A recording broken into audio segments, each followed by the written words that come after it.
I forgot I muted my mic. I forgot I muted my mic. Yo, what's up, Existed? Hope you're having a fantabulous day. I hope you're enjoying yourself. Yeah, it is time for the Pal Luigi's Mansion. I forgot I muted my audio because I was watching a video before I started stream. I was watching a video before I started stream, completely forgot to unmute it. Basically, to catch you up, all I said is it's always a good Monday when I play Luigi's Mansion. It's always a good Monday when I play Luigi's Mansion. All right, let's get on that PAL version Luigi's Mansion today. Yeah, we only need to get gold on Boolossus and forgot his name. I think it's Shivers. I think it's Mr. Shivers. Could be wrong. But the one from the cold storage, essentially. Yo, thanks for the bits, Pat. I really appreciate it. I haven't received bits in a very long time, so I appreciate that. Thank you.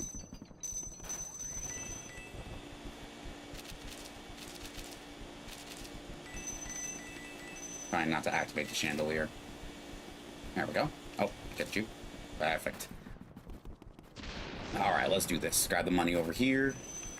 I do want to do a max percent at some point. I think that would be really fun. I have never truly done a max percent before. So I would really enjoy doing something like that. I think that would be really fun. Because I never actually went in through all the mansions to see which one. Now I can chuck more stuff at you. Muhahaha. Well, we do got the stuff. I need to reorganize those categories at some point, especially for the re-debut. I'm definitely going to be changing up the throwable objects. Yep, just like that. Yep, just like that. Just like, ow. Yeah, just like that.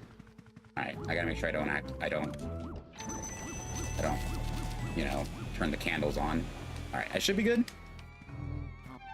Yeah, I should be good now. Yep, all right, let's go. Now I'm broke. Of course. Yeah, but I've always wondered what the max percent is for Luigi's Mansion. You know, PAL version being completely different with all of the gems you can find due to the blue ghosts or the speedy spirits and the golden mice. But I've always wondered what the max percent is for both games. All right, let's do this.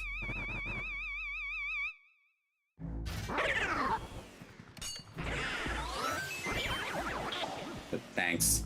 Thanks for the mushroom.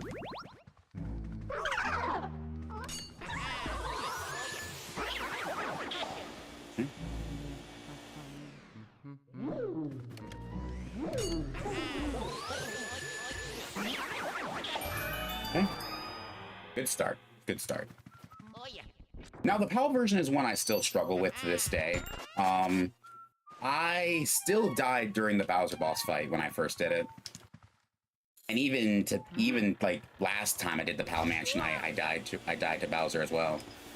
So I really hope I can one day do it without, you know, losing HP. Or at least, you know, dying, I guess is the word I'm gonna use. Oh, hello there.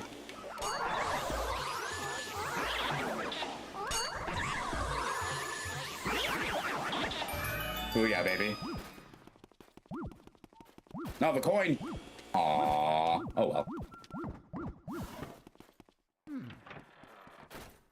Now, it's... this one. No, it's... is it this one? I think it's this one. Yeah.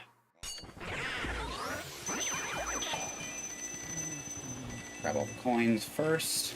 Grab the money. Here comes the money.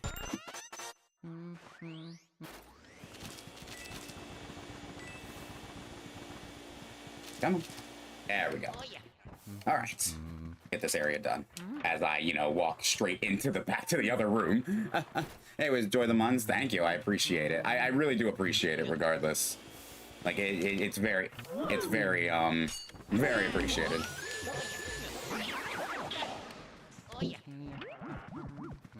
All right.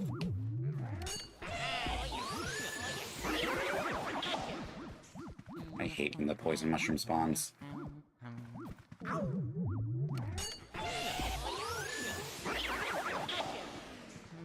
Come on, come on.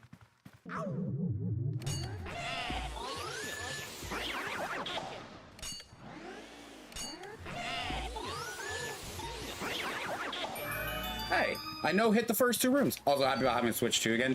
Yeah, fun. Get the GameCube NSO. Play Luigi's Mansion. Because, you know, Luigi's Mansion. Hey. That was cool. I know hit the first three rooms. I'm quite proud of that, actually.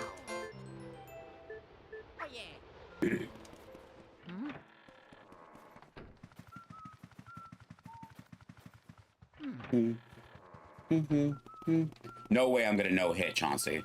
Chauncey has been a pain in my butt for a while. Oh my gosh, I'm going to do this again, aren't I? I am so gonna do this again, aren't I? All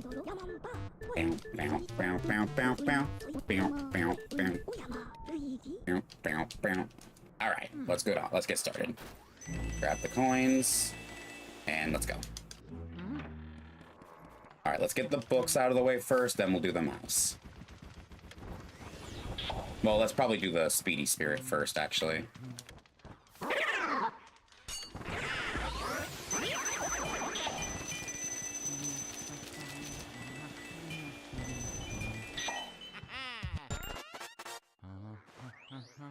It is really weird that, like, the money can still disappear when...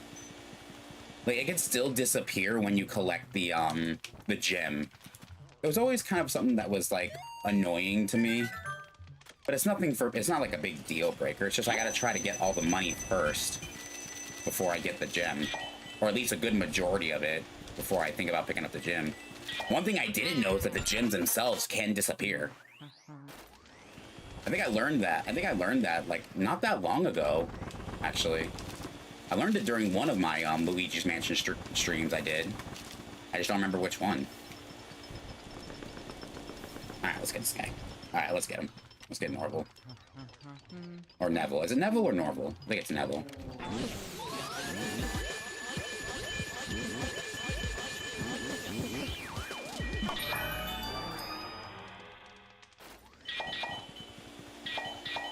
Now, doing a low % run with that is going to be very, very interesting. It's Neville. Okay.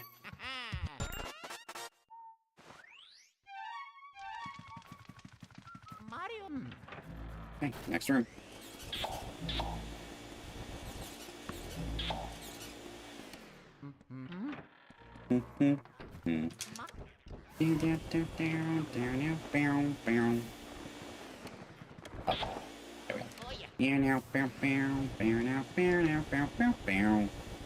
Let's get the dollarinos from the ceiling fan.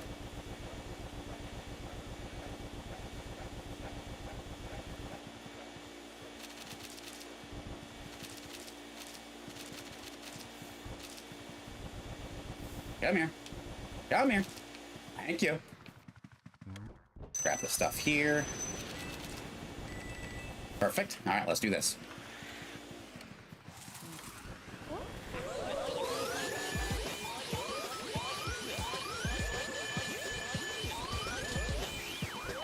Gotcha.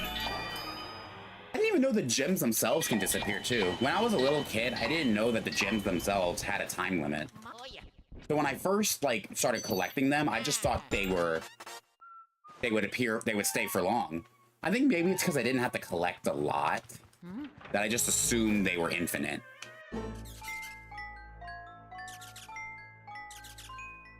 All right, Chauncey, let's do this. And Can I no hit your boss fight? Probably not, but we're gonna find out. Thanks for the heart, I guess. Hold up, I'm gonna roll the ball over to me, just so it's ready. Alright, let's do this.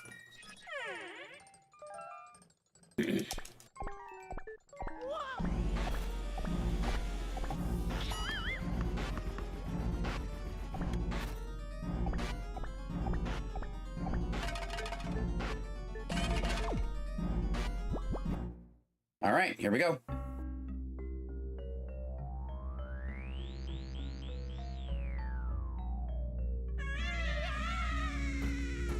Because the one I struggle with is the final one.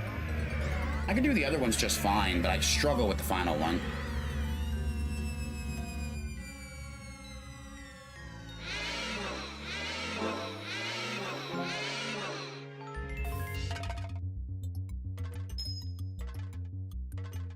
Now, of course, this is American Hidden Mansion. It's not that big of a deal, but this ain't American Hidden Mansion now, is it? Okay, yeah, I'm an idiot. I completely forgot I have to really wait for it to move. Yeah, don't listen to me. Oh, I forgot they did that. Wow, this is embarrassing.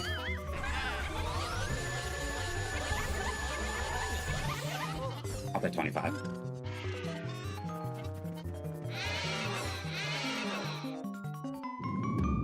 I guess that is a way to make the balls fall faster, I guess. Because that was pretty quick. Wow.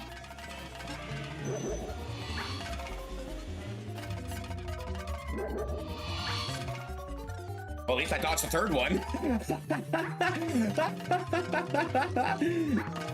At least I dodged the third one. That's actually really funny, honestly. That's actually hilarious. I'm not gonna lie. Getting hit by every other attack but dodging the one I struggle at is actually really funny. That is hilarious, actually.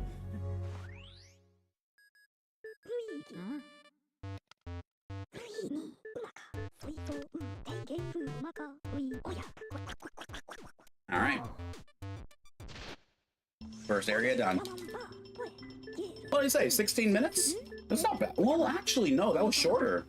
That would be shorter, actually, because I took like 2 or 3 minutes to start stream, so that's got to be like 15, 14 minutes, right? I'm not even trying to speed run. I just want to see how fast I can do it.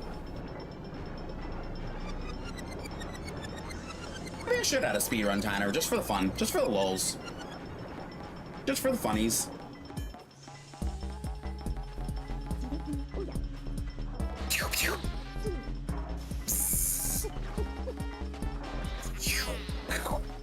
There's mine. Oh, I got silver?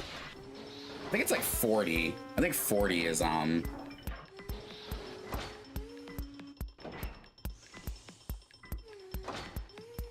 think like under 50 is bronze. All right, back to the Hidden Mansion.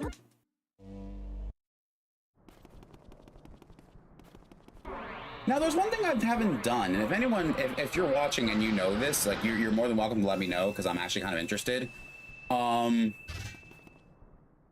If you start a Hidden Mansion run, and you go to the regular mansion afterwards, does it change your scoring or something? I don't know. I've never actually done that before.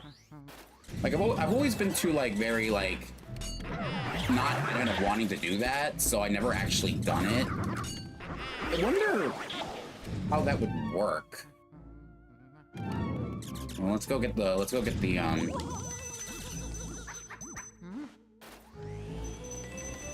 Alright, whatever.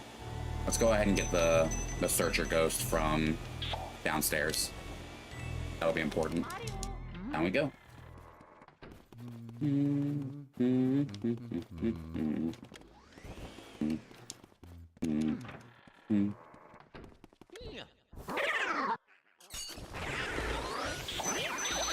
Not this time.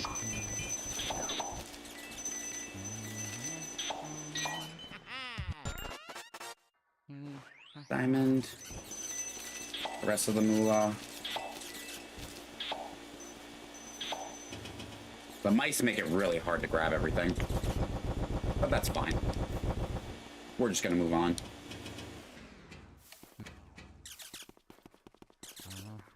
I'll take what I have right now.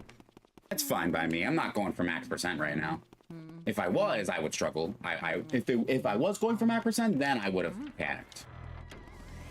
But doing a max percent on the PAL version, oh, no. I am nowhere ready for that. Not even the smidgest of ready. That's gonna take a lot of work for me to do.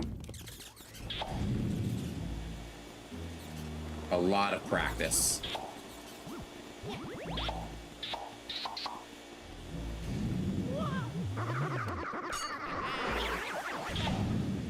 Give me that heart. Would I do it? Oh, sure. I'd love to try.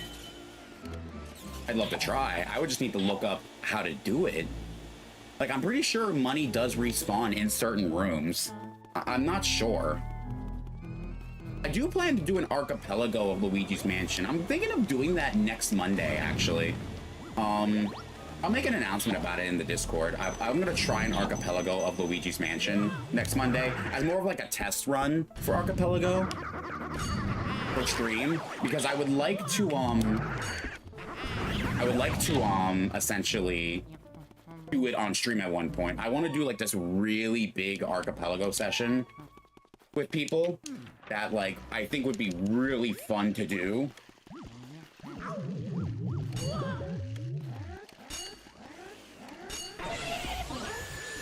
So I want to like do a test run of it on stream just to see how it is. I'm pretty sure it would be fine. I mean, if I can do morning and night streams perfectly fine, who's to say I would have trouble with something like archipelago? Another thing I thought about was for the re-debut. This is I know I'm talking about some strange things right now, but these are things that are on my mind that I don't really get to ask people. And I like to get them out on stream, even if like no one's paying attention. I still like to kind of get these off my mind because they're really fun to discuss. I was thinking about how the GameCube overlays their games. Like if you look at this, if you look at how the GameCube is, you can see that like, oh wait, I can do this. You can see like how there's like this outline right here on both ends that really like, yeah, here's a better zoom in. Like these little outlines right here that are really nice looking, right? And there's still a bunch on the big screen. But I've noticed that by doing that, I can put things on the sides, right? Like I could put my model, like let me move my model for like just a little bit just for demonstration purposes. I could put it like right here, right? And it wouldn't get in the way. You'd be able to see everything. So I'm thinking about maybe that's how I want to do an overlay. What I want to do is I want to have a game overlay that doesn't have things blocking the view of the game. Like if you look at the chat on my right side, you can see that it kind of blocks the game just a tad bit. It's not a lot, but it still blocks the screen. So I want to have a specific type of like overlay that can show all of the game without anything getting in the way. Now granted, if I get like alerts and stuff, that'll also be something I'll have to get rid of. Also, I learned that the green ghosts, they're actually limited. There's actually a limited number of them that can actually spawn. So if you get rid of them all, they'll all disappear.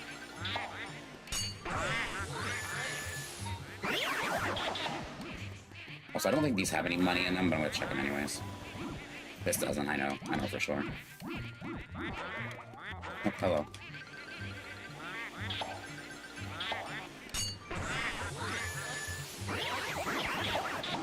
Let me do these ones real quick. Like I said, they don't have anything, but I might as well check them.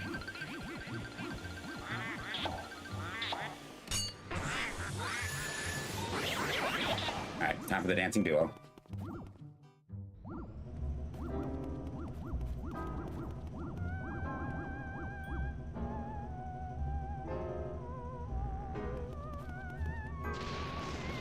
This is such a fun fight. This is like really like fun gimmick for the fight.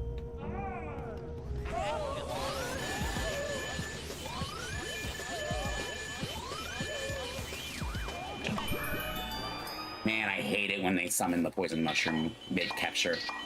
Luckily, they didn't do it this time. Luckily, Chauncey doesn't have a gem you can get, or an orb you can get, so I don't have to worry about, I don't have to worry about any kind of, like, gem I'm missing. As long as I take down the way, took down all the ones they should be fine.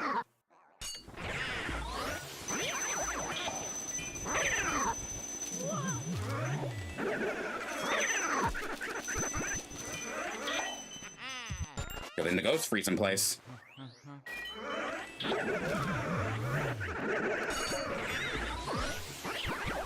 I don't care if a couple dollars get missing. Like I said, I'm not doing a max percent right now. I was in the mood just to play a casual hidden PAL mansion. So that's what I'm gonna do. I'm gonna let him stay alive for a second while I explore. I know there's coins in this little bucket right here. Just a few coins, not too many. All right, let's get him now. All right, now it's time for the red ghosts and the pink ghosts and all that. Oh, forgot blues.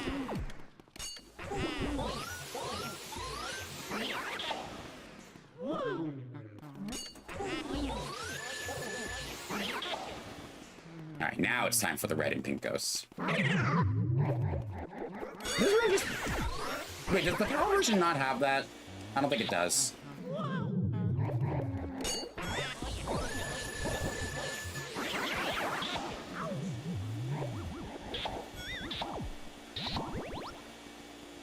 I don't know the PAL version like the back of my hand. I only know the regular Hidden Mansion. Or, I say regular like the American one is the official one. Just like, I know the American version layout. I don't know the European version.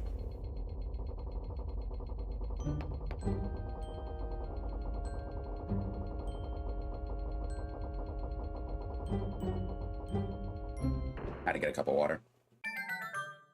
I should get a water bottle though. If someone redeems it, I'll grab it.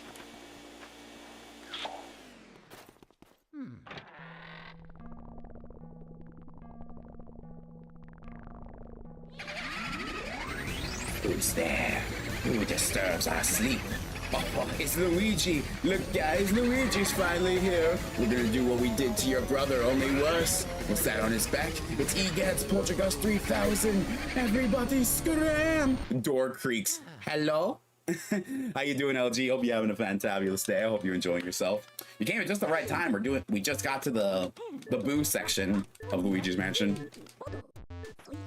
So, PAL version Luigi's Mansion. Hey, time to show off the mirror world, I guess. What's up, my fellow Luigi's Mansion nerd? What's up, my fellow Luigi's Mansion enthusiast? I think you meant to say.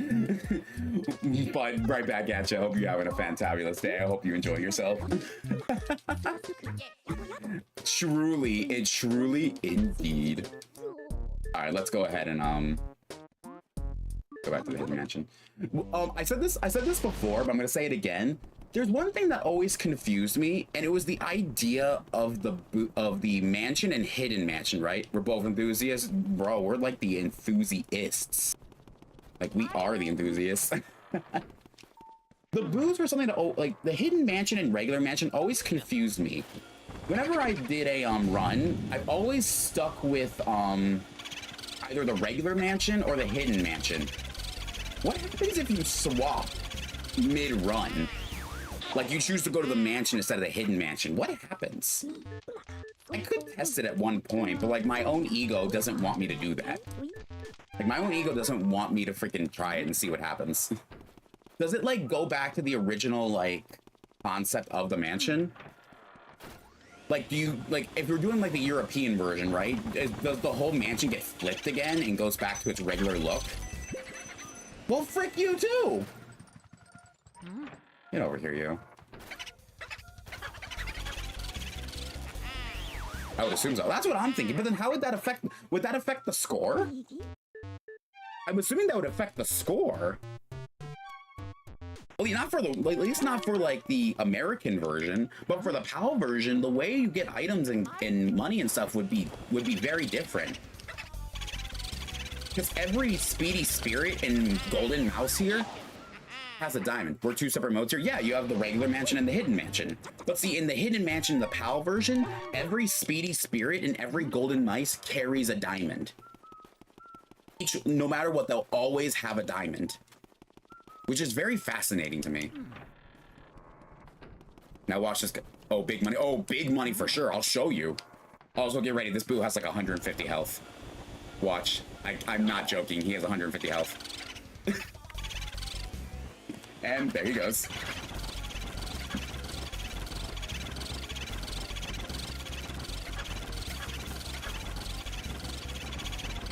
Oh, he's going in there.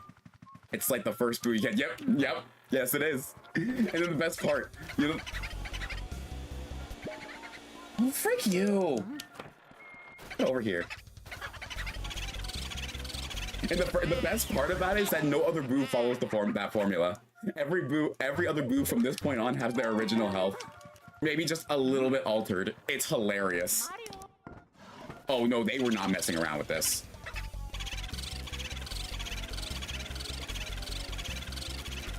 They are not messing around with this version. That's why I always recommend people. Oh, what a tease they are. They freaking tease you at the start. So funny. That's why I always recommend to try the PAL version at least once. Because it is like very, very fun, Boo Bomb. But it's definitely for someone who kind of understands the mansion as a whole. Because you will get very confused at some point. Yo, you need to text me your experience about it. I'd be so hyped to see what you come up with. Like, I'd love to see how you react to it.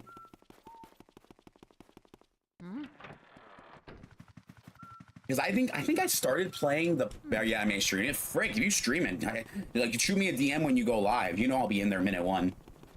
Anyone who plays Luigi's Mansion, I'm down minute one. I'm there minute one.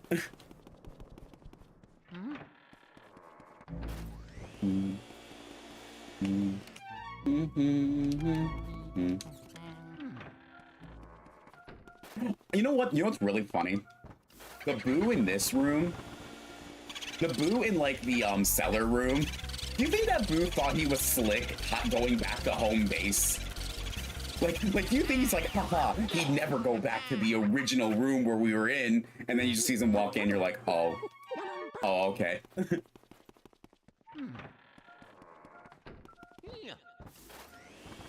Greg, you know what, LG? I might invite you to something I'm planning on doing. Let me catch this ghost and I'll explain.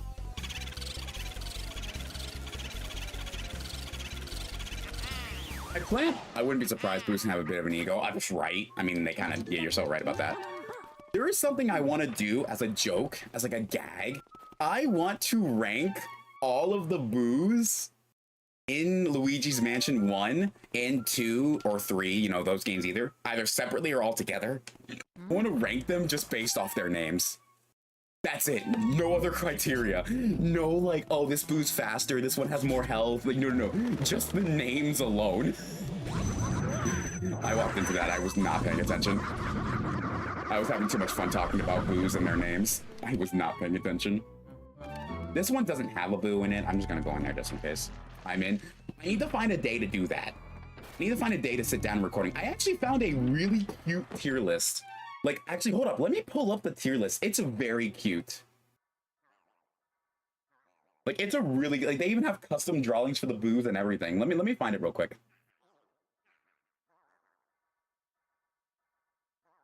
Yeah, where is it? Here it is. Look at these. I'm gonna share my screen. I'm gonna, like, share the window real quick. Like, let me show you these cute little looks they have for the, okay, here it is. Hey, look at these cute little tier lists they have for, like, look at this little cute drawings they have for all the Boos. It's so adorable. Like, each one has their own little thing. Like, I like Luigi. You got Boo Jangles, Boo La La, Boulder Dash, Lim Booger. It's just a little mouse. Got Boolossus. I think Boolossus looks pretty sick. Little Boo Peep. Bamboo. It's so cute. I want to do a ranking of these. Just fun. I want those as stickers now. You know, I could probably find some way to send them to you. And like, if you have a place you want to add them as stickers, I can do that. I just wish that like sending stickers and servers wasn't based on your server boosting. Because like I still need to be a level 2, get more stickers. Because I can, as of right now, I can only put in like, let me see. I can only put in like, where are the stickers? 15. I can only add 15 stickers as a level 1, which is so stupid, but like, it is what it is. They kind of remind me of my emotes artist style. Really? You have a few Boo Doodles? Oh, that's so cute. Oh, that's adorable. I'll get rid of that. Yeah, I don't know. I have to find a day to do that. I'll send you. Oh yeah, definitely. I'd love to see what they are. Oh, yeah. No, there was this one time I played Luigi's Mansion, and I forgot to talk to the toad in here because I did it as a gag where I got the key and left. And then I cleared the mansion forgetting to talk to this toad. And I was like, bruh. Like, bruh, I just realized he's still crying in the freaking washroom about the key in the toilet that's not in there anymore. That should be the, yep, fortune teller. Go do that real quick.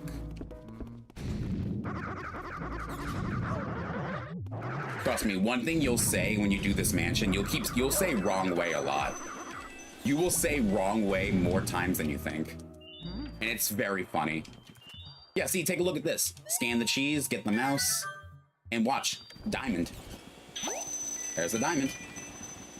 Every speedy spirit in Golden Mouse will have a diamond. It's insane. It's crazy. Because I was crazy once too. And when I was crazy, they locked me in a room. You know, like one of those rubber rooms. The rubber rooms with rats. Made me crazy. Get the heart. Alright, let's go get the, oh, I found the doodles. Oh, yeah, send them over. I want to take a look at them. Do you mind if I show them on stream? Is it fine if I show them on stream?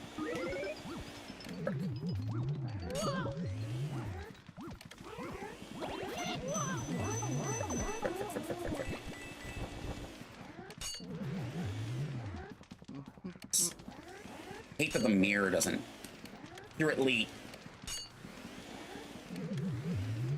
accurately show them and where they are.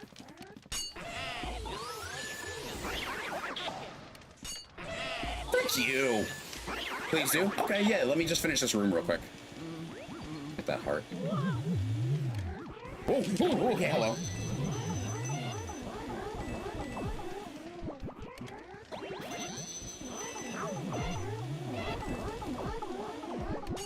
This is only because I want to keep holding on to my money. If I wasn't so worried about my money, I wouldn't lose so much health.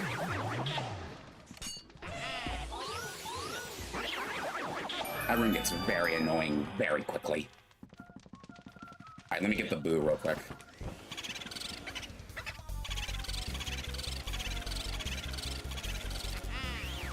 Alright, let me take a look at these.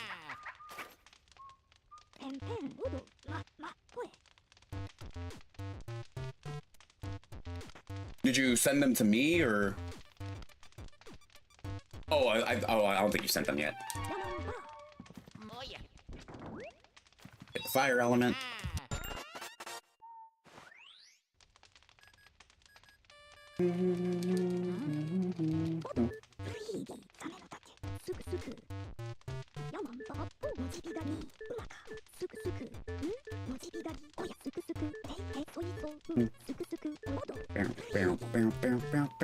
You about to? Okay.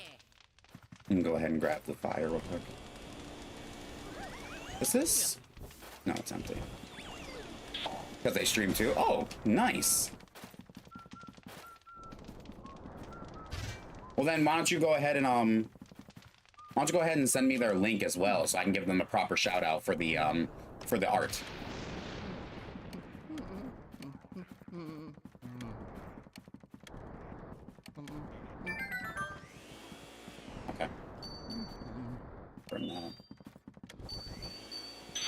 pee. All right.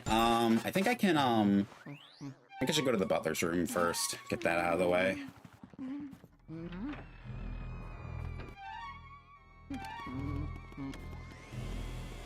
Butler's room is really annoying.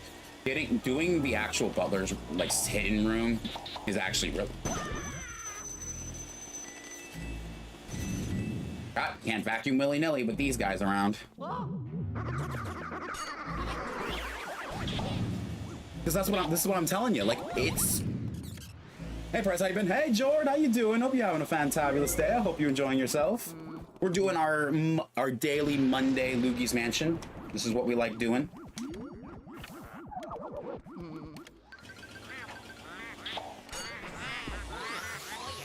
But I hope you have a fantabulous day. Oh, come on. Ooh, that was a close one.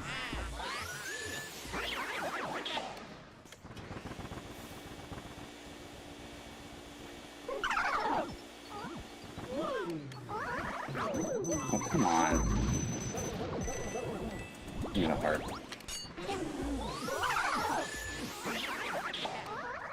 Nope. Oh, thank you. I've been busy. So you're going through the New Game Plus on Mondays? Yeah. So when we first started doing this, we did the original mansions, of course.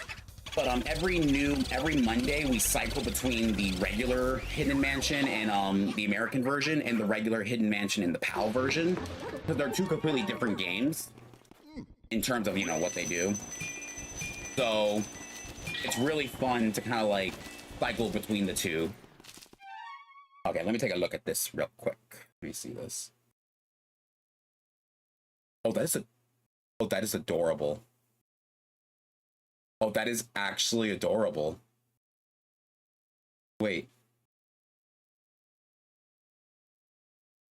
Okay, yeah, okay. Let me see. Let me go on stream and look this guy up real quick. But that is so adorable. Yeah, let me share this real quick. Let me go to here. Let me do. I think I have a window capture for it. I do. Okay. Okay. Let me see if this will pull it up. Will it pull it up? No, it does. Oh, maybe it's because I have the. Yeah, I have the. Oh no, I have to change it. There we go. Yeah, look at this. That's adorable. Here, I'll make it bigger so you guys can see it. Like, look at that. That's adorable. That's so cute. I freaking love it. I especially love the Polterpup one. The Polterpup one is adorable. But let me look this guy up real quick. Let me go to Twitch here. And go to like actual Twitch. Let me look this person up. I'll be quiet. I'm here to look at cool streamers, not you. I mean, you're probably a cool streamer, sure, but oh, here they. I need you. I need this. Okay. Okay, so they do like some Minecraft. So just anything that just suits their fancy. Cool. That's amazing. The Luigi and Polterpup paper have my heart. The Polterpup one's so cute. It's so much personality, right? Oh, Luigi's Mansion is my all-time favorite. Like, you can't talk to me without me mentioning Luigi's Mansion at least once in one of our conversations. And whenever someone says, "Oh, I'm gonna play Luigi's Mansion," the first thing I'm gonna say is, play the PAL version. If you want a very scary experience, that one. First, they were cute. So I have a YouTube stream up as well. So you'll probably see them in the chat. It's Jordan. They're in the YouTube chat right now. Yeah, I got a YouTube chat going on as well. Okay, so the scary part right now is that. Let me get rid of these green ghosts real quick. Because the green ghosts, there's a limit of them in this room. There's actually a limit to how many green ghosts spawn in this room. Let me get rid of them real quick. Something I learned when I was playing around with the PAL version. I'm really low on health, and that's not good. Like, that's not good at all. I do not want a game over. Game overing is the one thing I do not want to do in this game. Forgot, it's over here. There you go. Okay, so here's my plan. So in this room,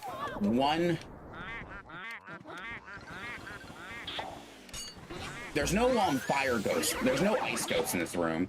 So I just take it slow and just slowly start, like, you know, getting rid of the chests. We should be fine. We just need to kind of do like one chest at a time and we'll be fine. But if we just burn them to oblivion, we should be fine too. That might. Give me that moolah. Okay. Okay.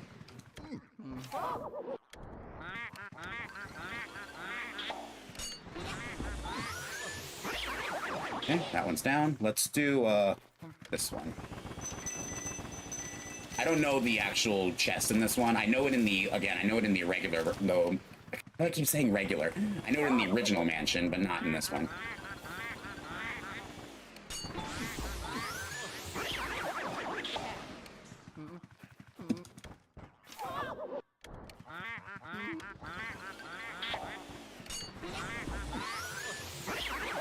That should be all of them? Nice. All right, cool.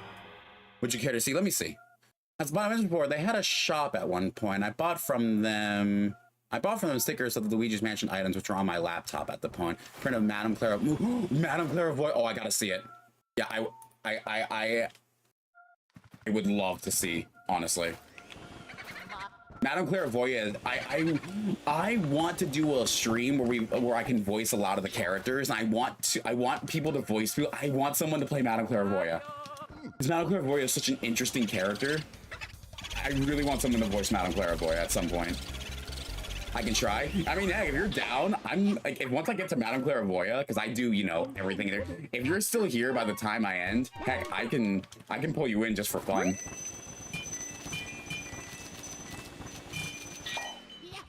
Frick.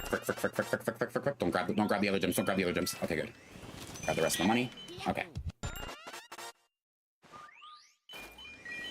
The way the gym just like flies across the room.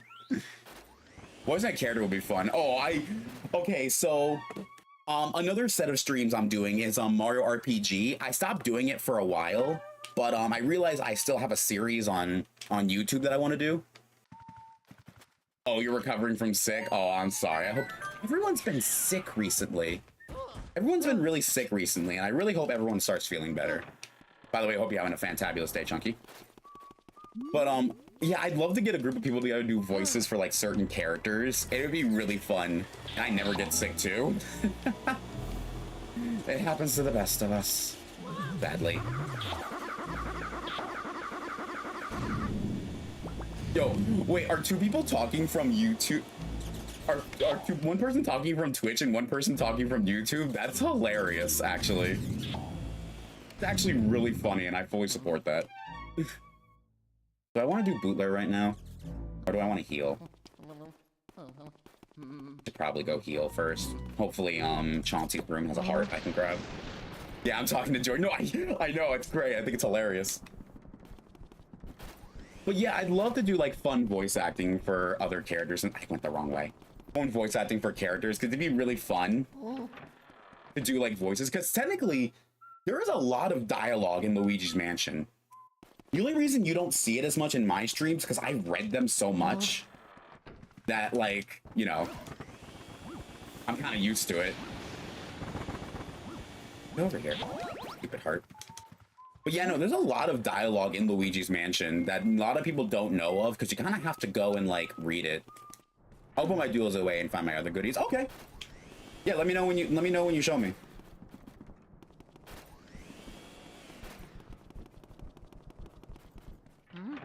Like, there's even a voice for Luigi. Like, someone can give a voice for Luigi. Because Luigi talks in this game. Like, if I were to scan this, like, flower pot right here.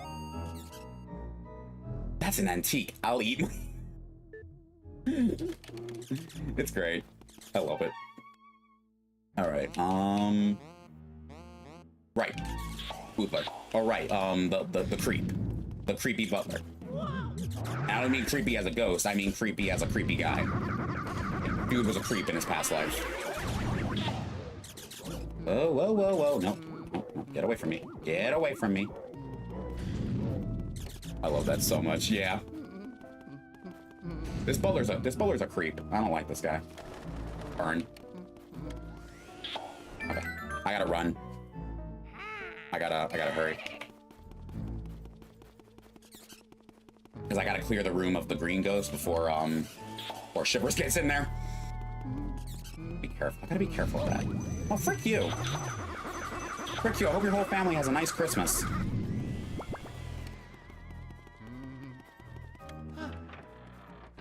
Hurry, hurry, hurry, hurry. All right, let's get the green ghosts out of here. Found them. All right, nice. There they are. Get over here, you.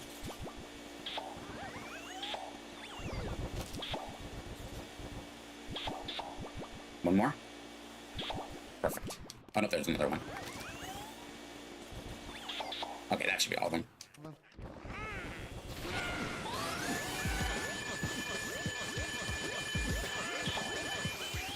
Booyah! Booyah, baby! I have them coiled up until I get framed for them, obviously in gold. Oh, for sure.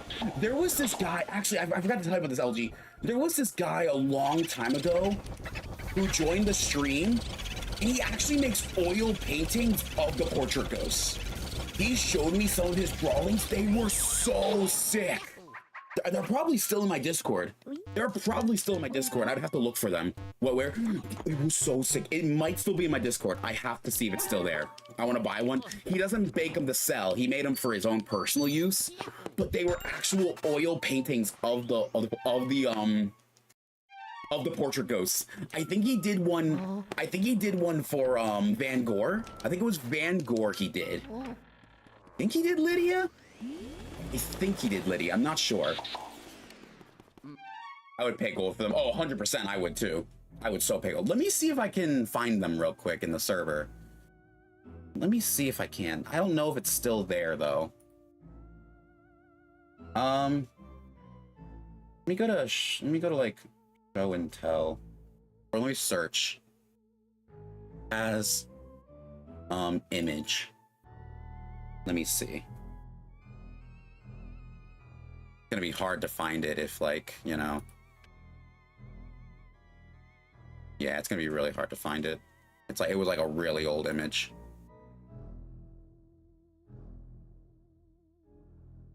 Yeah, I don't think I'd be able to find it. But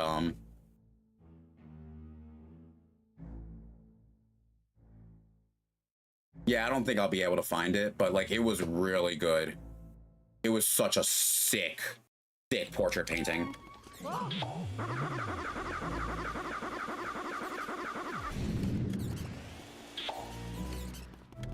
Like, the fact that it was an actual oil painting too. Like, it was straight up an oil painting. I was so freaking impressed. This game. I hate this game so much. Yet here I am playing it.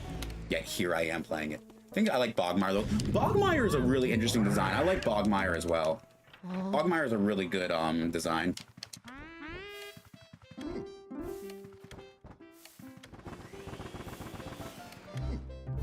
I'm low on health. I don't like that. It makes me want to cry. That's just cash. I need hearts. I want to cry right now because I don't have health.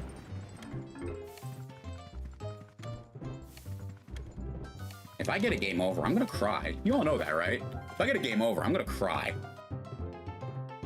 All right, what's your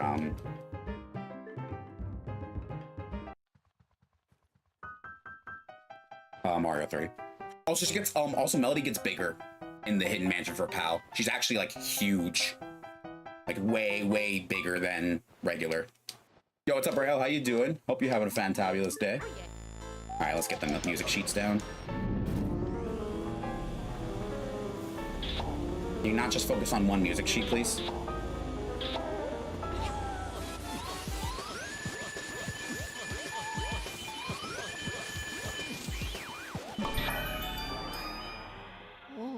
I need health. I really need health right now. Like, this is a cry for help. This is a cry for help right now. That's a bomb. When's the rhythm game stream? You really want me to play a rhythm game on stream? You really want me to play a rhythm game on stream?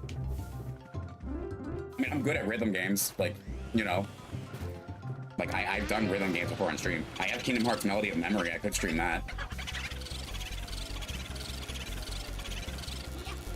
How you doing, Flynn? Hope you having a good day. I don't know. I don't know. I don't know. Now I'm over here. Oh, yo, Pat, let's go. I thought I lost the Clairvoya one. Oh, you... Oh, really? Did you find it? I need health. I really need health. Oh, do I have a favorite portrait ghost? That's a good question. Sorry, I didn't see that chat till now. My apologies. A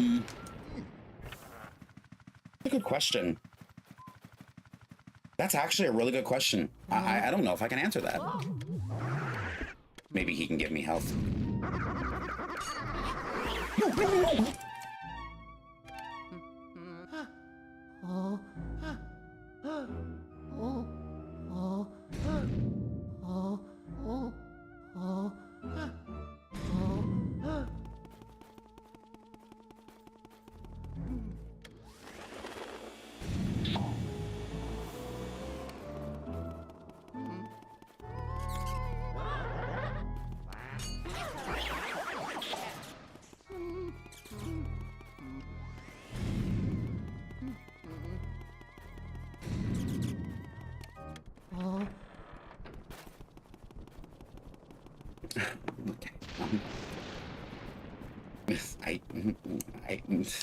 I don't know what happened there.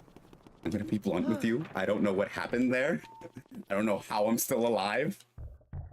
I don't know how I'm still alive. I'm gonna be straight with you all. Like, I'm gonna be completely straight with you all. I don't know how I'm still alive.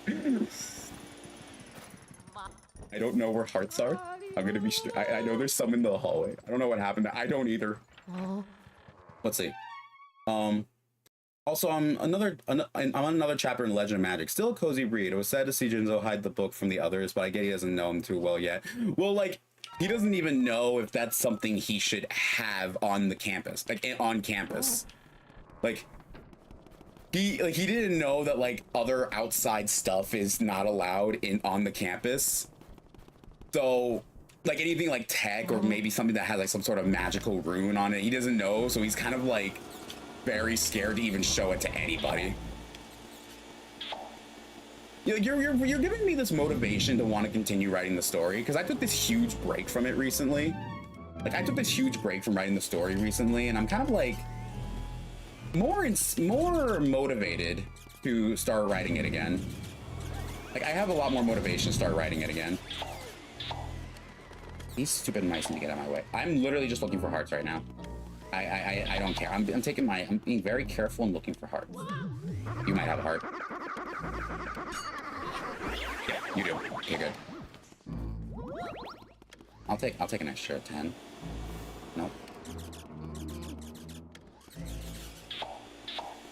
But yeah, no, I'm probably gonna start writing go back to writing the story again. Like you're giving me this inspiration that I haven't had in a very long time, and it makes me really happy to do the story again. Luckily, there's no enemies in here besides this speedy spirit right here.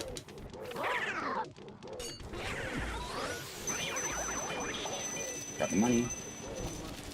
Usually I'm not this cautious when playing Luigi's Mansion. This is the first time I'm like cautious. Man, when you play the why do I keep saying regular? When you play the American Luigi's Mansion, then you play the PAL version, you start to realize how bad you are until you actually start taking damage. I get it. Motivation comes easier when sometimes, more than others. I think it's good that you follow what speaks to you. Yeah, and no matter what, I love my story, right? Now, there's one thing I don't tell a lot of people when it comes to streaming is because this is something I'm very scared to mention to people, because my creations are very precious to me. My creations are like the thing that makes me who I am. And I don't want to tend to talk to people about it because my fear of someone not liking it, which I know that's such a silly thing to say, because, you know, people aren't going to like your stuff. That's just how life works. But it's more of a matter of these things are very important to me, and I'd love to tell people and show the world my stories and creations. But I'm just very scared to open that door. Like I have this nervous feeling of wanting to open that door to share my stories. The Legend of Magic was one that I felt more comfortable with because it took a little bit, but you got it. Okay, nice. Like, the Legend of Magic was something I felt more comfortable talking about because it's based off my streamer persona and not my personal interests. But the other stories I wrote, they're more, like, important to me in terms of, like, get over here. Frick you. Want to see stickers too? Oh, heck yeah. Show me the stickers. And, like, I want to share my stories, right? I really do. And sometimes you'll hear me talk about them randomly. Like, sometimes I'll talk about them on a stream. Sometimes I'll talk about them somewhere else. But, like, it's just something I tend to get, like, very nervous about.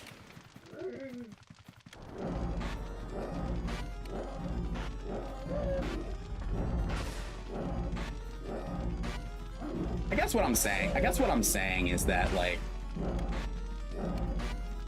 I guess what I'm saying is I'm scared. I'm just really scared. I'm scared of what people think of it. But, like, then again, like, if you don't tell people what your creations are, no one's gonna know what they are. So, like I'm conflicting with myself. Like, I'm conflicting with myself. That's the best way to describe it.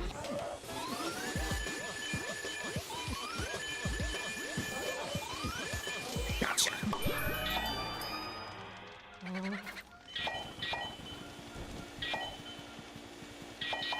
Alright, let's get the bow.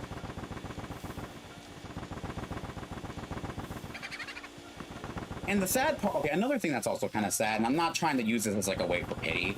Like, don't get me wrong, this is not a way for me to say pity. More like,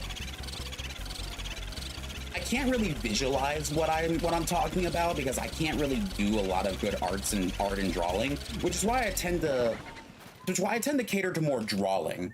You know what I mean? Or not drawing, sorry. Why I tend to cater to more story writing. Because with story writing, I tend to find a way to express my story by like, talking about it. You have 0 health. You have 0 health. This stupid carpet. Oh my gosh, this stupid carpet. I'm getting very mad at this stupid carpet. See? Can't capture a boo in the darkness. It's just not possible. Well, like, would you guys like to hear one of my stories that I'm more comfortable sharing? Like, I'm more than happy to talk about it. Like, I wouldn't mind talking about some of these stories I've written. I have, let me actually look at my, my server I'm in, because I have a server dedicated to all the stories I write and talk about. Let me see something real quick. In that little server, I have 1, 2, 3, 4, 5, 6, 7, 8, 9, 10, 11, 12, 13, 14. I have 14 stories in there. I have 14 stories that I'm working on that have not even gone past the halfway point of the story. Because I tend to create more stories than I do actually working on them. Some have priorities over others. Some stories I have priorities over other ones. Like, one about, like, I have this very interesting one about, like, puppets. That's really cool. That one kind of takes more priority than a lot of my other stories. Of course, I have my original story, the one that's got me into story writing in the first place.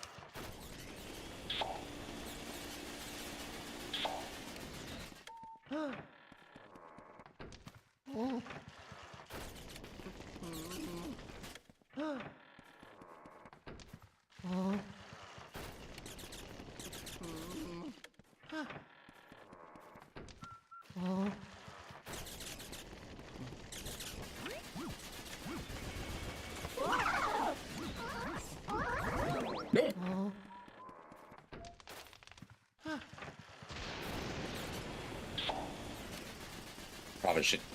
Probably should beat that pink ghost now. Because now it's out in the open. Well, actually, no. If I take out that pink ghost, it'll light up the room, and I don't want that happening. Sense? All right, I'll take a look at it. Just give me a second. Maybe at least lower the health of it. Yeah, there we go.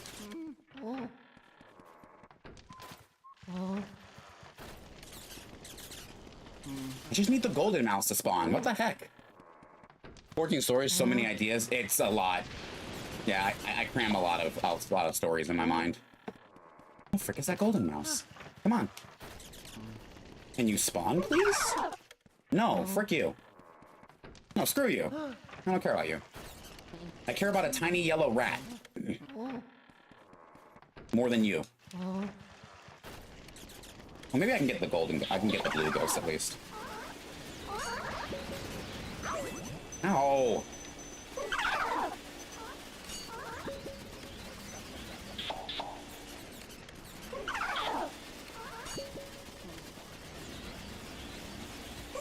I hate when the poltergeist prioritizes the rat. Get over here, you. Get out of my face. Wait, I think there's another ghost I have to worry about other than that one. Hold on. Okay, there is a second ghost I have to prioritize. All right, so I can take that one out. Oh, I forgot more spawn in the room. I forgot more spawn in the room. That was a bad idea. That was a really bad idea. I am good at bad ideas. Okay. Golden mouse. This was a bad idea. This was a really bad idea. This was a very bad idea.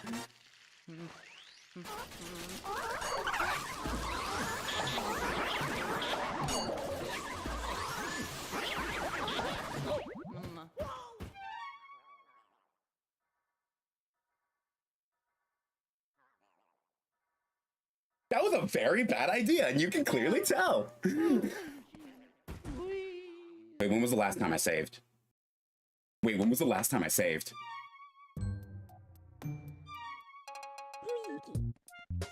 I have 13 ghosts. When was the last time I saved?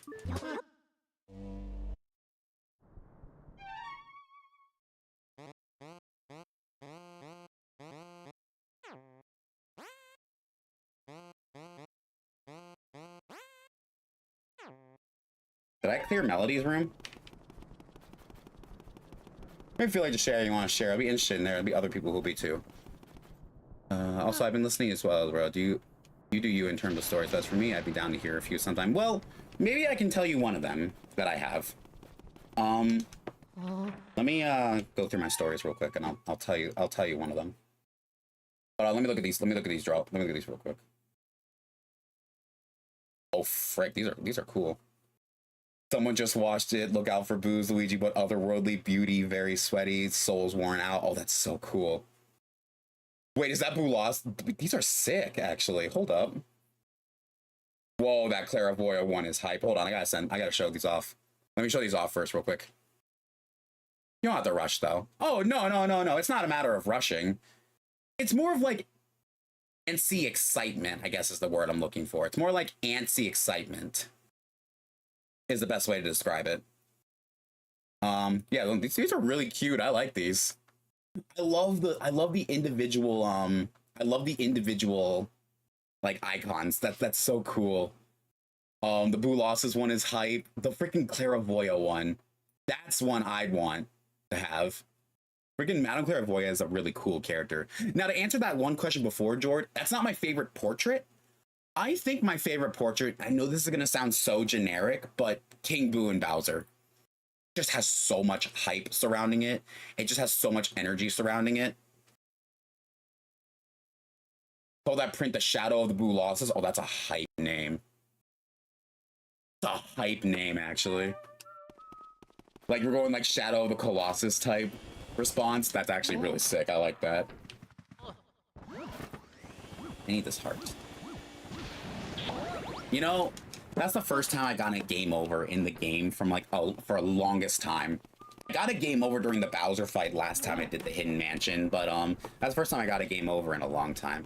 I thought it was genius. It does sound genius. But let me go through my stories real quick and pick one that I think would be really fun to talk about. Just one for today. Let's see. Actually, you know what? Give me a number 1 through 14. Give me a number 1 through 14. That's actually what I'm gonna do.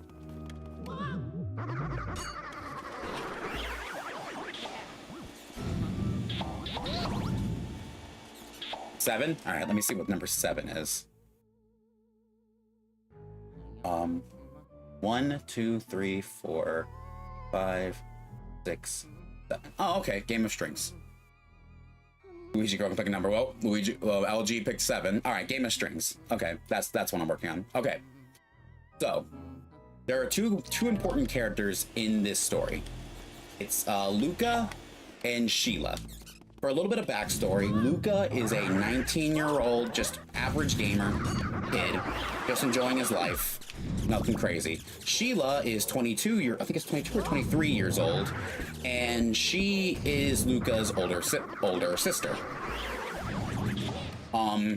She went off to college one day and kind of like ghosted her family. Not intentionally, she just kind of forgot to message her family from time to time, and because of that, Luca felt abandoned by his sister. He felt like she abandoned everybody. Literally thinking like, okay, I guess you don't love me anymore type feeling. And because of that, she never really kept in touch with them.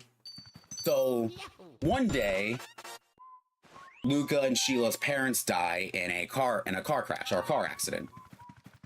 And at the funeral, they were going to take away Luca to an orphanage because they didn't know if he had any extended family that he could go to.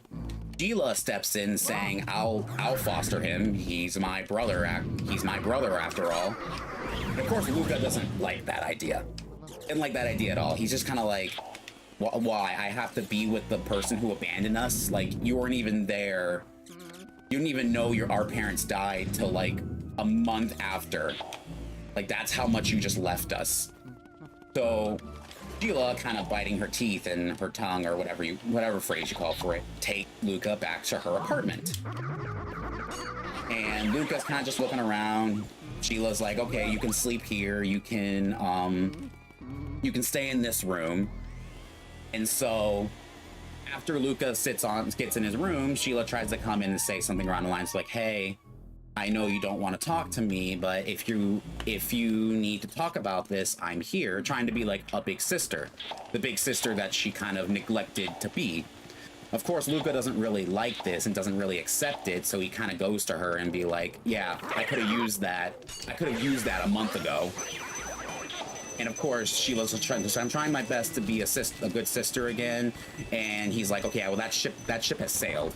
You've tried and it didn't work. So stop trying. And so Sheila, devastated, vows to one day, you know, be the good sister that she said she was going to be. So at one random time, she's just perusing through thrift stores, just kind of like going around seeing what's there, and she finds this like little DIY kit to make cute little puppet versions of yourself. The lady she was talking to was like, oh, that's a good choice. A lot of families have fun making little versions of themselves to play around with and, you know, bond over. So she's like, maybe this will help me and Luca. I know it's a long shot, but maybe it's something that'll be fun. So she comes back to the apartment one day to see Luca kind of just in his room, disheveled in distress. Before Sheila bought the puppet set, Luca tried to talk to his online friends. He tried to talk to this one person who kind of abandoned him. He keeps sending her messages thinking one day she'll respond to him again, but she never did. And so as time went on, Sheila comes into the room, or Sheila calls Luca to go into the living room or something. Either or works. And she shows him the cute little puppet maker thingy. And she's like, hey, we can do this. I think it'd be really fun for us to kind of like, you know, sit together, do something relaxing, nothing too stressful, just like make these cute little like yarn puppets of each other. Luca, of course, says, you really think this is what's gonna bring us back together? This stupid little puppet thing is gonna bring us back together as brother and sister? Like, no. Like, stop trying to be a sister and just be my guardian. I'm only here because you are legally my sister. So another angered Luca goes back into his room, completely mad and, you know, very sad and conflicting emotions. Sheila, along with her conflicting emotions, is also kind of like, it's like, I don't know what to do, but she's more sad than like angry or upset. She kind of fiddles around with the little puppet set.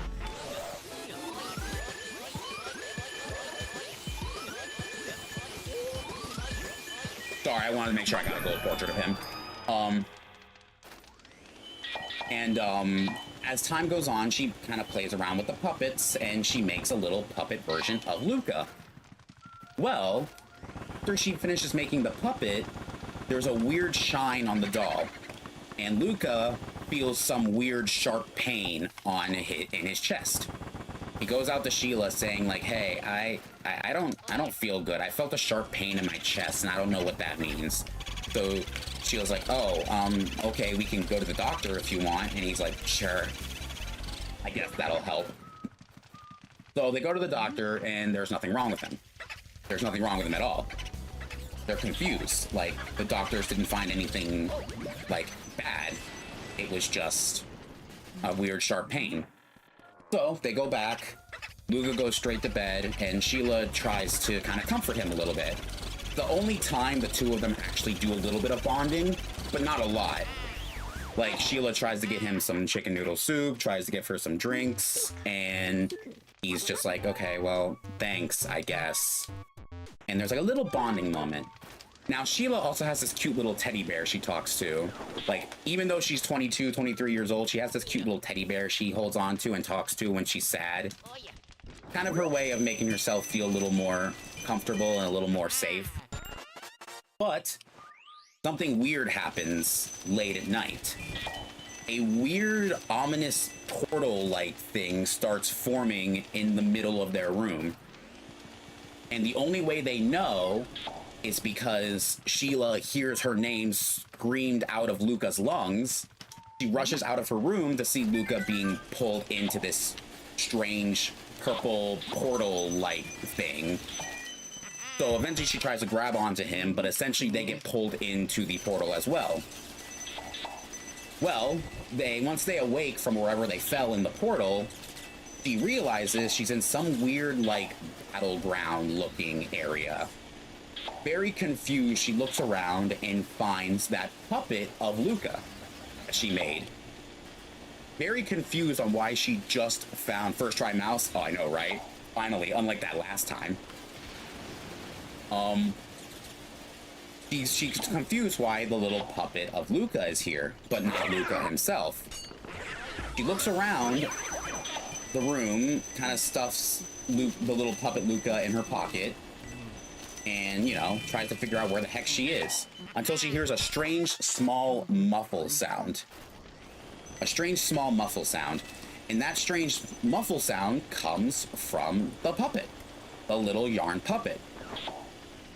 She doesn't know what's going on until she looks at the puppet and throws it.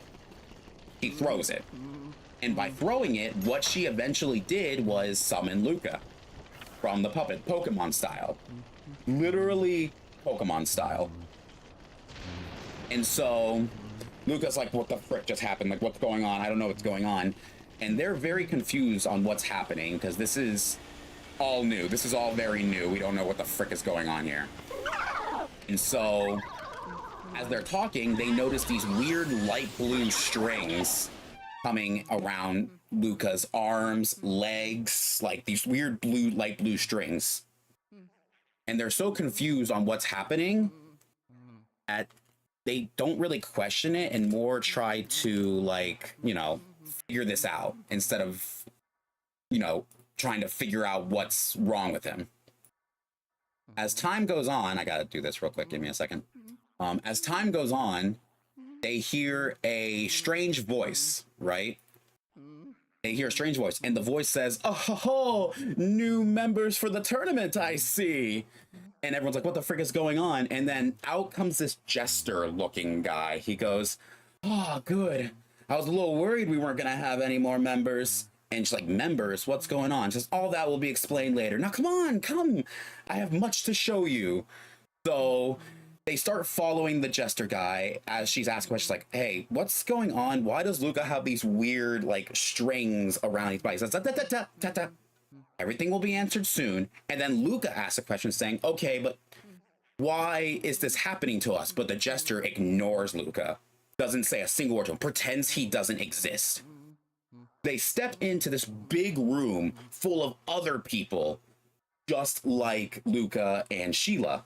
There is a bunch of like these weird adults, teenagers, children, and beside them is stuff much like Luca. These weird people with strings on them. There's this one girl that has all these cuts and scars on her, this blonde-haired girl, and this guy who's controlling her looks very smug and like, you know, obsessive. There's another guy who are like two bros and they're looking like they're ready to start a big fight, but like very friendly about it. There's this little girl who's like pulling on this adult's like neck and stuff. Like it's very weird how that part turns out. But, like there's these weird people. The jester at some point, frick, let me burn these guys real quick. Let me burn these guys to oblivion. The jester comes by and sits on this throne and he goes, looks like we have enough people now. And Luca goes, enough people? What do you mean by that? Of course, the jester-like guy completely ignores him and says, all right, everyone fill out your applications. And then suddenly these weird table shows up with all these papers on there. All the people who are here look confident.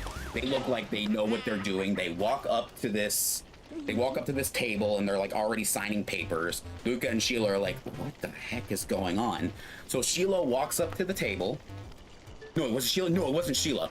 Luca walks up to the table to see what's going on. And the guy with the guy who's controlling the girl puppet with the cuts and stuff, pushes him aside saying, back off, your kind is not allowed. He goes, what do you mean, my kind? And Sheila comes up instead and grabs the paper. The guy looks at Sheila very smug, like saying, oh, she looks like she's very pretty and stuff like that, right? So Sheila reads the paper and she realizes that this is some sort of like sick tournament where they use these puppets, which are Luca and everybody else, as kind of like Pokemon, and they have to battle each other to claim victory. She's like, what the, this is insane. This is demented. This is grotesque. I don't like this. Of course, they have no say because where else can they go? They're stuck in this weird portal-like place. The jester comes up and explains, all right, you have all been invited to this place for a very important tournament. And then he explains the rules of the game of strings. Basically what it is you'll be put in these brackets. And in these brackets, you will challenge these people in the tournament. If you use your puppet and take down the other person's puppet, like by defeating them, now they don't kill them, they just knock them out. By defeating them, what they can do is they can take that puppet and the other person loses, and the winner now has two puppets they can use and rise up in the ranks. So how it would work is every like few weeks or so, there's like this training session where you can tell your puppet to do this and that, and, you know, train and get powerful. And then on the tournament day, you fight one person. That person either being randomly selected or someone's like, hey, I want to fight you or something. And so, of course, Luca and Sheila are like, this is insane. I'm not doing this. And the jester's like, well, you don't have a say. Like, you don't have a say. You're here. You already signed the papers. Like, you can't back out of this now. I'll kill you if you back out of this. Like, you already committed. And so the other people are like, come on. Like, it'll be fun. Like, these are all their first experiences too, but they don't see the problem with this because their puppets are not important to them. Luca and Sheila start to realize that the guy who's controlling the girl with the scars is abusive. He starts to, whenever he doesn't get something she doesn't do that he gets his way of, he just beats her. The brothers, they are actually kind to each other. They just don't understand the precautions and the limit, the actual like stakes at their. They just want to fight and like power up and be cool. The girl and the guy is actually the daughter of the man who she controls. The puppet is the father, and the girl is the puppet master. So all of these people, and there are more puppets and puppet masters. That's just like the few I brought up. All of them are like, they come from these weird, twisted family trees or these weird, twisted relationships. And Luca and Sheila are kind of like, this is wrong, but they're forced into it. So all of the people get dispersed after they learn the rules of the tournament, and they said, okay, go train your puppet, go do what you need to do, and then come back on the day of the tournament to, start the fight. So Luca and Sheila are like, what do we do? I don't know what's going on. This is crazy. The jester walks up to Sheila saying, oh, right. I didn't fill you in beforehand. She goes, what do you mean fill me in? Like, apparently all the people who were here for a while. They were waiting for one more person to start the tournament. So technically I choose you. Dude, what the frig? But anyways, the jester tells Luca and Sheila saying, hey, if you need to train your puppet, there's a training ground you can go to where you can fight mannequins to train your puppet. Of course, Luca lashes out at the jester and says, like, hey, I'm not a puppet, dude. I'm a human being. I have a life, Like, I'm not one to be controlled by some person. Of course, the jester, again, ignores Luca. But this time, Luca says, hey, I'm talking to you. You better pay attention to me.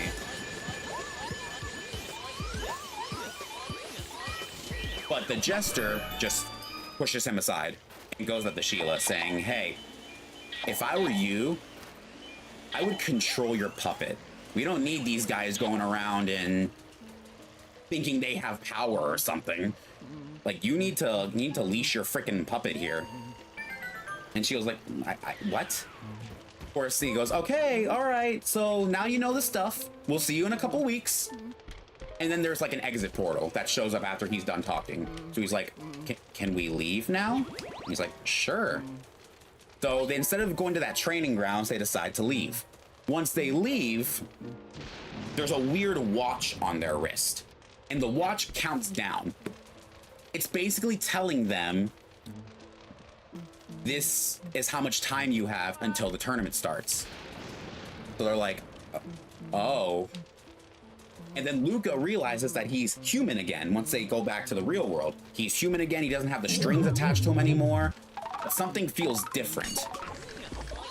Luca can't seem to leave Sheila's presence.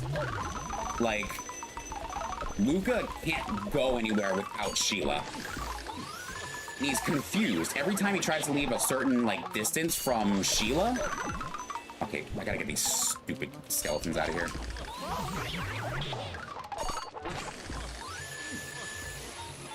That's better. Okay.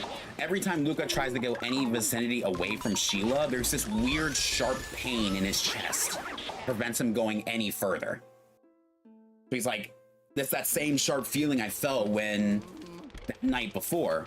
So they learned that that sharp pain was tied to this whole weird tournament arc thing. So we'll take a break on the story right now so I can do Brulosis, because I kind of want to just beat him real quick. We'll take a quick break, and then while Egad's doing the ghost portrification, I'll continue the story.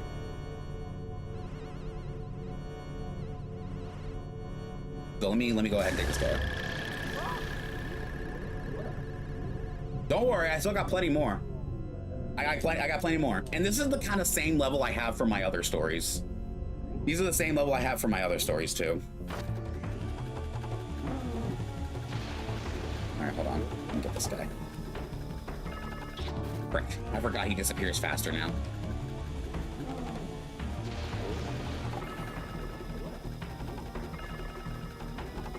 Let's see. Where'd he go? Yes. Oh, really? You're kidding me. Where are you? Oh, hello. We're not gonna talk about that. We're not gonna talk about that.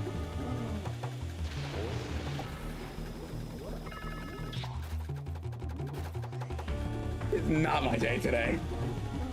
It is not my day today.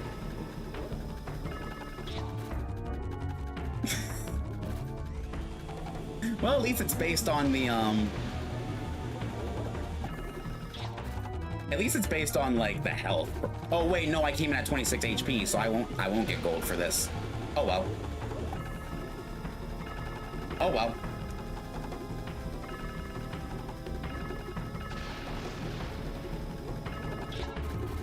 Oh wait, I can't attack them if these guys are gonna get in the way.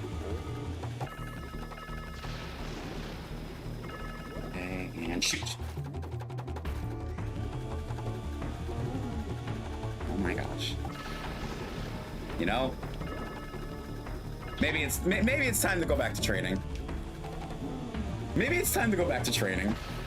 Then again, this is the PAL version. I know I don't really play the PAL version as much. I don't play the PAL version a lot, so maybe I'll give myself an excuse.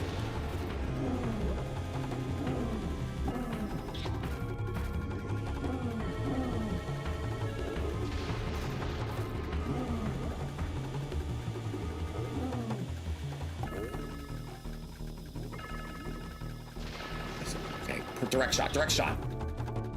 What? Did that not reach? Huh? Oh, okay, direct shot, direct shot. Alright, that's better, that's better.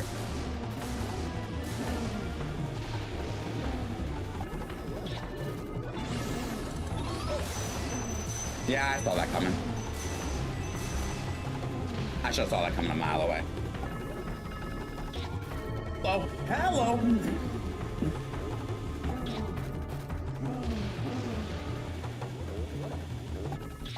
Okay, there we go. That's better. Okay, where is he? Where'd he go? There he is.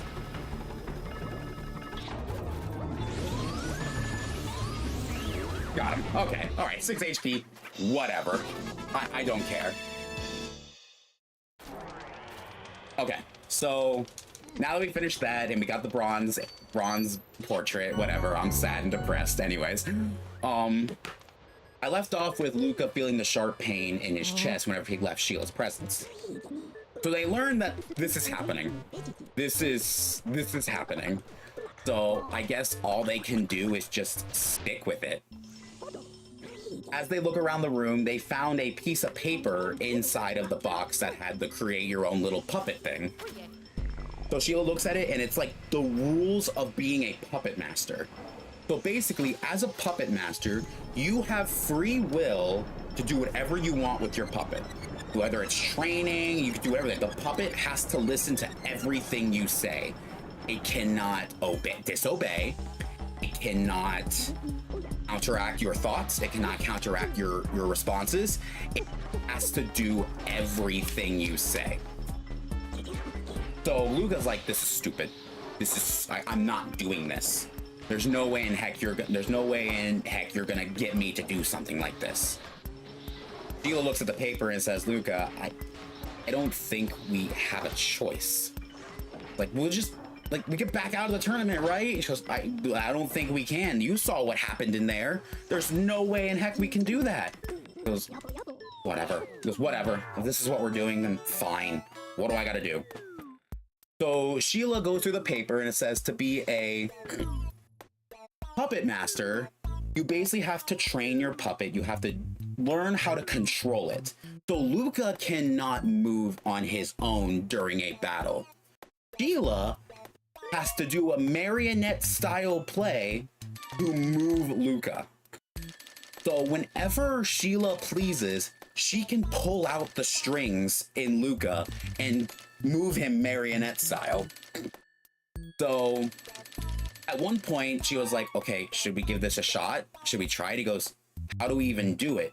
So Sheila goes behind Luca's back, kind of like where his neck is, like on his upper back. She takes 5 of her fingers, puts on his upper back, and pulls out the strings.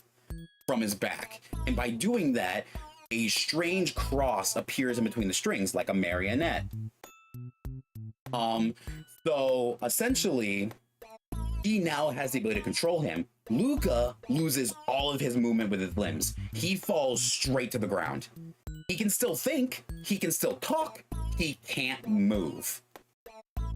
So she's like, so okay, so this is how we do it. And like, you know, this is where like the comedy part comes in, where she's trying to like move Luca, and he's like, hey, watch it, watch where you're moving my hand, like stuff like that. And she goes, I'm trying, okay, I'm trying. Eventually, as time goes on, they kind of get a general grasp of what they can do. So he's like, okay, well, now you know how to control me. What do we do now? Look at the timer, realizing they still have about, I'd say, like, 2 weeks until the tournament starts. So Sheila's like, that jester guy mentioned a training room. We can go check that out. He goes, I guess. I mean, like, if we're gonna get stronger, I guess we have to train. That makes sense, right? So they both agree and they go down to the training room. At the training room, there's like some rules there as well. There's more rules. The rules state that puppet masters cannot engage in conflict with other puppets, nor can puppets to puppet masters, etc. You cannot engage in combat with other puppets or puppet masters. You are allowed to talk to them as you freely wish, but you are not allowed to engage in any combat. So, in this big battleground area, they see a bunch of random marionettes walking on their own. You know, like those, like, you know, like how those mannequins look when they style and pose? Have you ever watched The Amazing Digital Circus and, you know, like Abel in like episode 7? Those types of looks. Like the 3D modeling posed marionette type guys. I forgot that has a big heart in it. So, because of that, you see a lot of other puppet masters in the same room fighting. They're training their puppets. The gym bro guys, which is what I like to call them, the gym bros guys, they're like beating them up, and they're like, yeah, get stronger, and they're like cheering. The daughter with the father is like yelling at him, saying, no, more strength, you need to get stronger. And the puppet's like, and the father's like, please, I've done enough. She goes, quiet, I tell you what to do. And the abusive guy, every time she misses an attack, he like strikes her and says, you gonna do that again? And she goes, no, I won't. And she goes, good, now let's get back to work. And so Sheila and Luca are like very distraught. They're like very like scared about this. And so she's like, okay, how about we just stick to us? Let's just not talk to people and let's just go do our own training. And Luca's like, yeah, I can work with that. So they do the training and they do pretty decent. They're not the best, but they were able to take down a few mannequins, and they can be like, okay, I think I'm figuring it out. And Luca's like, you do? You think you got it? He goes, yeah, I think I can do this. Until the abusive guy, which by the way, his name is Kent, walks up to her saying, oh, look who it is. The pretty little dame I met at the orientation. So, you doing anything tonight? And Luca's like, hey, back off. That's back off. That's my yeah, whatever. And he knocks Luca down to the ground. Sheila comes up to him saying, hey, you can't treat him like that. I said, and you don't? Like, come on. Like, what is he to you? He goes, that's my brother. He goes, brother, huh? Never heard that. Hadn't heard that in a long time. And of course, Amanda's just, by the way, the girl's name is Amanda. She's just standing there with her arms folded, just waiting for Kent to say something. They exchange in a back and forth. Luca sees Amanda and tries to walk up to her. But every time Luca takes a step forward, she slowly takes a step back. Luca's trying to be like, hey, are you okay? And she won't respond to him at all. Sorry, I'm getting lost in the mansion because I'm telling the story and I don't know where I'm going. She doesn't respond to him. And it's like, all right, guess you clearly don't want to be with me. Your loss, I guess. I mean, who would want this? Like, anyone would want this. And so he tugs on Amanda saying, come on, we're going back to training. And so Amanda's just like, very skittish and just walks away with him. And Luca's like, something's very wrong with that. She goes like, I know. I don't like it at all. And so they go back to training, and then, you know, some fun little, like, IRL stuff happens where they go do things like shopping, whatever. Fun little filler stuff, right? Until the day of the tournament. During the tournament, they realize that Kent is the one they're fighting.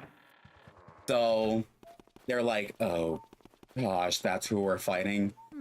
And they can see that Kent is a really good puppet master. Like, he knows how to control Amanda, like, perfectly. So they're genuinely scared. They're like, oh my gosh, I don't know how we feel about this. Eventually the tournament starts, and the jester is like, all right, in this corner, la la la la la la, right? But whenever the jester mentions the puppets and puppet masters, they basically, he goes, Kent and his puppet, Sheila and her puppet. They never say the puppet's name. They'll never say Luca, Amanda, or the names of any other puppet. They just say the name of the puppet master. And so the tournament starts, and you know the battle's intense right now. Things are going really crazy. I'll skip you the details of the fight, but eventually Kent loses, right?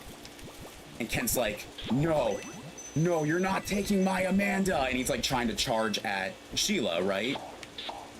Amanda's still like completely distraught and like, you know, like basically about to die.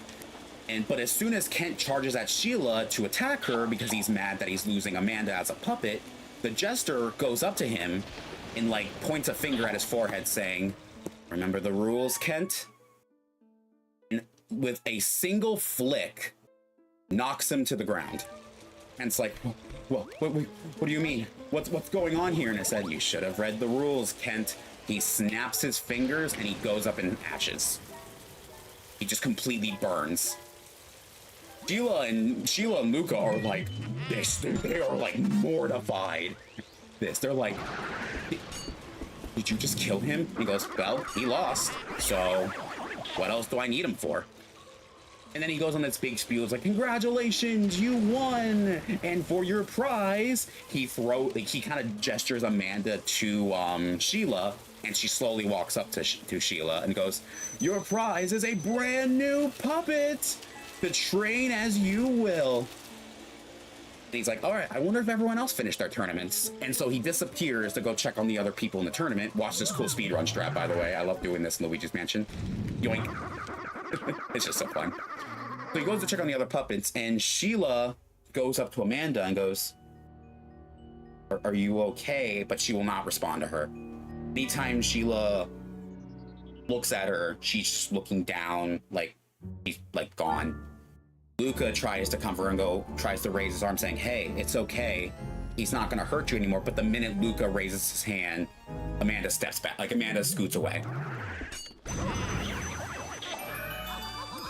Caught him. I caught him.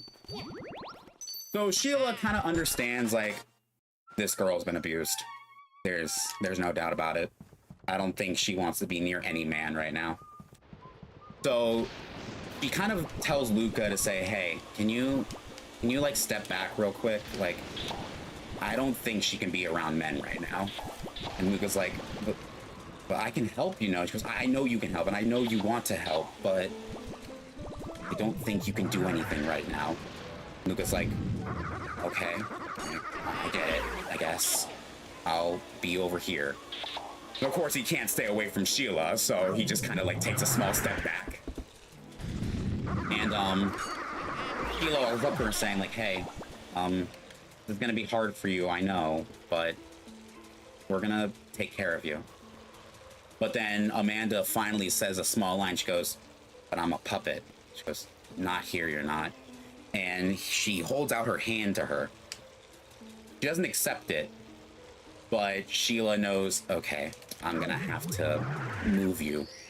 So she goes behind her, does the thing with like she did with Luca, and pulls the strings out. She goes, oh my gosh, it worked. So now she has control over Amanda. With the ability to move Amanda, she essentially kind of pulls her up and learns she can actually transform her back into the small little puppet yarn figure.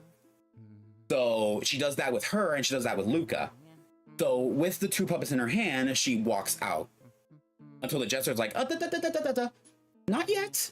not yet. We have to talk about round two. So she pushes Sheila back to like the orientation room where they all met each other. They realize that some of the people who were there in the training room are gone and only their puppets remain.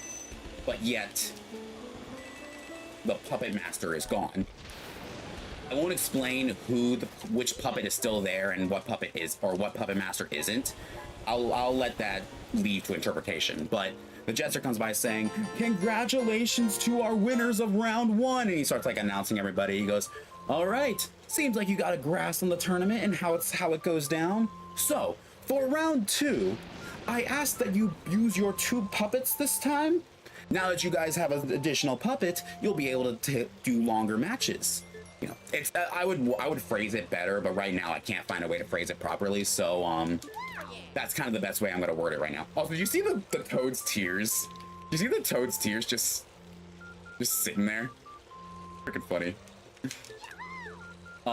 But he talked about how round 2 will work and how you can like swap between your puppets mid-fight. Just frozen tears. It's so funny. It happens all the time. He started talking about how you can like swap between your puppets and stuff and yada yada yada. And so after that, this one guy raises his hand saying, "Hey, question." He goes, "Shoot, I love questions." And the guy goes, what do we win? Like, what's the point of this tournament if we don't know exactly what we're winning? And the jester goes, "I knew someone would ask that question." And he walks down to him saying, "I told you now, that would spoil the surprise, wouldn't it? Plus, there's no way you can back out of the tournament anyways, so you might as well just wait and see what it is." The guy goes, "Fair enough, I guess." And so they're like, "All right, you're all dismissed. We'll see you all in a couple weeks for the next round." And so everyone kind of disperse, and Sheila's just kind of like, "Guys, I completely forgot. This is a tournament, so there's got to be some kind of prize, right?" So she doesn't really think much of it at that point and goes back to her apartment. She realizes, wait, now that Amanda's here, that's another person in the apartment. I'm gonna have to find a place for her to sleep.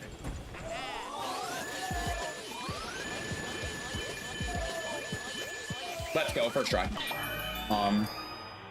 So once they get out back into her apartment and Luca and Amanda turn back into their normal self, Amanda's like, or not Amanda, Sheila's like, "So, Amanda, welcome to our home. I really hope you enjoy your time here. I know you can't really leave us now, so I hope we can make you at home." She doesn't say anything and just sits there. Luca comes up to her saying, "We don't have a place for her. You know that, right?" She goes, I know, but we'll think of something. Like, I'm pretty sure we'll think of something." And then Luca's like, "She can have my room." And she was like, "No, that's your room. I made it just for you. Like, I put all your game consoles in there. Like, I made it just for you." I said, Luca's like, "Clearly, she needs it more than I do. I can sleep on the couch. It's not a big deal. I can sleep on the couch." And she goes, "Are you sure?" He goes, "Yeah, I'm sure." And Sheila's like, "Okay, Amanda, let me show you to your room." So she guides Amanda to her room, and Luca's kind of just looking back at her like, what the frick is going on right now? Like, this is happening. But he goes into his pocket and realizes his phone is still in there. He kind of opens up his social media page and tries to like talk to his friend, saying like, "Hey, dude, I just had the craziest experience ever." He's trying to explain this thing to his friends, but his friends are like, "Dude, what kind of fantasy game have you been playing recently?" It's like, "It's not a fantasy game. It's actually happening." He goes, "I don't believe you, dude. Great story, though." So he kind of like goes like, whatever. And he tries to look at the messages from that girl he was talking to a while ago. Again, no messages from her, but he still messaged her saying like, "Hey, crazy things are happening right now. I miss you. Like, I wish I could talk to you about it." Now we move to the next scene with Sheila and Amanda, and Sheila is trying to like make her bed for her, trying to get her to like, relax. And he goes, you can sleep on the bed." She goes, no. It's like she keeps saying no, and I'm like, it's okay. You can go on the bench. She tries to reach out for her arm and she pulls away. She goes, no. And I'm trying to write this properly because here's the thing.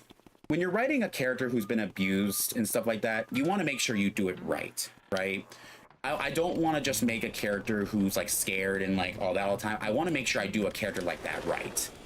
Because it is a very touchy subject. It's a very important subject to tackle, and I want to make sure I do it right. So please bear with me if like things I talk about for her right now is kind of like silly. Just know that that would not be how I present her if I were to make this story an official thing. Just keep that in mind. So essentially, you know, she starts to realize that like everything he's done to her has essentially left a mark on her to the point where everything feels like scare. Everything feels like if she made the wrong move, she would essentially, you know, hurt. So as time goes on throughout the weeks, she does open up to Sheila. She doesn't open up to Luca yet, but to Sheila, she does. She feels more comfortable talking to Sheila than anybody else. There will be a point she will open up to Luca, but that's like really late into the... That's like really late into the story. So at one point, Amanda will actually finally talk to her. And, I guess I can take out these ghosts first before I go for the golden mouse. Okay. So eventually, she does actually open up to, Sheila. Sheila kind of has to take care of her. She has to bathe her, give her clothes, and pretty much kind of like make sure she's okay. Forgot I don't have fire. So time goes on and she eventually does open up to her. She will feel better. Her past will still haunt her, but there will be a point where she's like, she's able to speak and talk and move on her own without having the fear of someone telling her what to do. She will have a moment where she's free and able to express herself. So as time goes on, that's pretty much what the whole 2 weeks are. I know I say 2 weeks as like 2 weeks, but just know it's just like a random span of time. Throughout that time, she learns to, you know, to at least be a little bit more open. And so after the time expends, it's time for the second tournament. So in the second tournament, they fight the two gym bro guys, right? They fight the two gym bros. And so the tournament begins, and these meatheads, yes, I'm calling them meatheads, do not know the precautions of the tournament. Like, after they defeated the first guy, they just straight up were like, yeah, we did it, let's move on. They just walk away, don't even notice that the guy just straight up died. The guy just straight up died right there. They realize they have the second puppet, right? They do have the second puppet, but, they just don't understand. They just don't understand the whole stakes right now. They just think they're having a good time. And so, because of that, when they go to fight Luca, Sheila, and Amanda, you have no idea how powerful they are. Gym bro stereotyping, yeah, it's got a, they're the gym bro stereotyping. Yeah, I don't know. I just think it's very funny. Right. Give me a second. I gotta take these guys out. Give me a second. Oh, good, hearts. So the next tournament starts, and you know, Luca and Sheila and Amanda, they're getting ready to fight. They do defeat them. I'll spare you the trouble of the fight. They do defeat him. And that's when the gym bros realize the stakes of this tournament. They just realize that he's never able to see his brother again. So what happens is now that they lost and they can't see each other anymore, the puppet bro is devastated, right? He's like my brother was everything to me. Like, and now he's not here anymore. And like now Sheila has to deal with this guy who essentially lost his brother. They're straight up Biff Atlas. Yeah, see, I kind of used Biff Atlas as a example. I used Biff Atlas as a great way to describe them when I talked about them in the past. So it is really funny that you use Biff Atlas as like a way to reference them. So once the tournament ends and you know the Gym Brothers are defeated, Sheila goes, wait, don't they have 2 puppets? What? Do I get them both? And the ringmaster comes in, the puppet master guy comes in, or the jester. He comes in saying, no. You imagine how powerful you would be if you had 2 whole puppets to be added to your collection? Nah.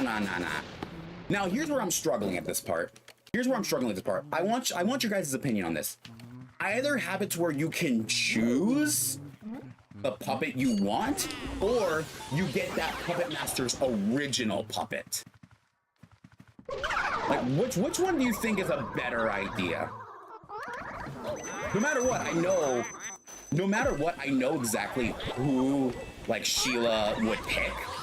But I want to know, like, in terms of the tournament rules, what would be better? Like, having the ability to choose, or only grabbing the original puppet? Like, I don't know what would be a better idea. Because that one always kind of struggled on my mind.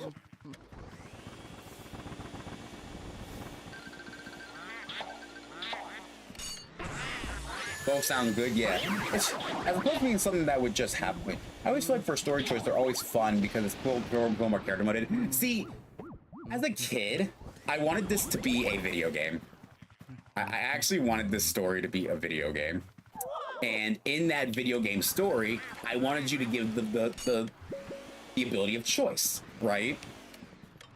And in the way you would choose a character in that game would actually affect the story as a whole. And that'll be important as I tell you more about the next part of the story. She becomes very important as time goes on, right? So let's just go with the idea that Sheila, as opposed to being something that just happened. Okay. Now let's go with the idea that Sheila gets the buff bro, right? Regardless if she picks or she just gets the original puppet, she's gonna pick the buff bro, right? So in that this is where the loop kind of starts with the series, with the show. This is where it starts kind of looping, and the gym bro's like, I lost my brother, I don't know what to do, like I can't go on. Amanda will try to help, and Luca will have his moment to shine to tell him, hey, I lost someone important to me too. Not to the extent of them dying, but the extent to the point where I'm not able to speak to them anymore. Talking about the girl, right? The girl he messages on social media. So with all that talk with the guy, he goes, okay, I get it. Hey, I got you guys, right? Like, I'm not alone, right? And he goes, yeah, no, you're not. You have us. I know we're brand new people you just met and we don't know each other well, but just know you have us. And this is when, like, Luca starts opening up, right? He starts being more like, maybe I need to talk to my sister.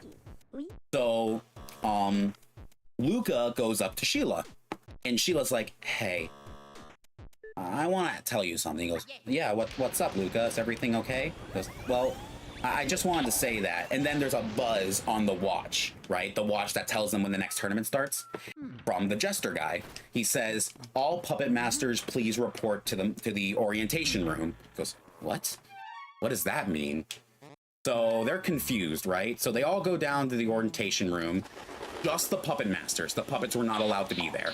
Because when Luca tried to go through the portal, he got knocked out. He was not allowed to go in. He was like, okay, that's fine. I'll just hang out with Sheila and I'll just hang out with Amanda and the buff guy, right? I never gave him a name. I think he does have a name. Hold on. I think I might have his name written somewhere. Let me check. I think I did write his name down somewhere. I did. Barrack. That is the puppet master. His name is Barrack. Did I give his brother a name? Grimmer. His name was Grimmer or Grimer. It was either Grimmer or Grimer. Barrick and Grimer. That was their names. And so, Lucas just like, fine, I'll just hang out with Grimer then. And so, Sheila's going into the portal. Sheila's like, wait a minute. I'm far away from Luca right now. Like, wasn't I supposed to stay near him at all times, or else he feels sharp pains? And Sheila's like, wait, what if he's feeling it right now? Oh no, I have to go check on him. And the puppet master's like, that, or the jester's like, that won't be necessary anymore. And Sheila's like, what do you mean? Well, come to the orientation room. That's the reason I called you guys. Well, what do you mean? So all the puppet masters come by, and you get to see more of the puppet masters and who they are as people. Water, I need water.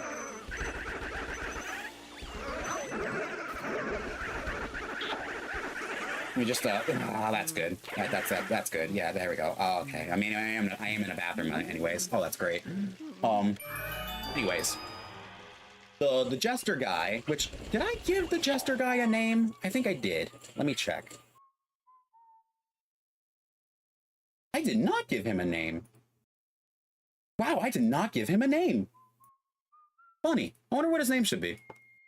Anyways, the jester guy comes up to the puppet masters and be like, so, since you guys are having a big influx of puppets, I'm pretty sure you guys are annoyed that they're following you every single time. Like, I'm pretty sure it gets really annoying that they're, like, near you 24/7. So, I decided to lift the restrictions on keeping your puppets close to you. And, like, some of them were like, oh, thank gosh, they were starting to annoy me. And other guys were like, no, that's so stupid. I want to keep my puppet with me at all times. And Sheila's like, oh, okay. I guess that's fine. It gives them, you know, some freedom.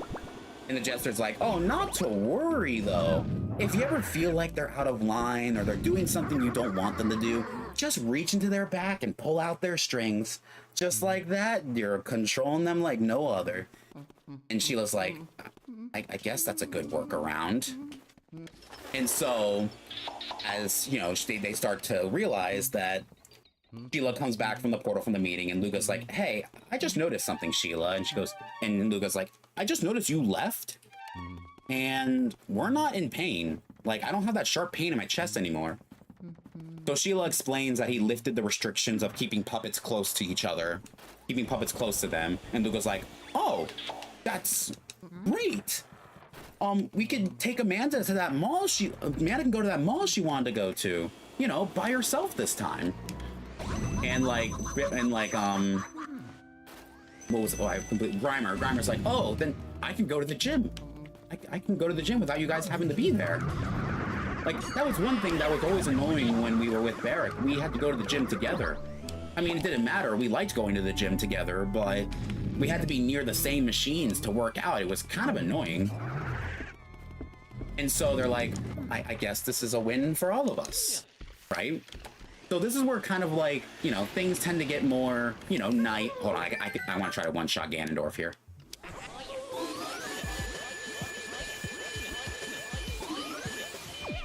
Oh, I got gold.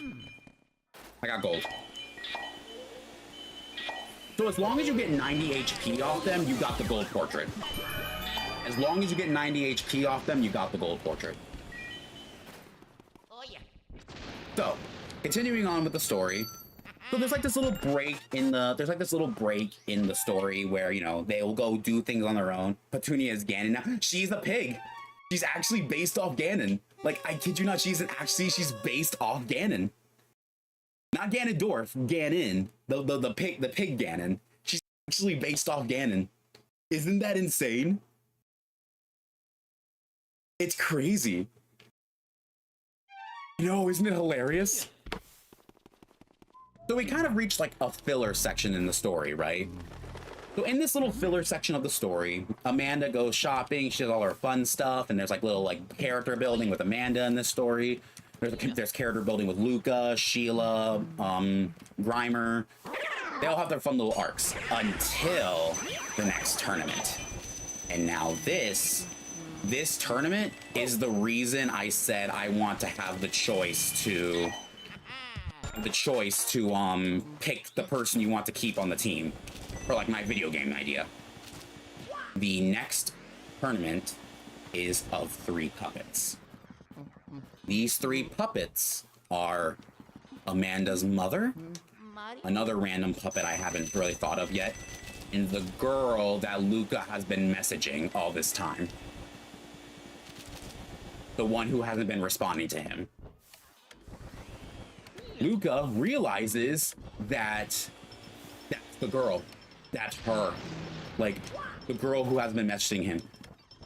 They all look like these weird goth-like characters. Like, she realizes Amanda's mother does not look like her mother. She just looks like someone with, like, black mascara on and everything.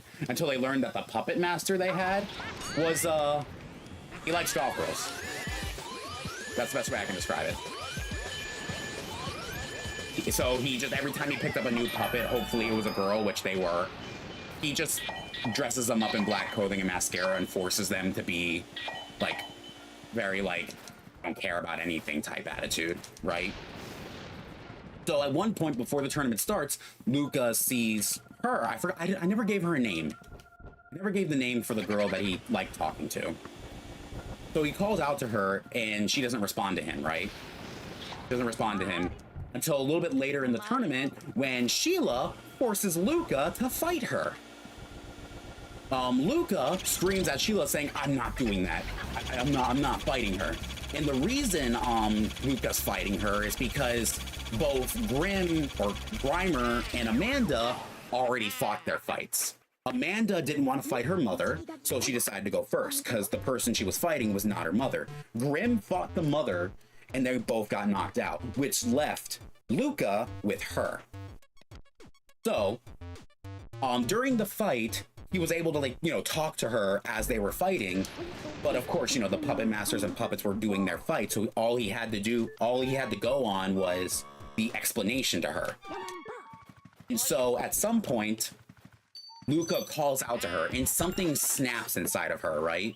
Something clicks in her head when she finally opens her eyes and says, Luca, is that you? And she starts actually starting to tear up, and Luca's like, Amanda, not Amanda, I need to give her a name. Someone give me a name. Someone give me a random name. Someone shoot me a random name, and I'll start using that. Might not be the final name, but just shoot me a random name. I'll go with anything here.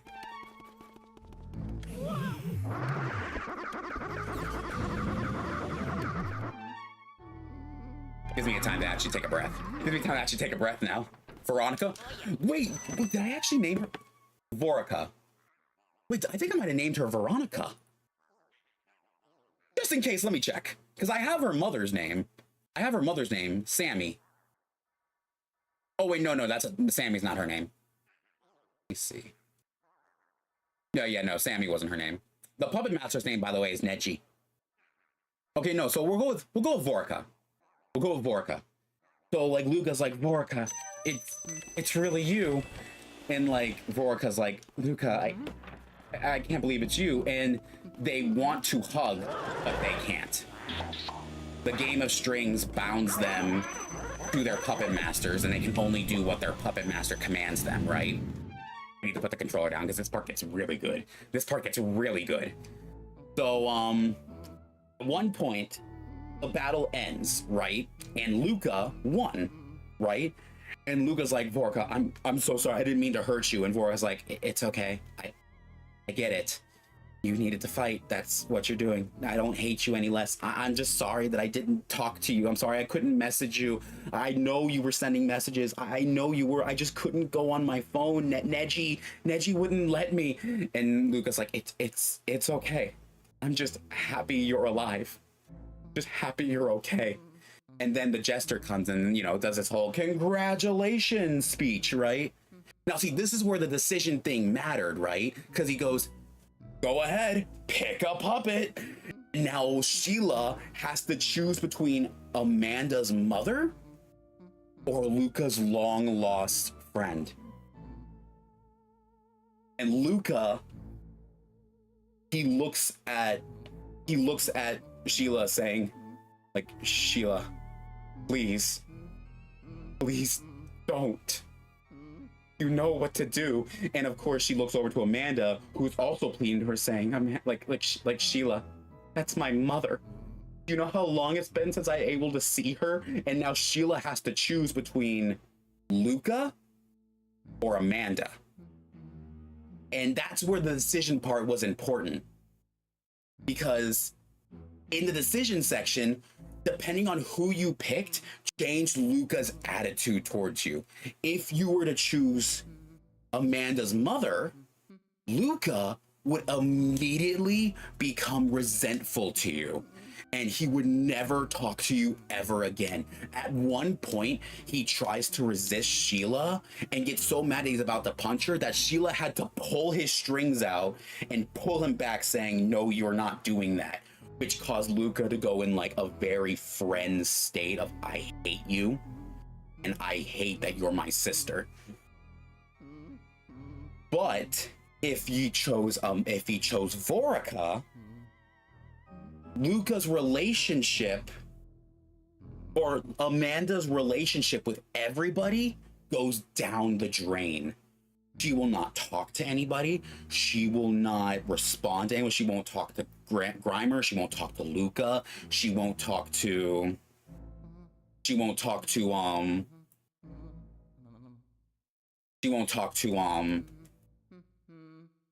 Sheila.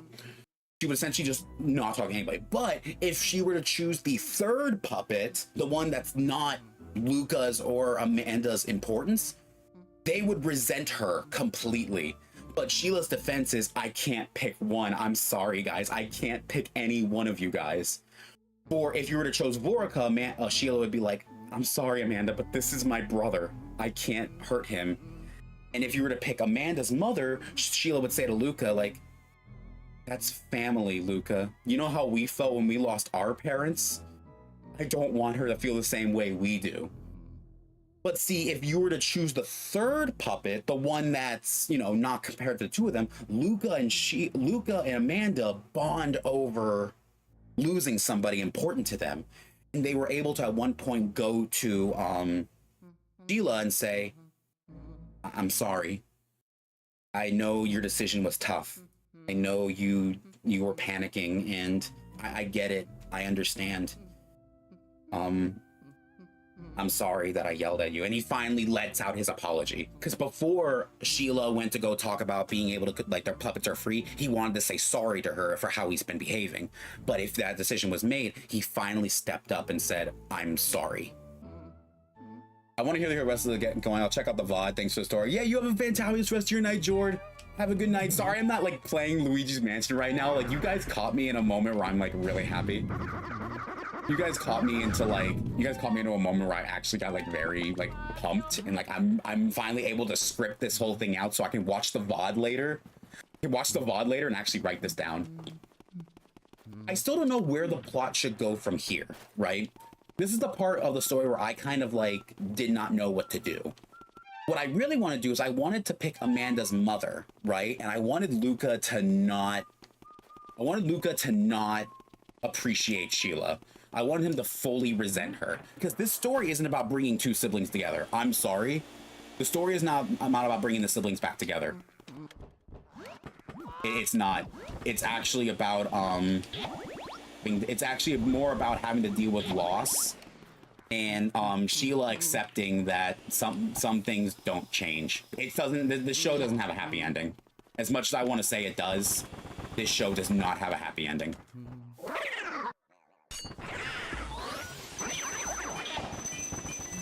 I mean, I can always change it. The thing is, I can always change it to have a happy ending. This is where I'm like in my dilemma, right? Because I don't know what path I want to take. Do I want to take the one with Amanda's mother? Do I want to take the one with Vorica? Or do I want to take the one with the third puppet, the one that doesn't connect to either one of them?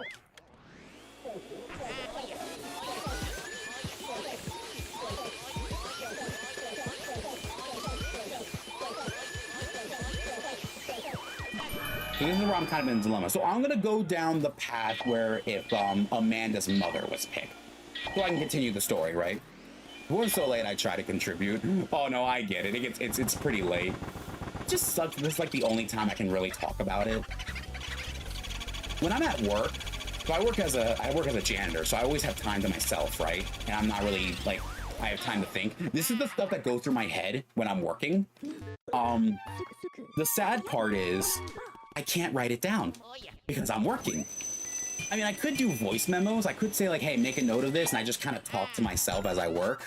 I'll be sure that is such an awesome story. Yeah, it's almost done. The story is almost done. So if we go down the route of choosing Amanda's mother, Luca would resent Sheila, right? The story would progress at the point where Luca would never want to talk to Sheila ever again. Now, a few tournaments later, right? A few more battles later, yada, yada, yada. We have some more character development and arcs. Amanda essentially becomes a sister to Sheila. And Grim essentially becomes a new brother figure to her. And these people mean a lot to her. But Luca, on the other hand, resents her so much that any acknowledgement of like being her brother is pretty much out the window. It's pretty much gone now. So it's really sad that it happens, but it does. So we reach the end, right? And sorry, these are a lot. I forgot so many spawn here.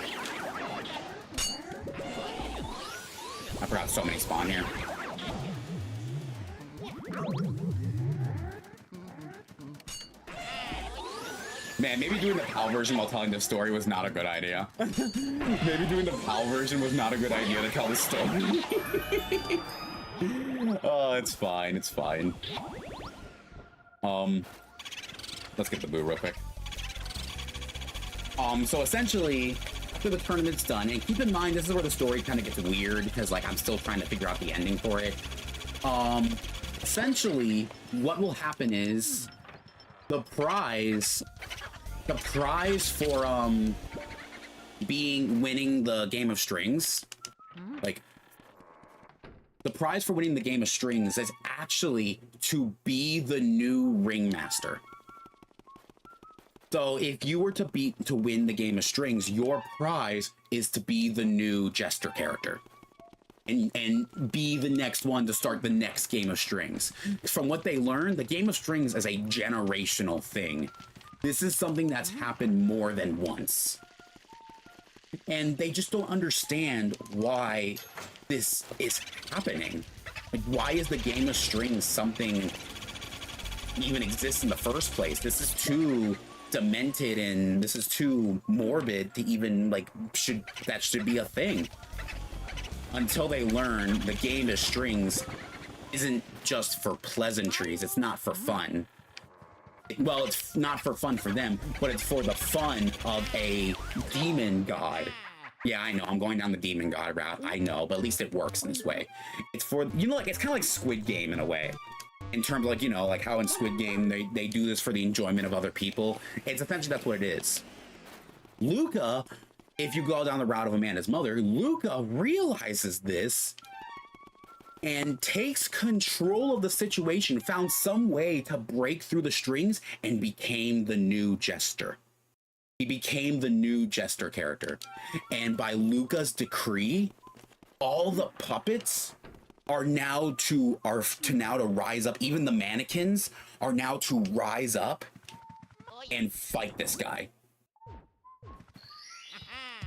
Sheila notices that the tyrant he became, he is being controlling and demanding, no different than a puppet master. So Sheila tells him, Luca, you can't be controlling these people. And he go, it's not controlling, it's working together.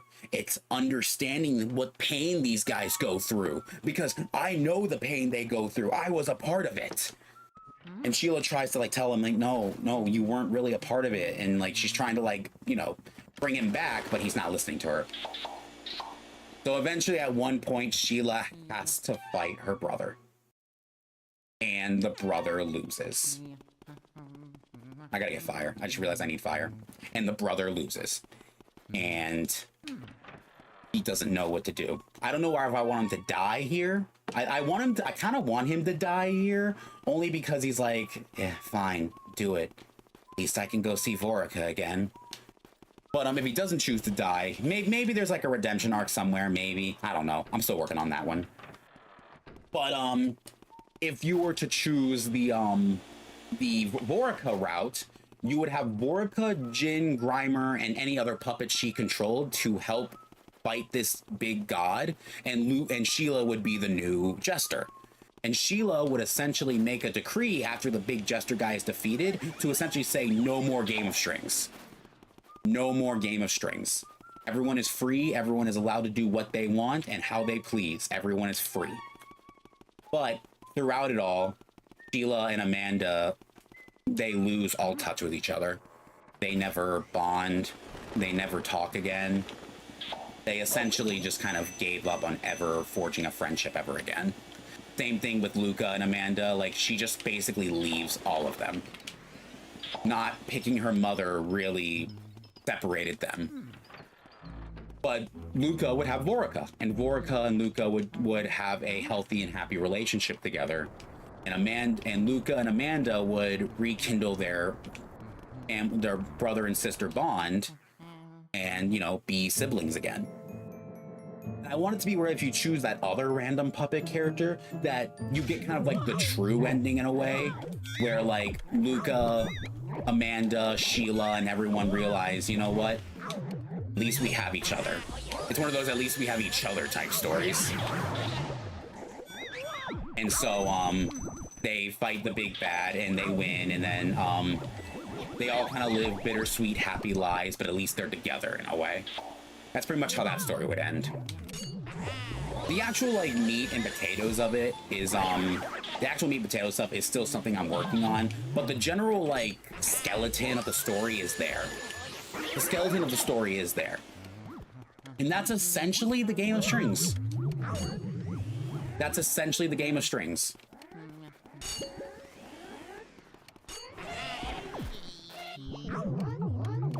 And the whole concept of puppets and puppet masters is supposed to kind of be like this, it's kind of supposed to be like this kind of meta reference to like, you know, possession and like, you know, realizing what you have until it's gone. And realizing you can't control people, you can't tell them what to do. They're hurting, you can't force them to like you, you can't force them to be happy. They need to grow and learn themselves, or else they're never gonna grow they're never gonna grow. They're never gonna be able to recover from their problems. You gotta let people open up themselves. You can't force anything, essentially. And if you force something, well, something bad might come out of it. Which is the allegory for like puppets. If you force puppets to fight, they're not gonna like it. Or they don't realize what they're risking by telling them what to do. Frick, now I'm in a storytelling mood.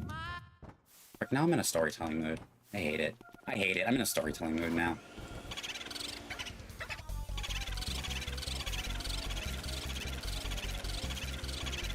That one's my more worked on story. That's one I work on a lot more, actually. So that one I had time to actually, like... That one I actually had time to actually talk about. Oh, can I get the moon first try? Can I get the moon? Look, can I get the moon first try? Let me see if I can get the moon first try. Frick. I just realized that I've gone 2 hours into the stream. Am I gonna have to... No, I'm gonna finish Luigi. I'm gonna finish this Luigi's Mansion stream. Just remind me if we're playing the PAL version to not do any like story-related stuff. All right, can I first try the moon?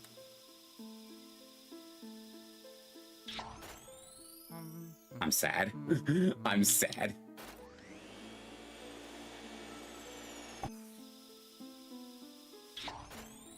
Okay, second time's the charm. But yeah, I might have to rewatch this VOD at some point to remember the stuff I said about it. Remind me to try that voice sometime, by the way. Oh yeah, don't worry, we'll be getting there soon. If you want to do it tonight, I'm more than welcome to throw you to the voice chat to do it if you want, just for the voice. But if not, we can do it. We can always think about it another time. Maybe when we do the actual like voice acting stream for Luigi's Mansion. Nah, it's a bit way too late. I thought so. Yeah, I thought so. Plus, you're still sick, right? Yeah, you're gonna you need to recover. You need to make sure you're healthy.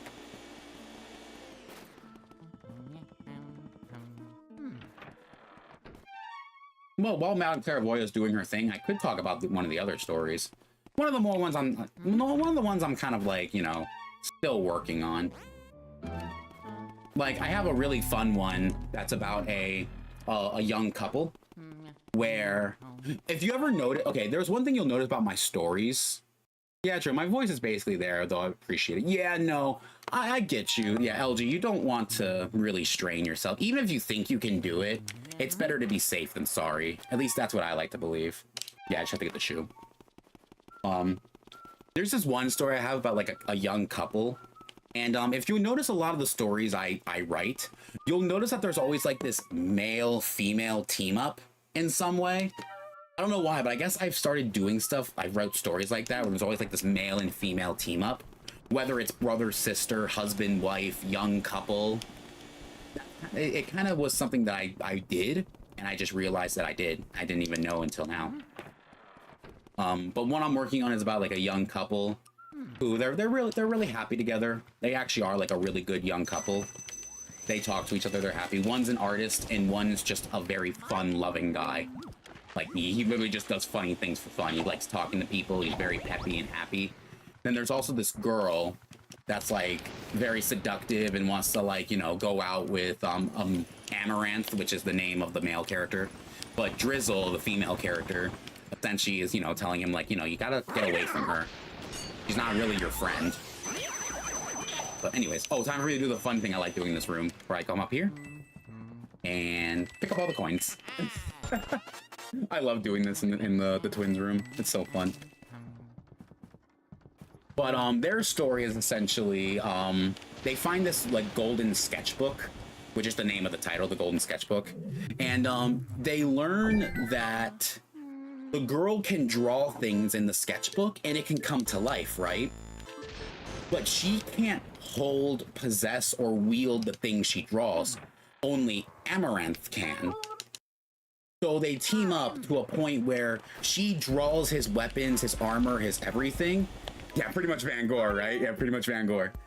But she can't use any of it, so she has to rely on Amaranth to use those weapons. And they fight these strange enemies called renditions. You know, like yokai? You know, like yokai, like no one can see yokai, but they can do things. It's kind of, those are kind of like what renditions are, but renditions are a little more fierce. They're a little more like, they can actually like hurt people. Yeah, so that's kind of what renditions are. So they have to fight the renditions. They have to fight the renditions when, let me get this guy real quick.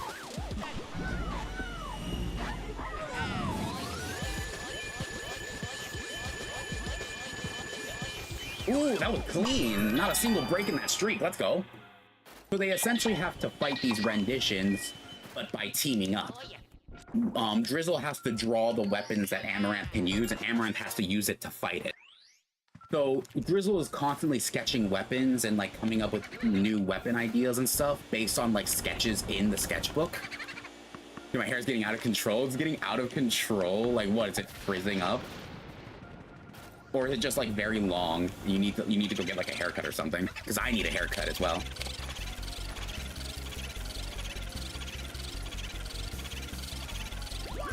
Oh, come on.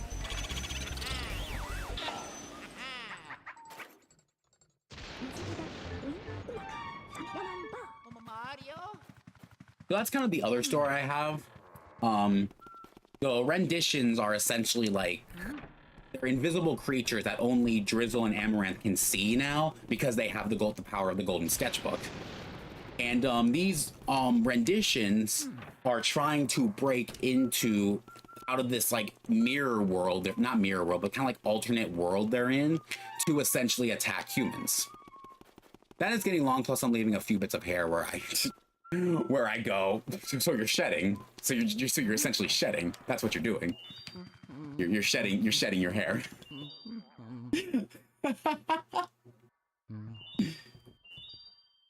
Yeah, pretty much.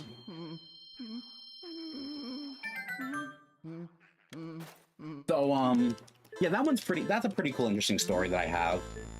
Drizzle and Amaranth, they're like a lovely couple. They live together in the same house, and they essentially just kind of do things together as a couple. Sometimes Drizzle gets very introverted and very like skeptical about things Amaranth does. Sometimes he's a little secretive, but Amaranth is too much of a nice guy and too open with people that he's oblivious to other stuff. Like if someone's flirting with him, he won't know that they're flirting with him. He'll just think they're being very friendly. And Drizzle kind of has to tell him, like, they're flirting with you. You need to stop being nice to them. And it's really funny. There is a scene when they get completely mad at each other and they kind of like split for a while. And Sinadre, which is the seductive girl, tries to convince Amaranth that she's the one for him and tries to keep them separated. And there's like an underlying truth to that. We have another one that's about, let me actually pull it up real quick. I have another one that's about another one's about this guy. And this guy is just a regular guy trying to graduate high school, and he's like this guy, just random guy. He gets a message from, like, I think I was gonna do Saint Michael, one of an angels. Are we hearing about stories you got? I just finished an entire session about one of the ones I wrote about. This one's still kind of like on the fence, but it's one of my older stories.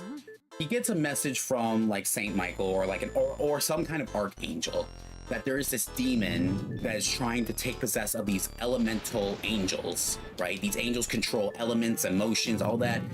And the archangel tasks Archie, which is his name, to find these angels because they've been sent to Earth to protect them from this devil, because the devil can't track them on Earth.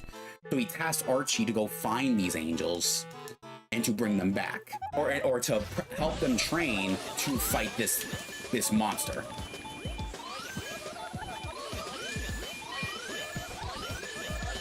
And so this one is pretty interesting because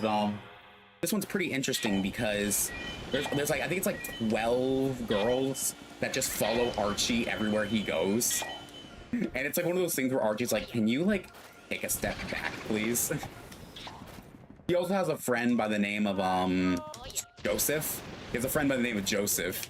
And this one, I hear you saw it goes faster if you hold X, start, and B. Oh yeah.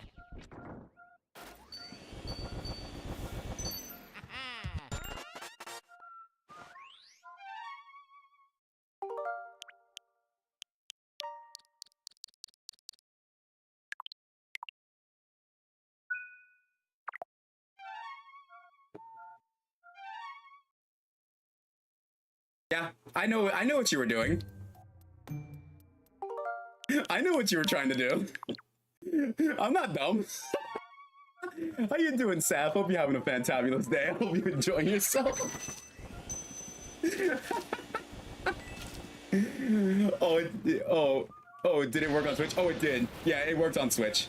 The only silly thing of the Luigi's Mansion 2 on NSO is that they got rid of the Pikmin movie.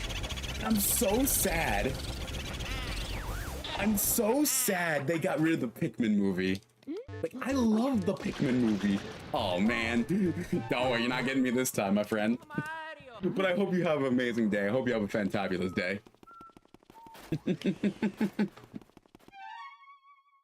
Alright, time to go to the third floor. I don't think I need ice for the PAL version. I think I'll be okay. But I'm gonna grab ice just in case. Just in case. Whenever they make something, they always mess something up. I mean, like, yeah, the Pikmin movie kind of sucks that it's not there. I mean, like, how many megabytes was it? It wasn't even like 3 megabytes, I think it was on the disc. But like, I'd say they did pretty good with this one. But having the ability to actually play the European version on like on official hardware is actually pretty fun for America, at least. I know the European version, if you had a PAL version of Luigi's Mansion, like you'd be able to play it, but still. Like once I actually like played the PAL version for the first time, I got so happy. I got so happy. All right, time to go do the mouse. Time to do the hallway mouse. It's gonna get annoying really quickly.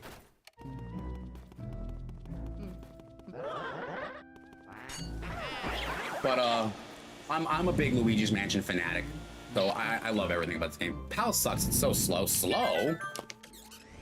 What do you mean by that? I feel like the PAL is interesting because it offers more of a challenge. Wait, how is I'm actually genuinely curious. I want to know, how is it slow? Like I'm not refuting you. I'm actually genuinely curious. How is it slow? At least for the N64. This is a. Are you talking about like that N64 like?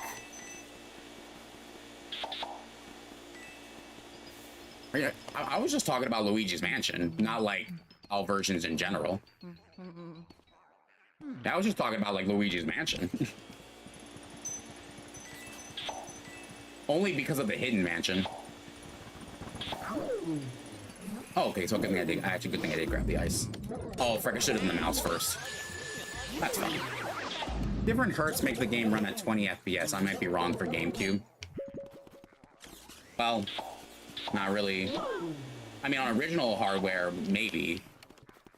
But you know, on the NSO, it plays perfectly fine.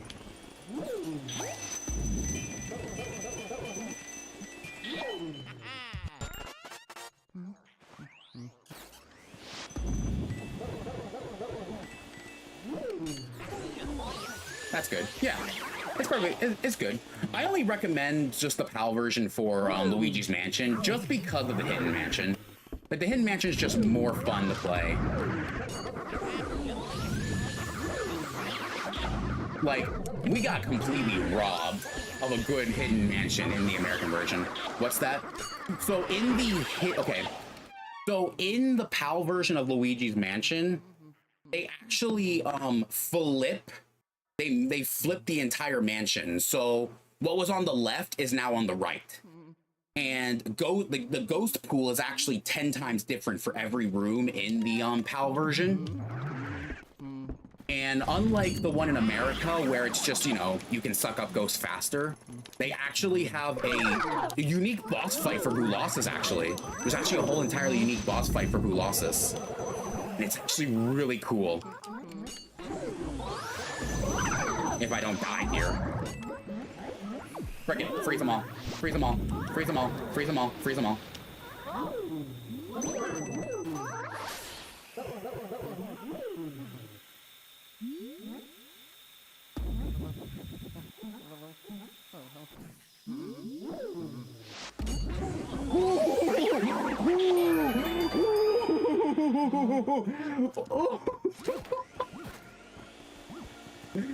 Actually, if you stick around for just a little bit longer, I'll show you exactly what I mean about the I'll show you what I mean about the PAL version for the hidden mansion. What? I don't know. I don't know how I'm alive. Are you alive? I don't know. I don't know. That question is just your answer is just as good as mine. I'm gonna go get a health real quick before we fight the boss. I'm gonna go get health before we fight the boss. Give me a second. I gotta go out to the I'm clipping that. Thank you. Thank you. I need to see what happened there. But yeah, no, if you stay around for just a little bit longer, I can show you what I mean, because the Boolossus fight is the most beautiful fight. I think I'm going the wrong way. Yeah, I'm going the wrong way, frick.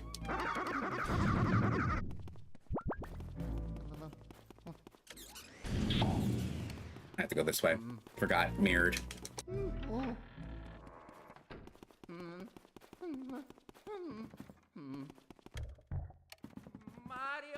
Mario! Oh wait, I can go this way.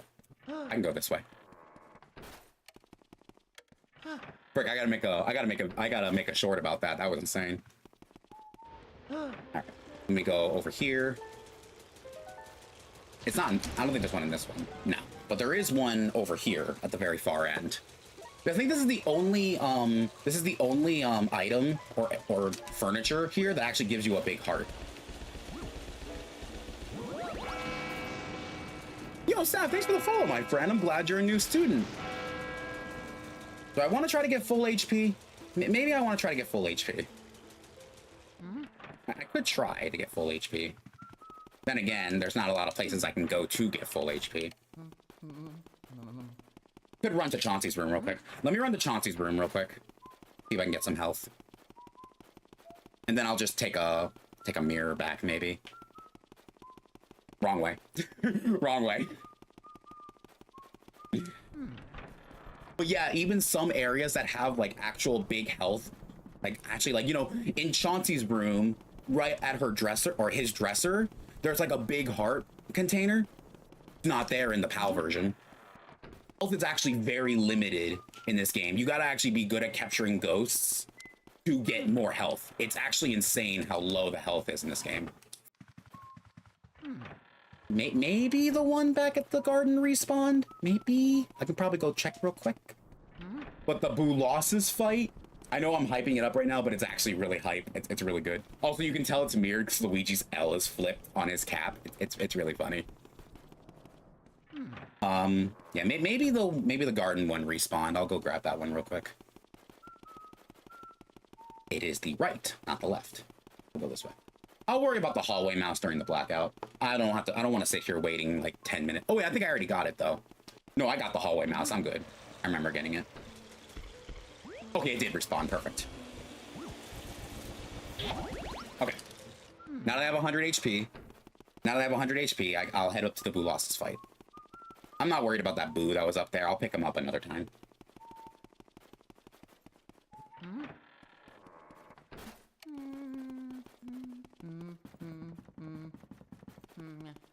Okay. Up we go. Please tell me it worked. Let me look. Let me see. Hold up.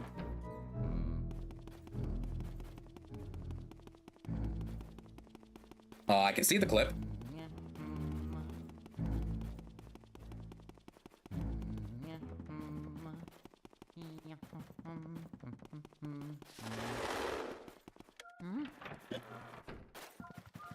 I can. It's working on my end. Oh, he's in here. Get over here. Get over here. Frick. Go back in that room. Okay, it worked. Yeah, I saw it. It worked.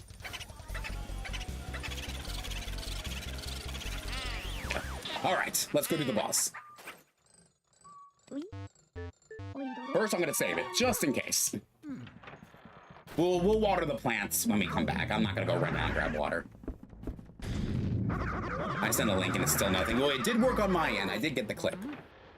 All right, time to show you how what the Boo Losses fight is. It's so much fun. It's so much better in the PAL version. Luigi has made it this far. Oh, we are so frightened. I guess it's our turn then.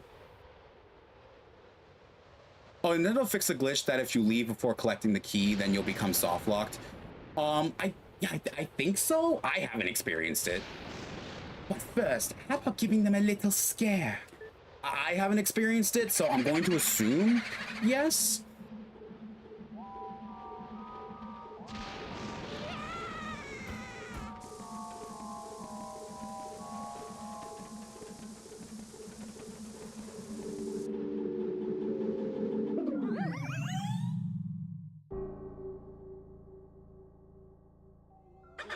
Alright, here it is. Here it is. Time for the fun fight. Even though I despise this fight, like, with a burning passion, here comes the fun times. You gotta get gold on this, so I'm gonna try my best.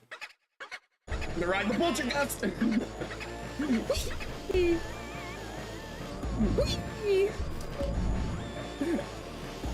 Whoa, okay, hold on. Calm down, calm down, calm down!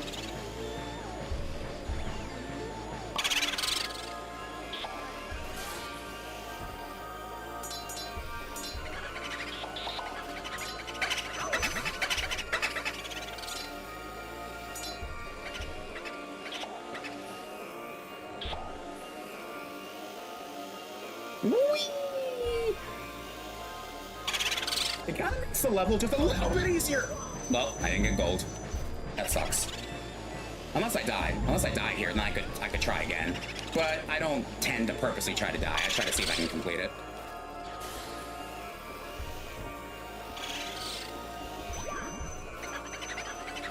This one's a little harder to control. This one's a little harder to control. I kind of struggle with this one because I don't have a lot of experience with the sliding. No, oh, frick. You kind of lose a lot of control with Luigi in this form. Yeah, because right now I'm not doing really good in this fight. Oh yeah, no, I might die, actually. I might actually die.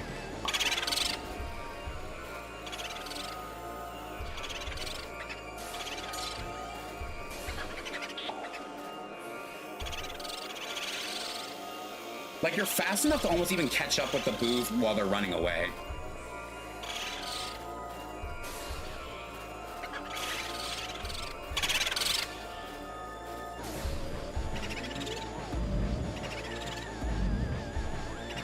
Also, I think Colossus is a lot faster, actually. I think Colossus is actually a whole lot faster in this one.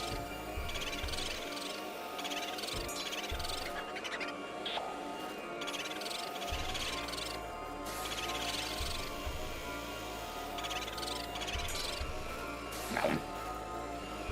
Nope. Nice try.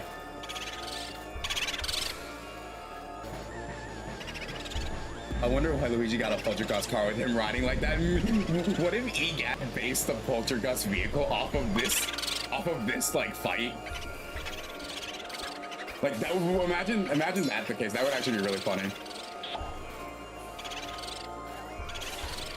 I am not a very good shot, just letting you all know.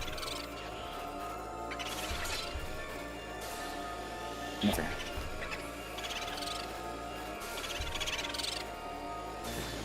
I can see it though, right? All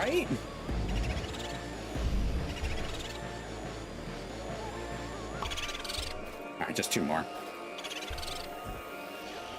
Then again, I'm not really focused on this. I'm not really focused on this run because I did that whole like storytelling thing earlier in the stream. Oh, nice. Get away.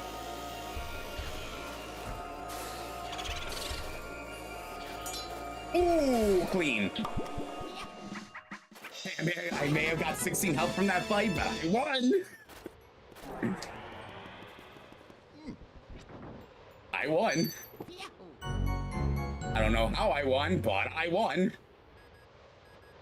G, gosh darn freaking G's all the way.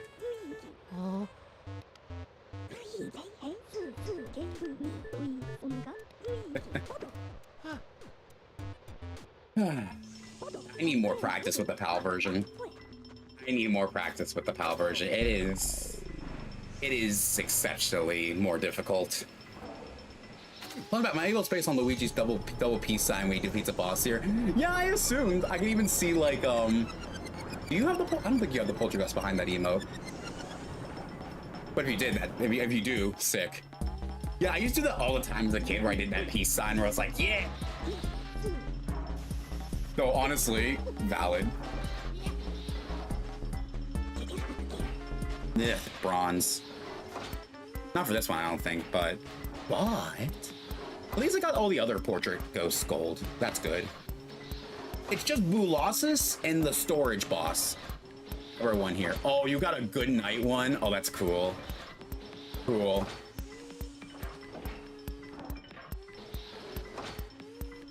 At least I got all the golds for the other portraits.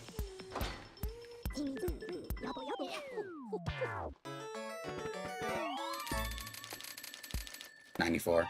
I don't think I'm gonna beat my previous record, but that's fine. Like I said, today was more of a chill, fun stream more than me trying to actually like get a good score. I based it on the 3DS text because it looks cooler. I forgot about the 3DS. I forgot that the 3DS one looks different. I'm gonna be bluntly honest with you. I always forget the 3DS one exists. I have it. I have 2 copies of Dark Moon on my 3DS. But I do have a copy of the first Luigi's Mansion, which I do need to 100%. I actually haven't 100%ed the Luigi's Mansion on 3DS yet, only because I'm stuck on a speed run fight for one of the bosses, and it's really hard to do the speed runs on a 3DS. Just saying. Just saying. But like, I will. Frick you. And it looks cool. Yeah, that it does. It does look cool. I will be honest with you. It does look cool. Did I get this mouse in the hallway? Did you guys see me get this mouse in the hallway, or am I tripping? Pretty sure I got that mouse. If I didn't, who cares? Right now, I'm 3 hours into this. I'm almost 3 hours into the stream, and I'm only done the third area. Oh, that's what happens when you're too invested into a story. Frick, I forgot about the water. I forgot about watering the plant. Frick, remind me to water the plant. Also, I think the one here is the Dark Moon. Yeah, that's the Dark Moon emote. That one I do know. Which I like the Dark Moon one. It's pretty cool. Dark Moon was such a controversial Luigi's Mansion game when it came out. And I'll be honest with you, I was on the side of it being a bad game. But as time went on, I tend to realize it's actually not that bad. It's actually, like, not that bad. Such a it was the black sheep of Luigi's Mansion games, I'll be honest with you. It really was the black sheep. But you either love it or you hate it. I hated it at first, but then as I played it, I was like, wait, this is actually kind of fun. And I think the Scare Scraper sold it for me. The Scare Scraper sold it for me. Once I started doing the Scare Scraper, I had a more of a fun time.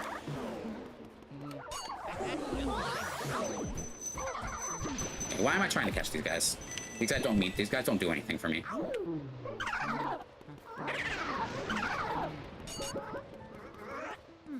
Yeah, Scare Scraper is sick as Dark Moon. Okay, but what's your... I think we already asked you this before, but I want your honest opinion about 3. And I'm gonna give my honest opinion about it too, and I think you'll understand how I feel about it once I explain my reasoning. But I think you have told me before, but I want to hear it again. Oh, come on. That's stupid.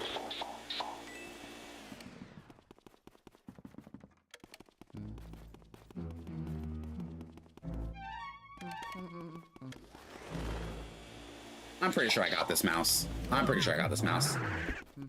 just gonna go with the assumption that I did.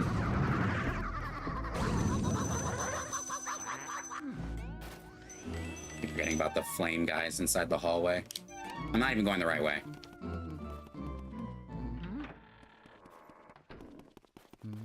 All right, we have 3 more scary spirits to grab. We need to go to Melody's room. We need to go to Chauncey's crib, and we need to go back to the butler's secret room. So let's go do Melody's room first, real quick. Oh, come on! You were camping! He was camping!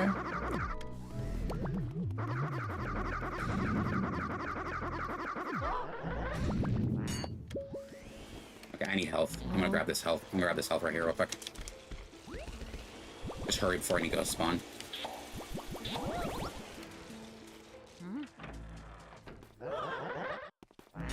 Shut up. Honestly, 3 was my first experience with it, and I think it's fun. I love the outfits and themed floors with the special ghosts. I mainly wish we had options to choose modes like in Dark Moon.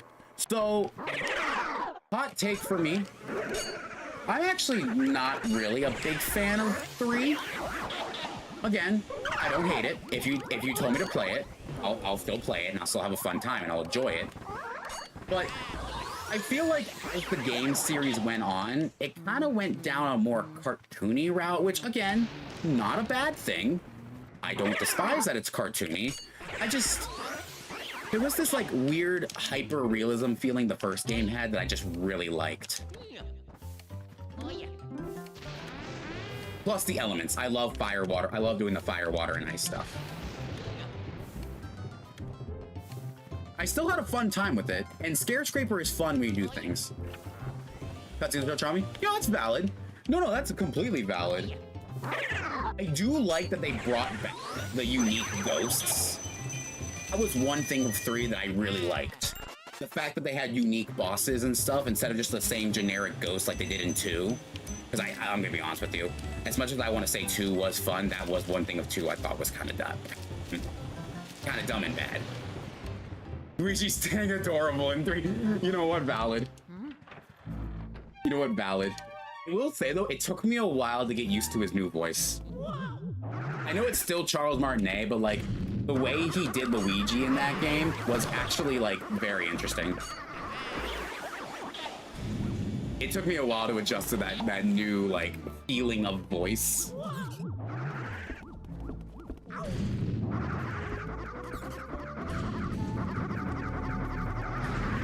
Oh my gosh.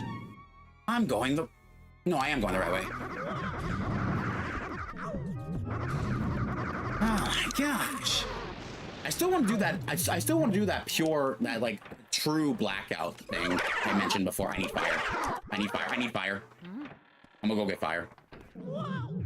I'm not getting fire in that room. I do also, however, love this game, like how it aged like fine wine. I think for me, the beauty is its replayability. The ability to just turn the game back on and do the game again.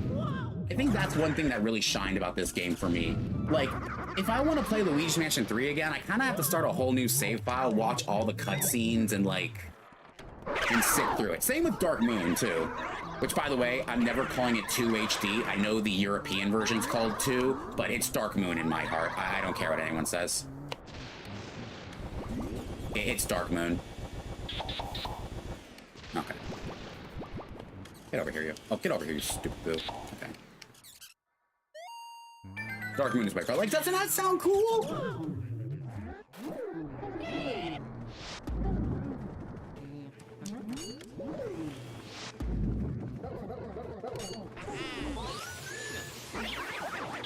And it makes sense for the plot, right? That's what I'm saying. That's what I'm saying. Okay, so he's in here.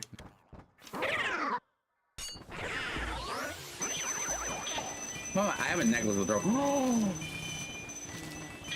Where? Okay, 3 questions. Where, when, and how much?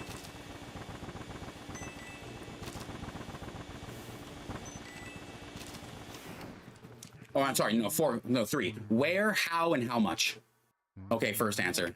Etsy. Thought so. Thought so. Etsy. Always Etsy.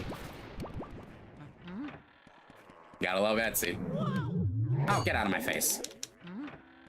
Okay, now I gotta go to Chauncey's crib. I'm gonna pick up a fire element while I'm here.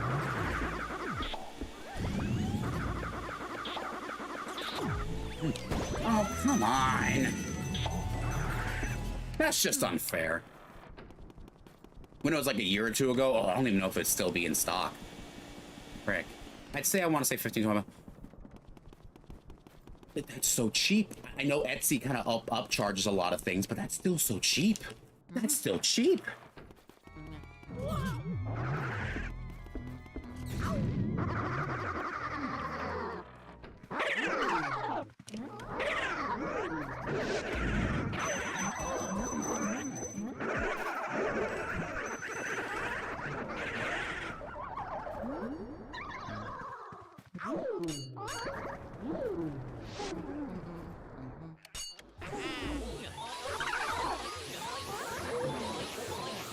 That was weird. Why did it take me a while to capture him? Alright, that should be all the ghosts. Time to do Chauncey's. Now time for Chauncey's crib. Alright, time to get Uncle Gwemwe. Time to go get Uncle Gwemwe.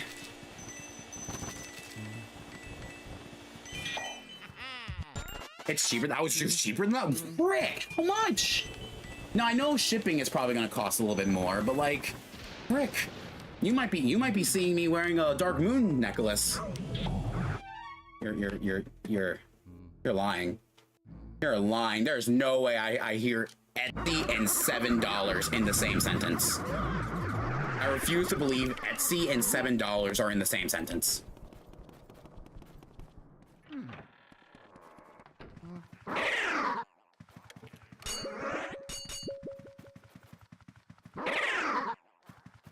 I straight up refuse to believe that Etsy and $7 are in the same sentence. Is that just Uncle Grimly that spoke?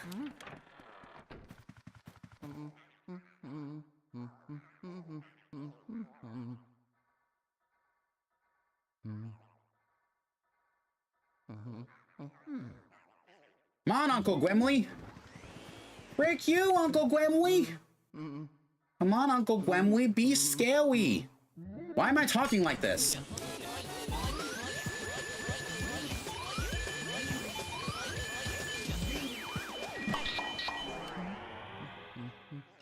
I need to look at this because I refuse to believe $7 and Etsy are in the same sentence.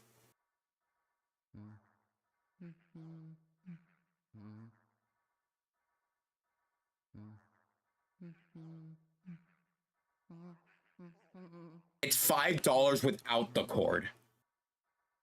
It's $5 without the cord. It's even cheaper. It's even cheaper without the cord. Holy frick, is it still in stock? In 5 carts. I can get it by May 21st if I get it now. Do I dare check out right now? Do I dare check? Do I dare sign into Etsy with my email?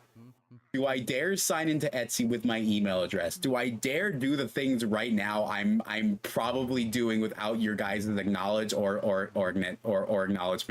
There's no way in heck I'm doing the things right now that you assume that I'm doing right now. Why is this taking forever to load? Why is this taking forever to load? Also, it's funny. Okay, LG, it's really funny because it says it's in 6 carts and 2 people viewed it. I wonder who the 2 people are that viewed it. On, let me log in.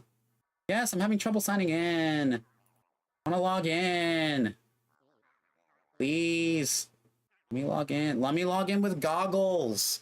Because that's how I logged into Etsy the other time. I don't know my password for Etsy. I don't want to go through the whole password reset process for Etsy.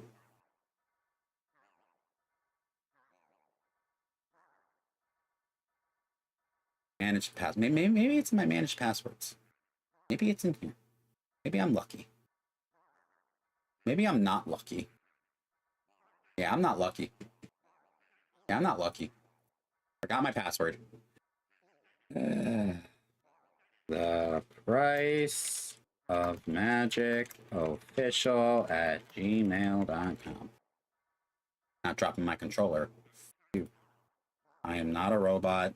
Yes, that's a motorcycle. That's a motorcycle. That's a motorcycle. Those are motorcycles. Send me the link.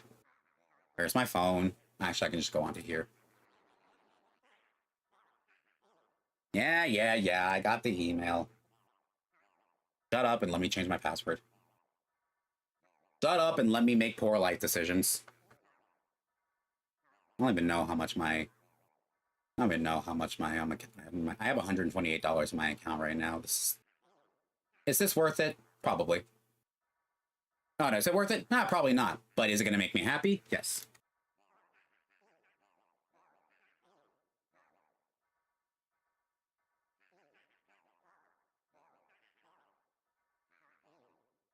You're all set to sign in.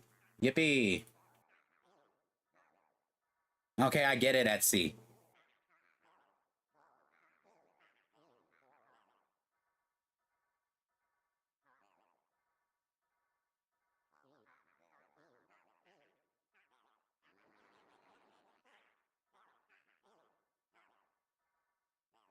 There. Security code? Good thing I have an Apple Watch, so I can just look up the code there. Bam, bam, bam. Bam, bam, bam. They signed in. Go to my cart. I have a message from my... I have a message? What? Okay, got it. Oh, that was for when I bought the robe a very long time ago. That's funny. Now I gotta go back to the Etsy shop and find the Dark Moon pendant again. Yippee! Do got Canio? Oh, hopefully you can destroy some jokers. All right. Add to cart. That's not... Wow, that's my old credit card. I have to put my new credit card in here. Dude, that's how long it's been since I used Etsy. Holy frick.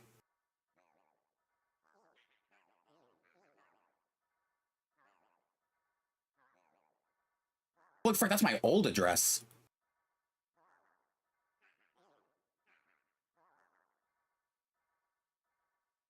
Did I have it sent to my apartment? Yeah, I'll have it sent to my apartment. That's default for now. Yeah, use that address. I have to go get my credit card. Wait, I might have it on my phone. Give me a second. I have to get my card. Should I not be doing this? Yeah, I probably shouldn't. But does it make me happy? 100%. Give me a second.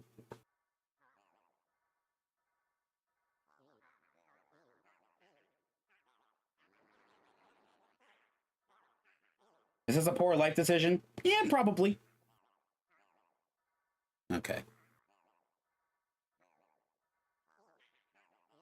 Do I just press continue and I have... Yeah, I do. Okay. Okay. Bam, bam, bam, bam. No one can see. Oh, wait. I can just press that. Yeah, there we go. Please enter a name. That is my name.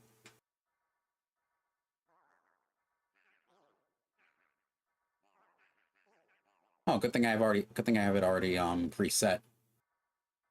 Continue.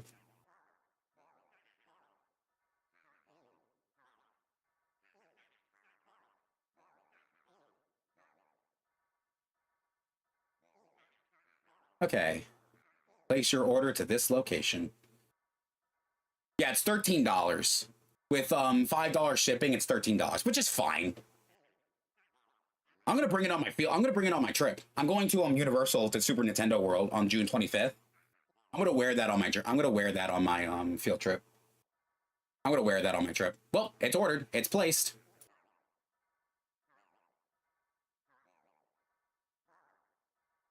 For example, oh, wait, hold on. Let's see. We can twin. Yeah, I'm down to twin. There's more Luigi Mansion stuff to do the other way. You lost the run already? Nice job, Chunky. I have a 3D print jar from the game, which you can actually put money in. I'll send a picture later, but the jar is from the room. And I'm not helping and I don't care. Fair enough. I do have a limit, though. I do have a limit in terms of money because, you know, frick, I can't buy everything. I would if I could. Does it say I purchased it? Okay, it did say I purchased it. So I should be getting it May 31st. It'll take a while, but I'll get it. Like, I have $128 in my account right now. I do have to be careful on what I purchase. Oh, wait, I can just take the mirror back. Straight up, though, I need to, woohoo, twinning, let's freaking go. Yeah, I'm wearing that on my trip to Universal. I'm wearing that on my trip to Universal. That sounds really, it's really sick. Oh, jealous. Yeah, this is something I've been planning with my friends for like I think like 7, 8 months now. We've been planning this for a very long time. Did I not grab the key? I didn't grab the key. That just tells you how focused I am right now. We have fun for me, bro. I'll send pictures if you want. I'm always down to send pictures. I forgot to go get the freaking key. I can't believe it's been that long, all right? I know, dude, we're almost a month away. We're almost a month away from the trip. Also, Chunky, I gotta get in touch with your people. That is something I do need to do at some point. And you know what I mean by that, Chunky. Just to make sure we know, what we're doing. Perfect. Yeah.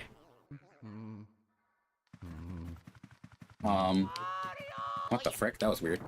Oh, right, I gotta go water the plants. Right. After the blackout ends, I gotta go water the plants.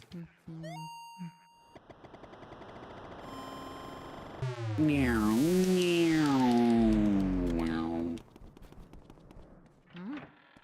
Alright, let's finish this hidden mansion. We've been doing this for too long now.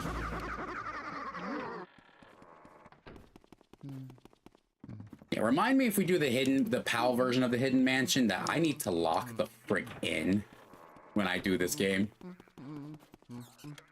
You're welcome. You're welcome. Hey. Hey, I'm the one... Oh, you've got to be kidding me. Oh, yeah. Yeah.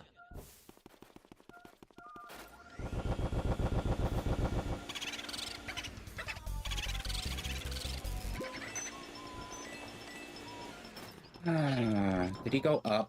I think he went up. Did he go up? Where the frick did he go? Don't tell me he's in the hallway. He's in the hallway. Let me get the other item in this room. He might come back to this room at some point. So let me clean this room out real quick.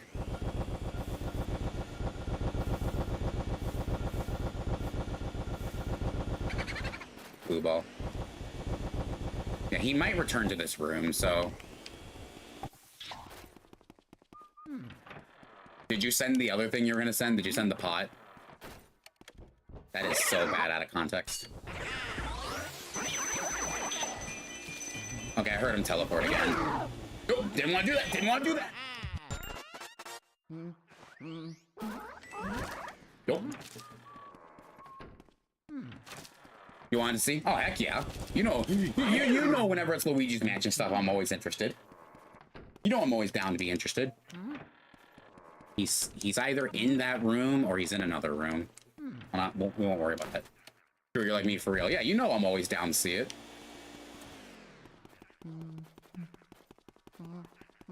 Come on. Come on. You gonna show up?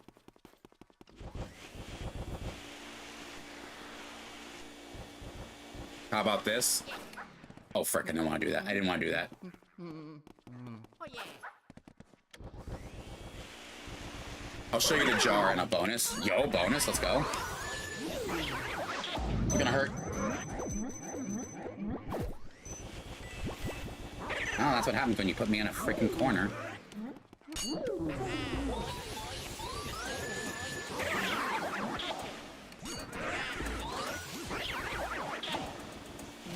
Give me the heart. Just let me know when it's sent so I can look at it.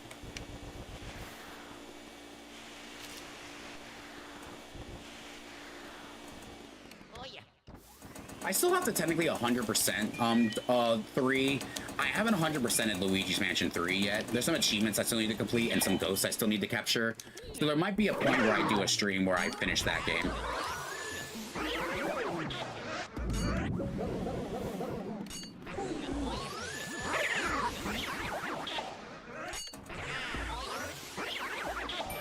Whether I do a stream to do it or I just kind of do it on my free time to finish the game, you'll know. I might just do it on my free time, honestly. Did I just shake the thing on the floor? There it is.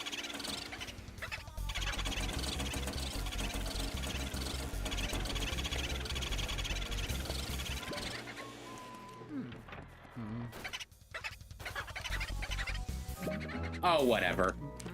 It's fine. Let's just get the thing over here. Oh, yeah. At this point, we just need to finish the mansion more than anything.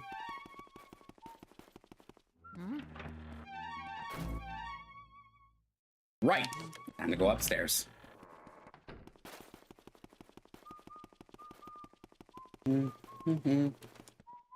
Heck, maybe next Luigi's Mansion session, if I do the archipelago thing next Monday, maybe not, but maybe if I do a regular Luigi's Mansion stream, maybe I'll tell one of my other stories, I guess. Maybe I'll start writing the story and I'll present it to you guys. I don't know. I know I kind of shoveled back into my like dribbled state, but still, it's like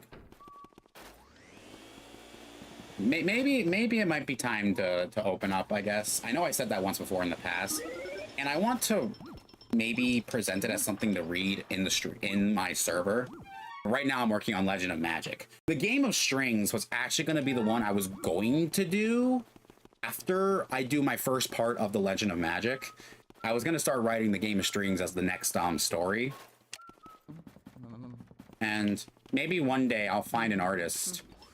Maybe one day I'll find like an artist or animator, and maybe we can make that dream a reality. I don't know. I don't know. I might be wishing for more than I think. I gotta get water. I forgot to go water the plant. Let's go water the plant real quick.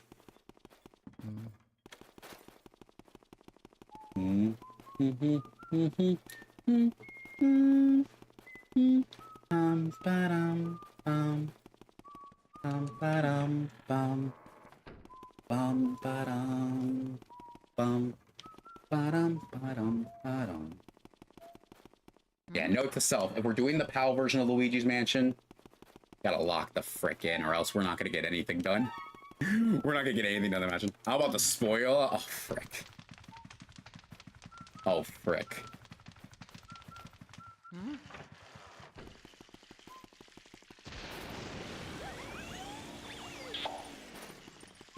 Mario?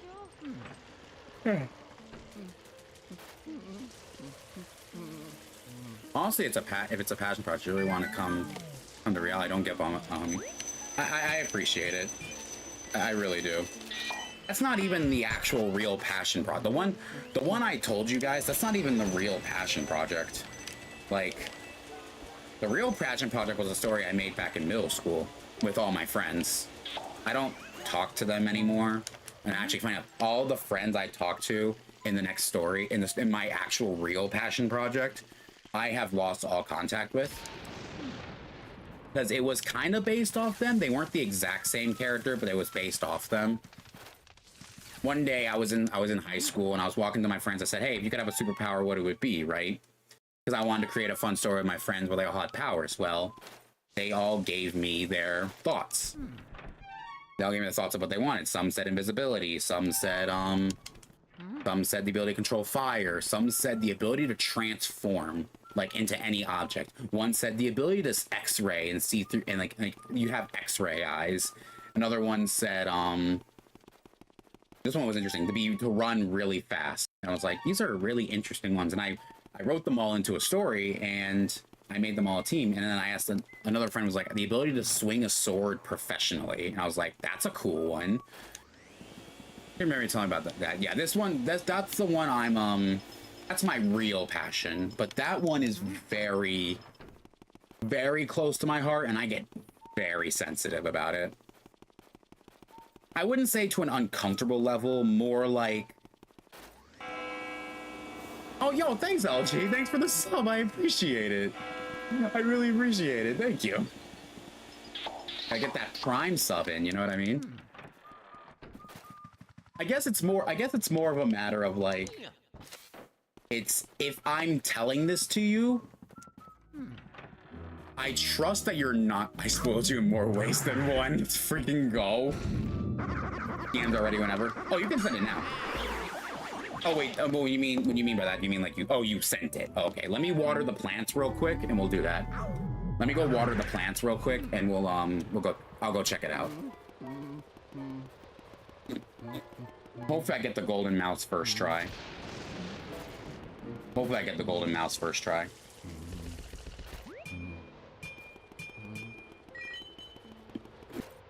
But yeah, like, if I tell you that story, it's gonna be more of an idea of, like, I trust it to you guys. Like, I trust that I can tell you this, and you'll be, like, honest. Even if it would hurt my feelings, like, the honesty part is what I really need to hear. The other stories, though, those are fun ones I just kind of came up out of the blue one random day, and I was like, this is a really interesting story. Funny enough, there was this one time I had a friend of mine, they had trouble sleeping, right? They had trouble sleeping. So, if I ever get to that level of trust, I ain't gonna betray. Well, I really appreciate it.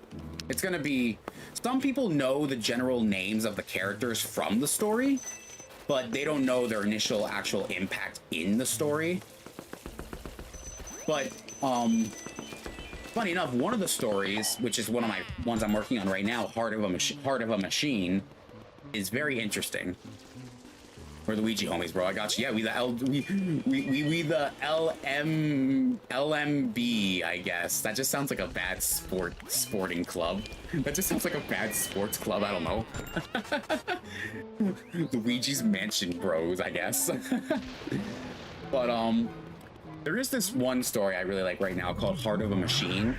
I'll wait till our next story session.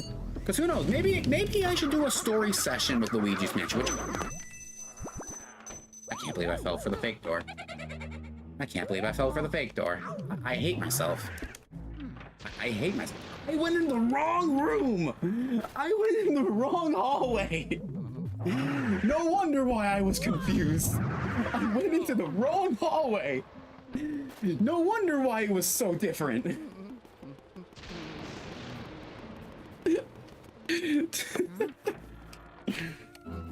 No wonder why I was confused.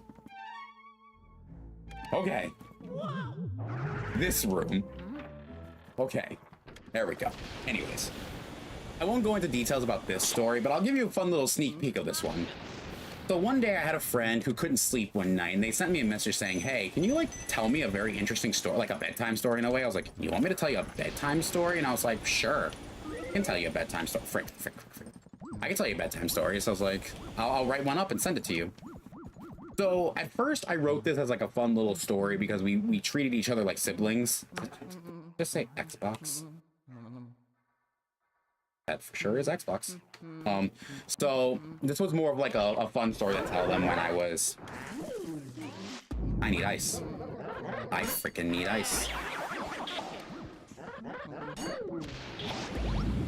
I guess let me go get ice, I guess.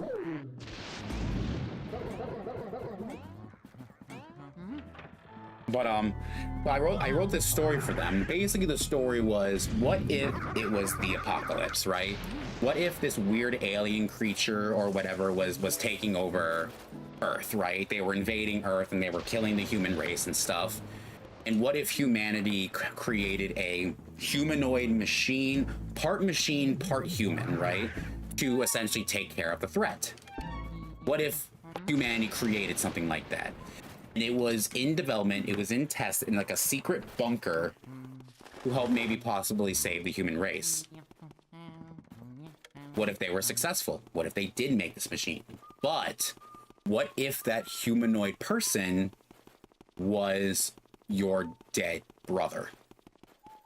So the story revolved around this, like the scientist's sister who didn't know that they were working on a secret project called Project Machina to create it's like a human android hybrid one using the remains of a human being as like a skeleton structure. Little did they know that that was the brother of one of their workers. It was all in secret though. As time went on, I really liked the idea. It was a very interesting story. It's a very interesting story, but I decided instead of them being brother and sister, what if it was husband and wife? What if the husband died early on in their marriage and they didn't realize that they just revived some dead girl's wife? On my story, it's kind of like people having elemental powers. So a few of them use certain tricks since they got no abilities like that. And the setting is trying to defeat a tyrant that also has the power to take elements and of any kind of ability later. But that's what I got so far. It's pretty similar to that's pretty similar to my passion project.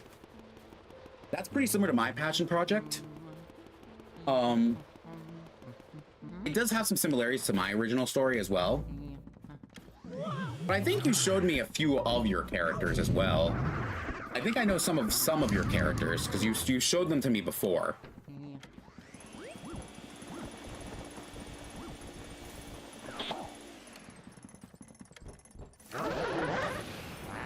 Like I know this female character you talked about before. And I think your own OC is in there as well. Which, I mean, same with me. I have an OC of mine that's in the story, so who am I to judge, right? Like in my passion project, I'm the main character of the story, so yeah. Who am I to freaking judge? Oh, frick you.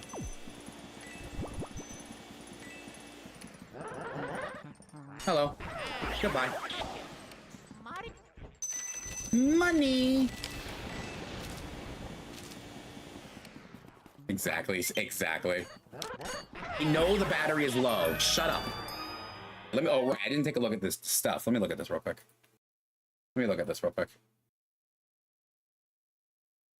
Oh, that's sick.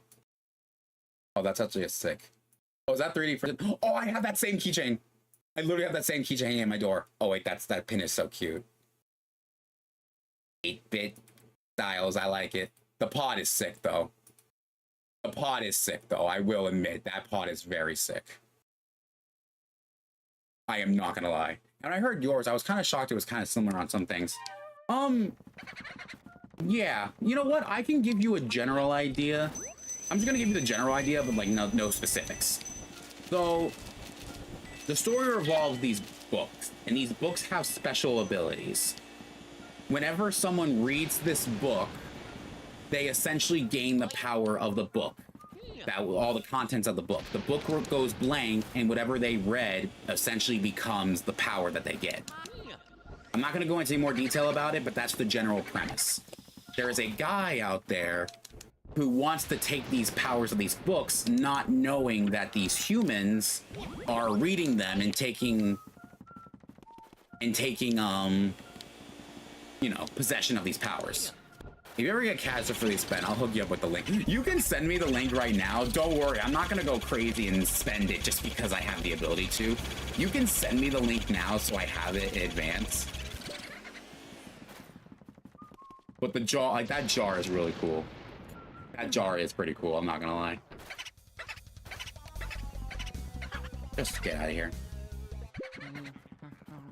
Where? Is he in here? No, he went into the hallway. Please go into Van Gore's room. Or please go into the room next door. Yeah, please go into the jar room. I do not want to chase you right now. I do not want to chase you. Go into there. Go into there. Good. Alright, I'll pick you up later. I'll pick you up from preschool later. Alright, let's go take down the toy soldiers. And then we gotta do the rooftop, which the rooftop's gonna be fun. And then the secret room. Oh, the secret room's gonna be a nightmare. Hi, I just want to stop by and say hi, give me crumble in chat. I can't hear anything right now, but I hope you're doing well. I'll be back after the 27th. I'm still in Vegas. You're in Vegas? So someone say you're in Vegas for me in exclamation points. Someone say you're in Vegas for me in exclamation points.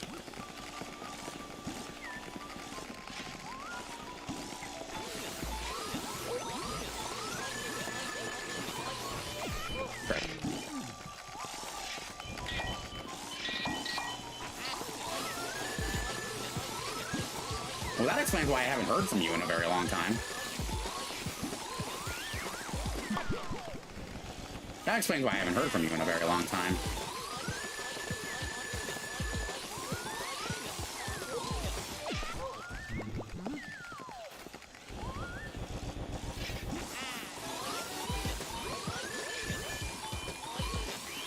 Oh well, that's the first character that I didn't get gold for. That's fine.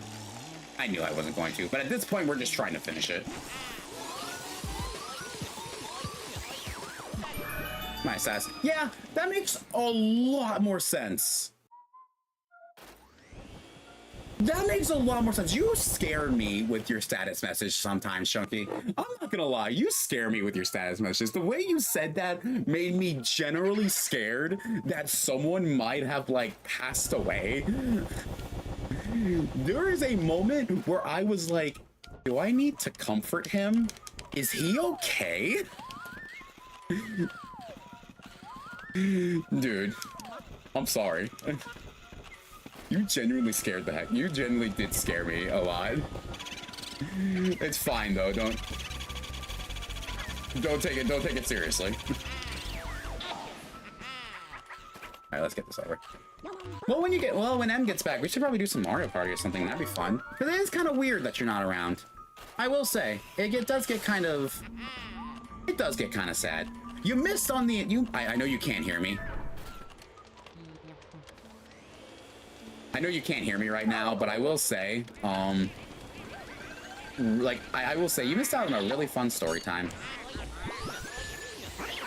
Maybe you can watch the VOD later and tell the story. I don't know. You think, you know, do you think I'm being a little crazy thinking people want to hear the story? I know Em and Jord had a great time hearing it. Am I crazy?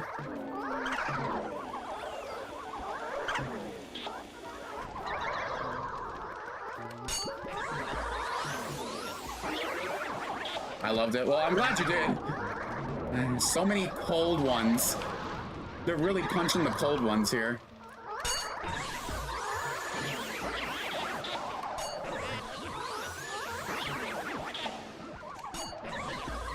Oh, I'm sorry I didn't say anything. I actually had it as my status, but I didn't know anyone saw.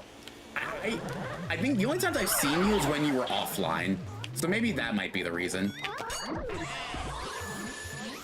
If Chuggy wants to kind of be my, like, my messenger right now. I've only seen you offline. That's why I probably didn't see it.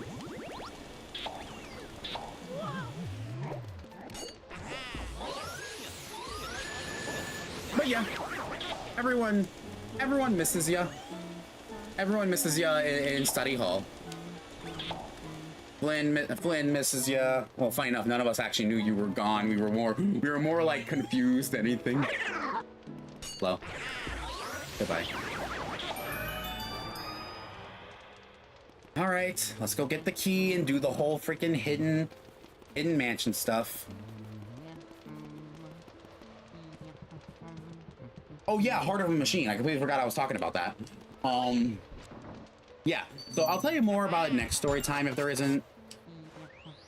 If we ever talk about it. Oh, also, say that Yuri misses her. I know Yuri misses M.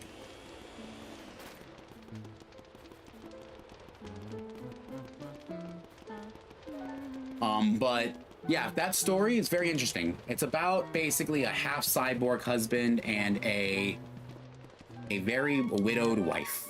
Very interesting story. Next Luigi's Mansion stream, we'll have another story session.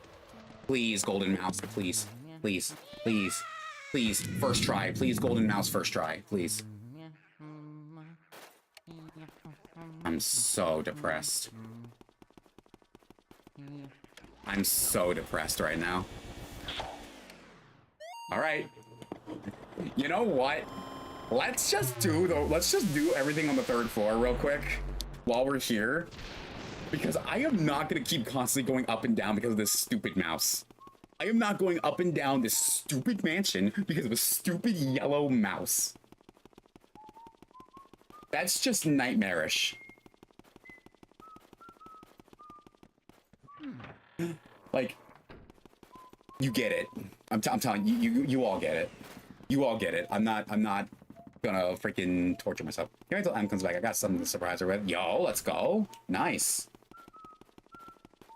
I'm just gonna tell her that we're mad that you're gone. I'm just gonna tell her that we're all mad that you're gone.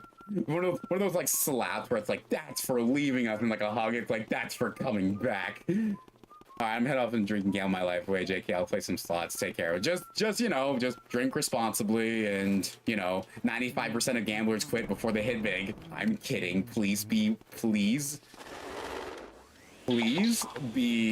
very respectful. We love you too, Em. Hope to see you again soon.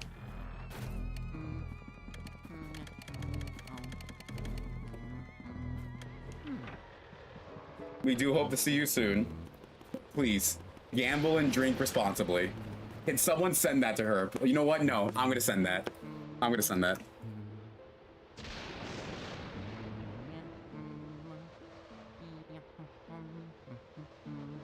I know I spelled responsibly wrong. I don't care. Shut up. I don't care. Shut up.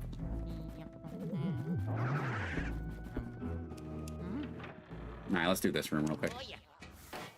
Might as well get these turns out of the way. I will, don't worry. Good. Good. I trust you. I trust you.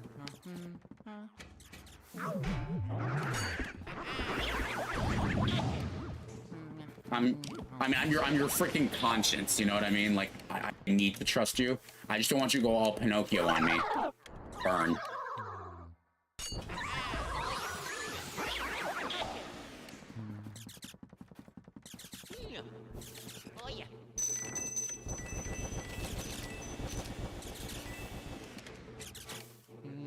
I know you can't hear me saying the things I'm saying right now, but maybe one day you'll watch the VOD and be like, yeah, I probably should have said something.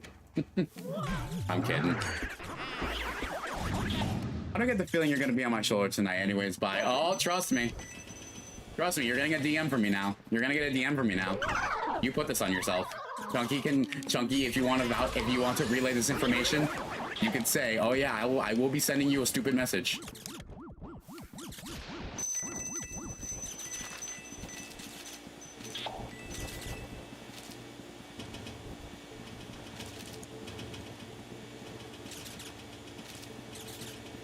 You put this on yourself, Em.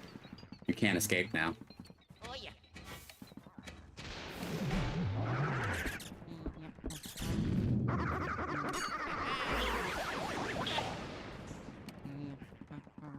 All right. Wait, am I missing something? What am I missing? Got that guy. Got these guys. Did I get this guy over here? I did get that guy. Who am I missing? There's no chest I'm missing. Are these guys? Not this guy. He already knocked down. Oh, it's this guy.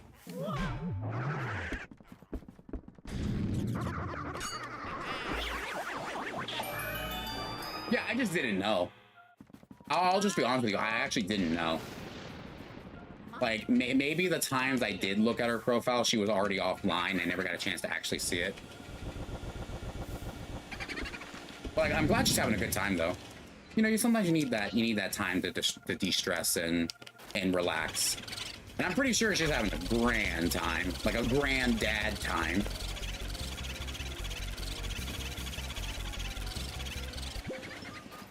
All right, we're doing this. Oh yeah. I just get her assassins from my notice. I disabled that. I'm gonna be straight up honest with you. I disabled that. That is so annoying. Those status update messages are really annoying. Especially when you have that one friend. I'm sorry, I'm gonna be stereotyping here, but like hear me out, okay? I'm not targeting a specific person. Especially if it's one of those people who change their status message every day. It's like this, like, I'm gonna move on message, or like, time to like change myself. Like, hey, I mean, I'm hypocritical because I do it as well, but still. But like every time you get that single notif, it's like, dude, shut up. Shut up. Yeah, I saw some pics from her Snap. She's like, I do not have Snapchat. I don't have Instagram, nor do I have Snapchat. I don't like it. But that's still sick, though. That's still pretty cool. I don't have Instagram, nor do I have Snapchat, nor do I plan to get an Instagram or Snapchat account. Because I don't like it. I just don't really like it. I don't know why. You got Snap because man, I got it. I made an Instagram account for like we were playing Among Us in Dry Guy's server, if you guys remember Dry Guy. And I got an Instagram account for the lulz because I was talking with like Jilly and stuff. And she was like, you should get an Instagram. So I did, but then I deleted it. Like I literally deleted it after I made it. So even if you tried looking up my account, you'll never find it because it's actually deleted. I don't like Instagram. I don't like Snapchat.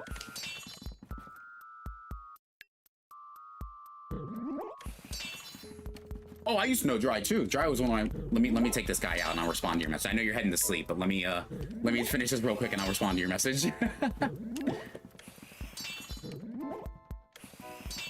Okay, that should be it, right? 5.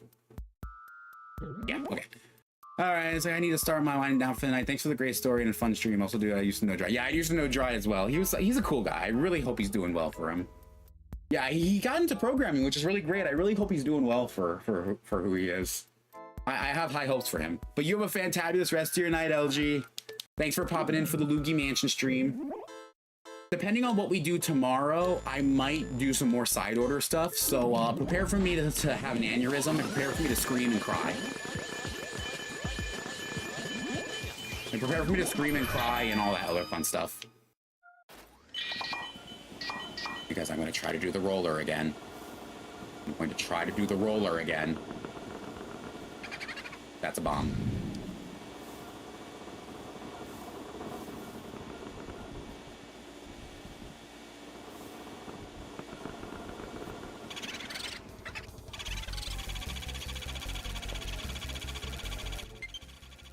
I know it's low battery. Shut up.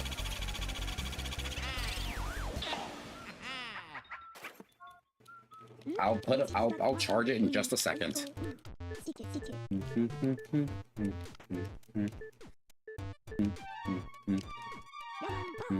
I guess I still have another boo in here because I still have the boo that was in this room.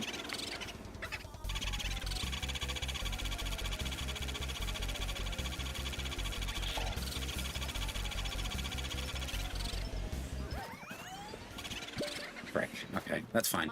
I'll try to check in then. For now, I'll lurk and sleep. Yeah. Enjoy the lurk. Enjoy me crying about how I kind of failed this PAL version run. But you know what? I don't care. We had a good time tonight. We all had a good time tonight. And that's what I want from my freaking streams. Just to have a gosh darn time.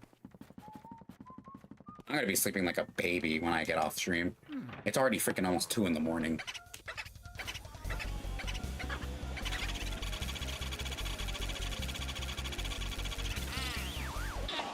Okay, I need to go get the chest real quick before I go to the... Because once I get this, all I have to do for up here is Van Gore, and I don't have to come back up here anymore, so... Let's just go...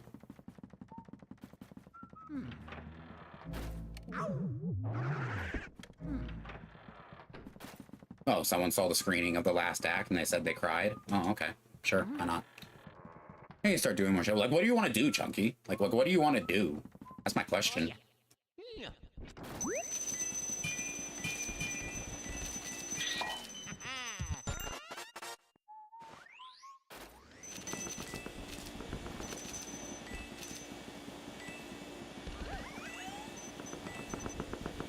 Like, just saying you need to do something is not important. It's not enough. You gotta know what you want to do. I know you've been doing a lot more art recently. Like, keep at it, my dear friend. Like, keep it going. Pump that blood. Clean this dang room, but tomorrow I'm gonna have an appointment. But you can always clean it after your appointment. You can always do that. I constantly clean my room every day. Every day I come in and clean my room. I think tomorrow I have to do laundry, so I'm gonna be going down to my apartment. You want to get a smoothie, though. I might get a smoothie at the coffee shop nearby. There's this cute girl at the coffee shop that I really like. I know that's like the most generic thing you'll ever hear from a human being, but like, I don't know, she's pretty cute.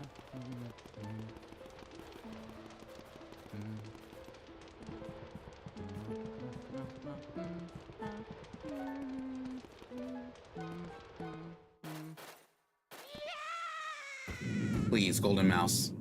Please, golden mouse, please. Please. Do this again, I guess. I have one more attempt with Van Gore. I could just continue the game and go for Van Gore. True, but hopefully after my nap I can. That's fair. People need to take more naps. I'm sorry. Napping is something people should do more often. The ability just to sleep is important. I don't care when people say sleep is for the weak. Like, shut the frick up. You don't realize how much sleep you lose till you actually don't sleep.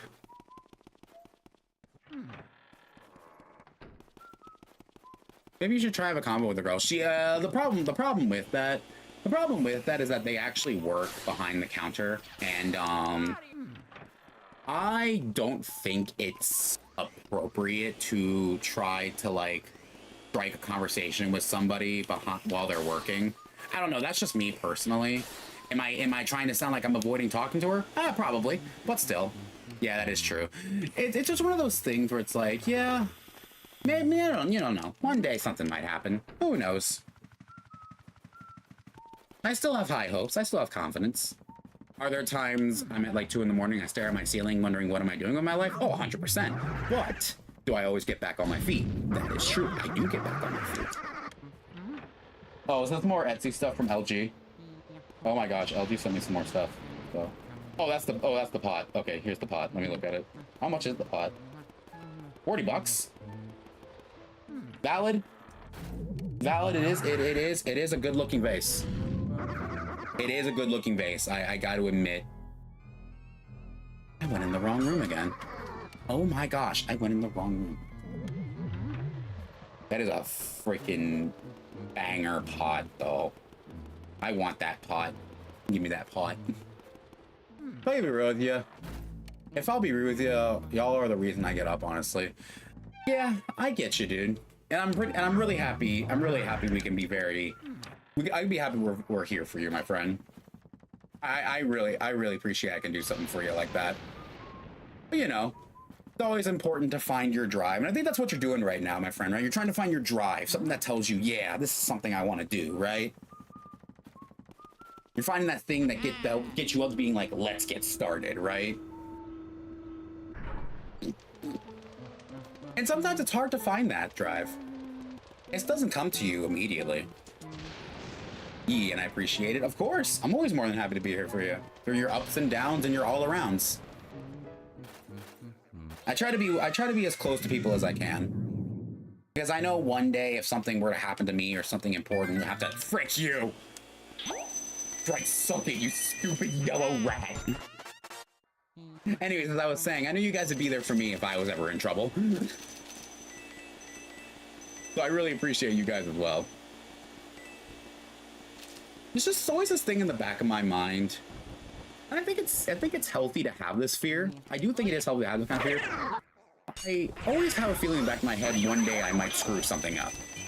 One day I might screw something up so bad that I can't come back from it. I don't know when that would be, or even if it would actually happen in the first place.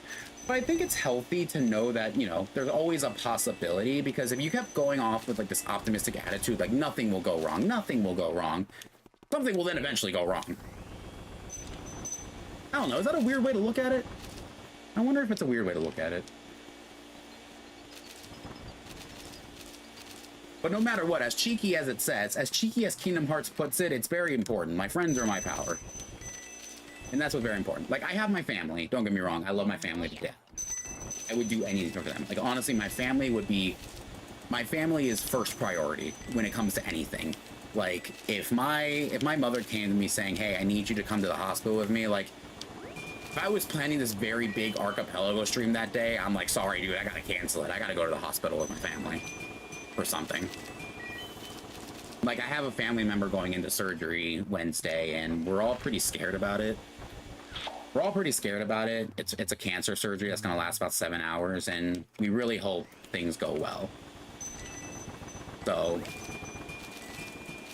I'll keep you all updated. I'll keep you all updated on that, you know, barring any, like, actually talking about my personal life, but, like, in terms of just letting you know if things are going good or bad. Keep you all updated.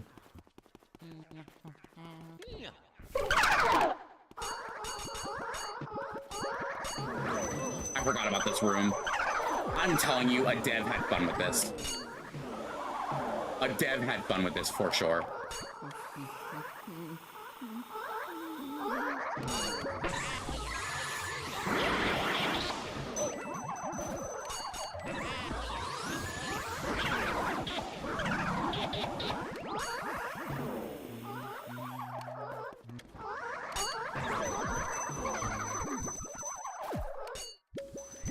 A dev had fun with that 100%. We can all agree with each other. A dev had fun doing this.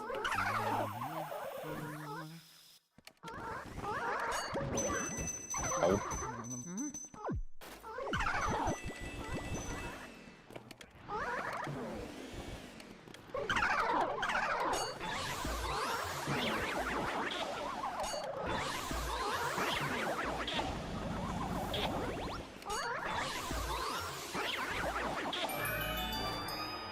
A dev for sure had fun making that. There is no way someone would have been like, what if we just put a bunch of pink ghosts in this room and just let the players see what they can do? And then one guy was just like, you know what? I think you're on to something. I think you're on to something. What if we just did this so abruptly out of the blue and randomly that they just have to figure out what to do? Wrong way.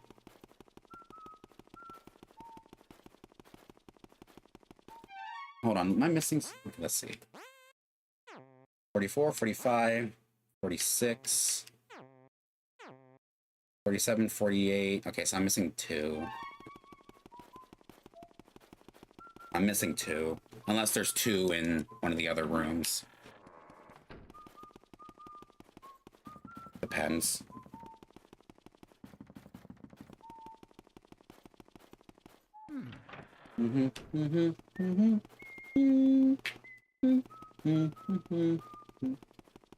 I know come June. Okay, I'm gonna have to say this right now, and this is gonna be very sad to say, so just kind of bear with me here. I am not going to stream a lot in the month of June and July. I think I'm gonna take the June and July off, only because I'm doing theater performances, and they're gonna need my utmost time and dedication. So you might not even hear from me for a while, honestly. Come like June 14th, you probably won't hear a lot from me because I have a lot of theater related stuff I need to work on. So there's a good chance that's fire. I just realized that's fire. Give me a second, I need to get water.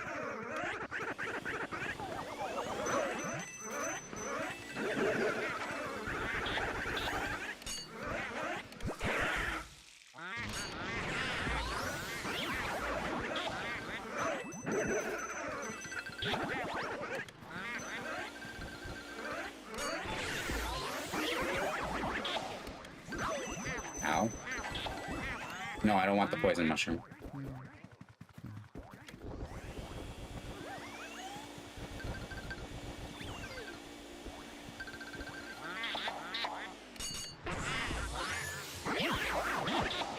Yeah, that was annoying.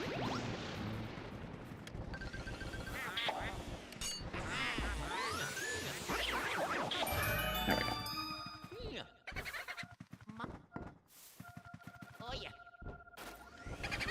That's a bomb.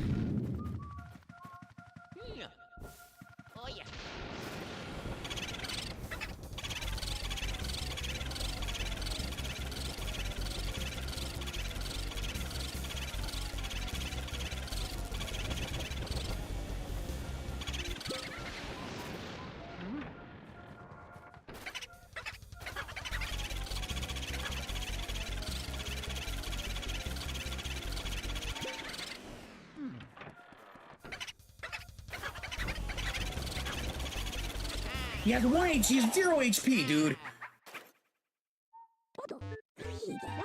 Got it. All right, I got it. Moving on.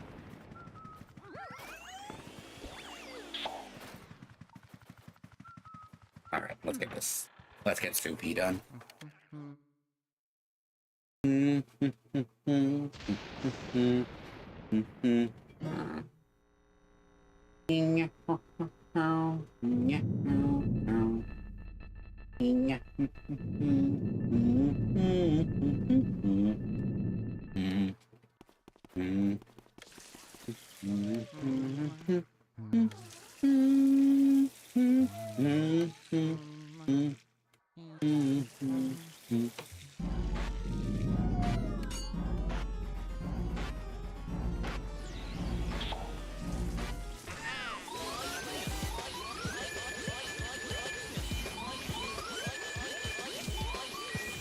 Oh, I'm mad.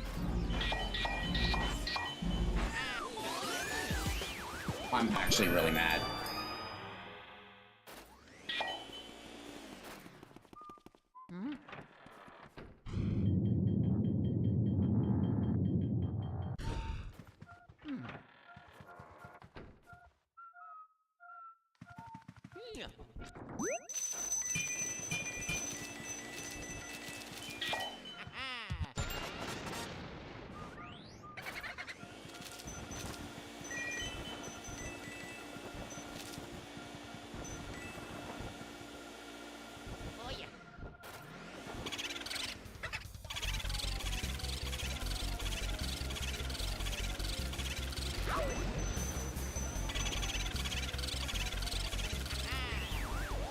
I need to focus control before it dies. Luckily, I can just do that right here.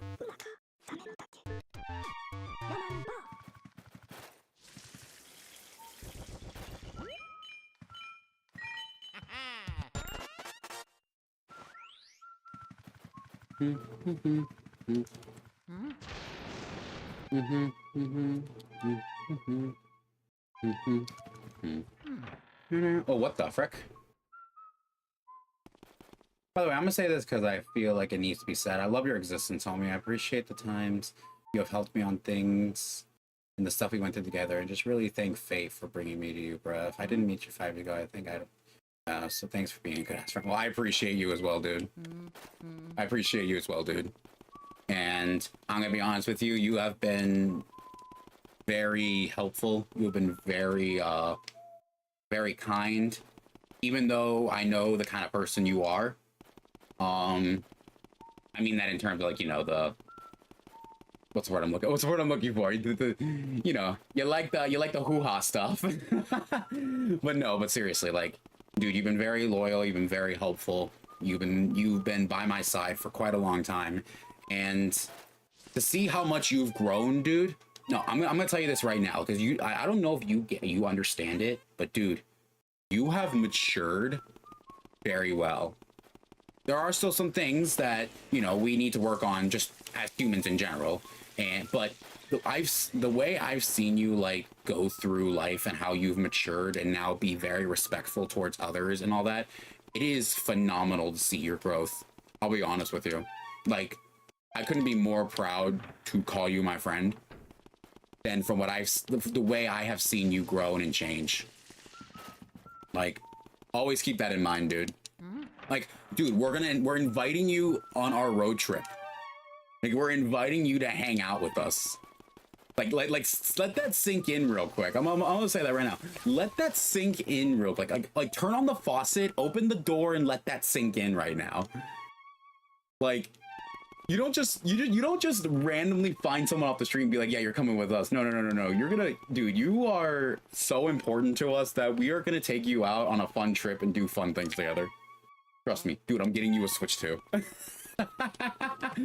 I still have the money for it. Like, I'm ready to buy it right now. It's not a big deal. Probably gonna get it June 10th. But no, seriously, like, I don't do that for just a random person I see online. I'll work with people to get a Switch too, like I did for like how we helped to get M Mario Party Jamboree, but like no one gives me the right mind besides like Win, right? But Win's been my friend since like met back in middle school. That's a different story. But no one has given me the reason to go out and buy a whole new console for somebody. No one has given me the reason to go out and buy them a whole new console. So if you really want to know how important you are to me as a really good friend, just let that sink into your head. No one has given me the reason to go out and get them something just because of how much they've helped me. Dude, I don't even have to ask you to help me freaking ban a bot if they enter the chat. I never have to ask you that stuff because you're already freaking right on it. Like, asking you to be my model is probably one of like the greatest things I have ever decided.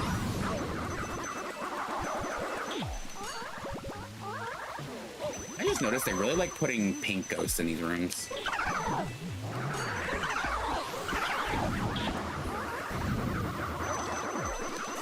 That's the first time I froze. That's been a long time since I've been frozen to that.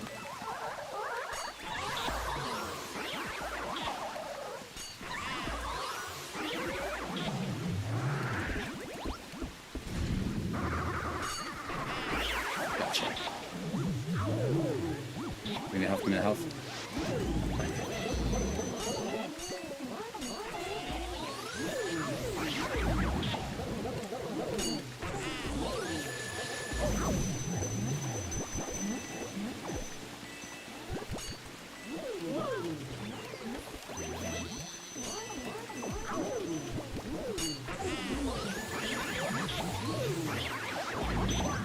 Oh, come on.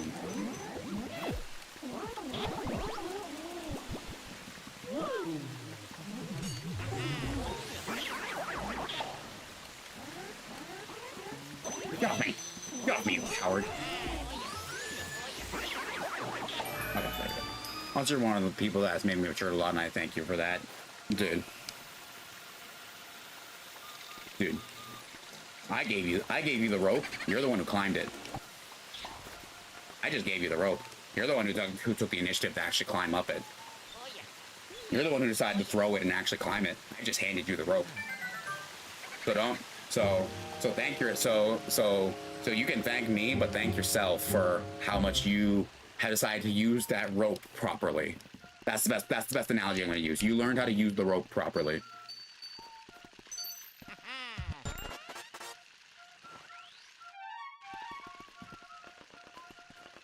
Yeah, I can be sappy. Yeah, I can be sappy.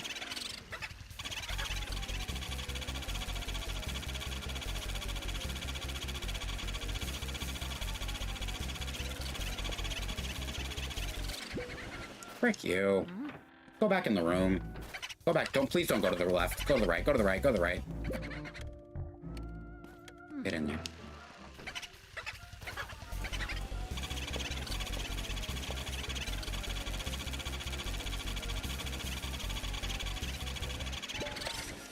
Oh, it's gonna be annoying very quickly. This is gonna get annoying very quickly.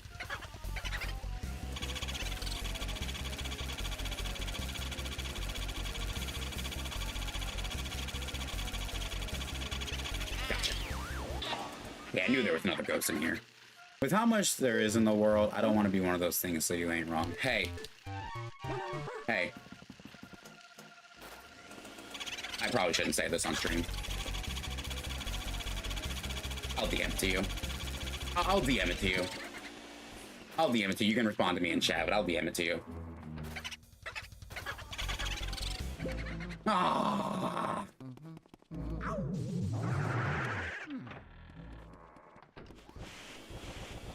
All right. Yeah. Yeah. I'm gonna shoot you a DM right now.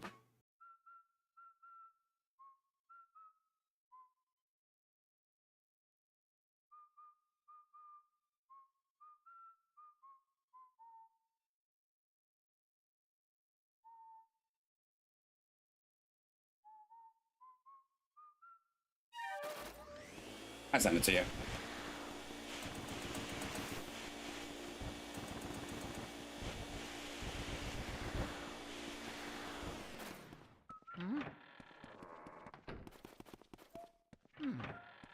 That's true. Yeah. I'm so glad you've learned maturity. Especially at your age, too. A lot of people nowadays, you don't mature at the age you did. Like, it is rare to see someone mature at a very young age. I grew up working with a lot of people who were over the age of 50, so they gave me maturity in terms of like how to be an adult. Like I'm a freaking young adult who learned maturity through a bunch of other adults I used to work with who were over the age of 50 and were able to give me life lessons. I learned from my father, who taught me how to be a respectful man. I've learned from my mother how to be compassionate and how to be kind to others. I've learned from my brother how to be a great companion and somebody who will always be there from somebody. There are so many people in my life I have to thank for the person I became. And I got to thank my friends for keeping up with me and staying with me even in my darkest times. All right, I need to lock in for this one because I need to get his gold portrait and I have not gotten it yet. So I'm gonna lock in for this. Give me a second.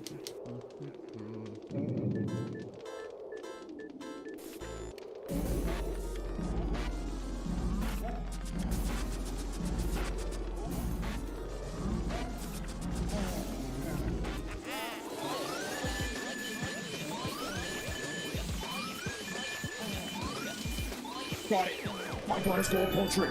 I got his gold portrait. Oh my gosh, that's one less gold portrait I need to get. Oh my gosh, I got his gold portrait.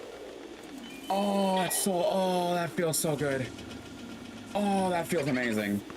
You have no idea how amazing that is. All I need to now is get freaking Bulossus. Bulossus is the last one I gotta get. Holy frick. Perfect, the last two boos were in here.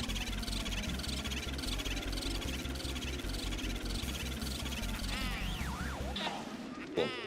Now I can get these last two boos and get out of here.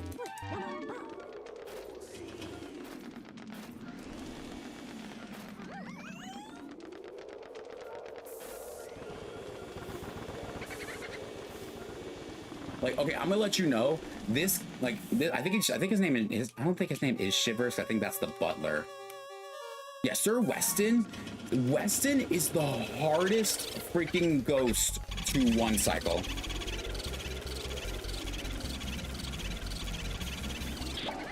Oh, this is a hyperactive boo. That's yeah, that's gonna be annoying. Let's just go get him real quick. If he goes into the, we're gonna have fun with this. We're gonna have fun with this. At least he's the second to last boo we need. That'll be hard to get. That's kind of annoying to get, so. We're almost done. We're almost done with this game, with the PAL version. It's not that good of a run, but hey, it's better than what I did before. Stand still. Nope, nope.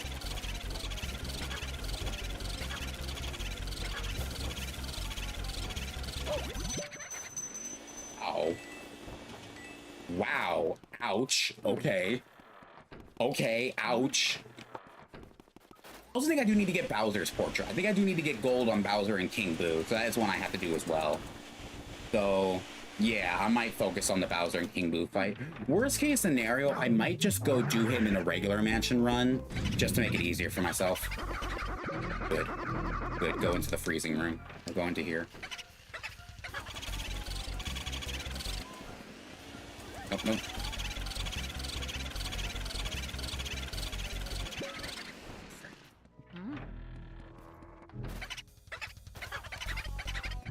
Oh my god, I'm so tired of this. I'm so tired of this. I think he's the last annoying, like I said, I think he's the last annoying boo to get. It's just that the dust keeps forming in this room, and I hate having to keep going through the dust just to get out of here. Moving up in the world.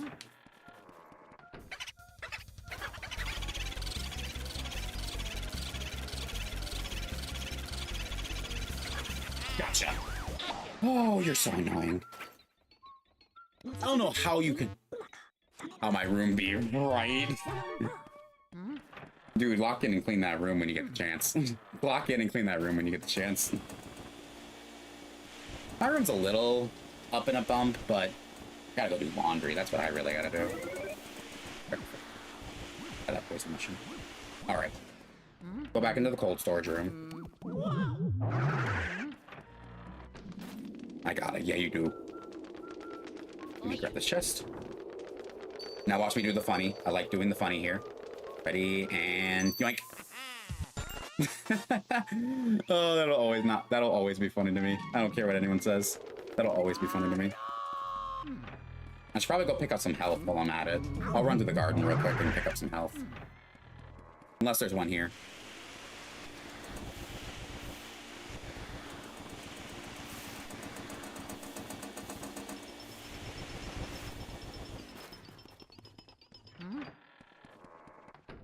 Remind me to take my time against Bowser this session, because Bowser is a little more annoying in this version. Bowser's a little more annoying in Luigi's Mansion PAL, Hidden Mansion PAL. So I gotta be a little more focused on the fight. I think what I can do is I just gotta be more aggressive, but not aggressive in the way of grabbing the spike balls, because those ones actually detonate faster in this version, so I got to be careful about that. If I can get a gold, that would be great. But I've always struggled with the PAL version Bowser, because actually, funny enough, the PAL version Bowser is the same one they use in the Hidden Mansion in the 3DS version, which is pretty cool, actually, when you think about it, because you never know that they decided to actually, like, use that PAL version boss, so it's kind of cool. But anyways, you do what you can do. All right, let's go fight Vangor. Get the last boo and save the toad, and then try again. Then try to beat the guy.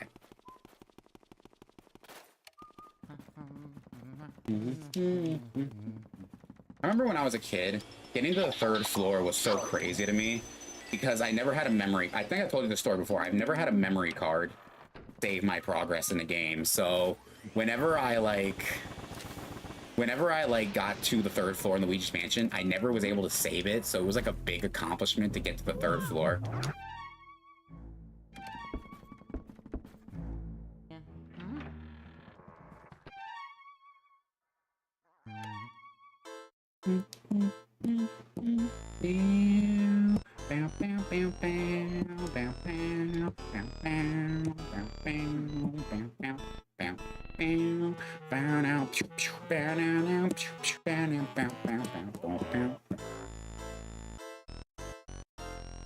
Now, funny enough, in this one, usually it's supposed to be 3 ghosts, but in the PAL Hidden Mansion, there's 5. There's 5 per fight. But it's really satisfying to capture them all. Sorry, I was wrong. Oh, I think it is 5.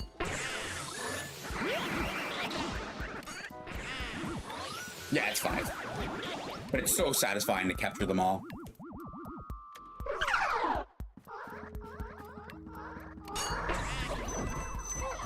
The one that got away, I guess.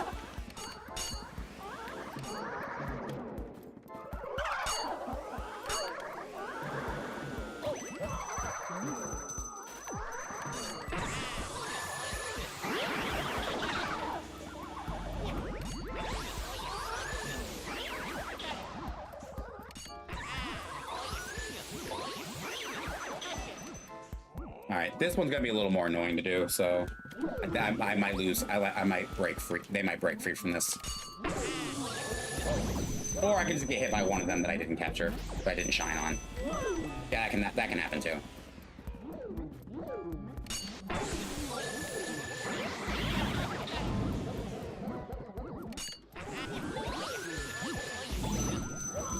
Oh, I almost had him.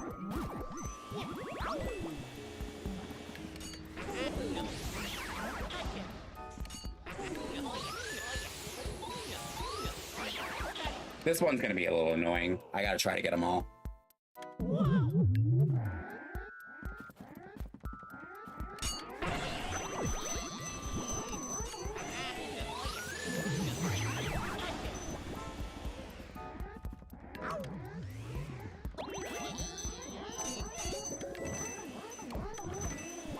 Alright, fine, whatever.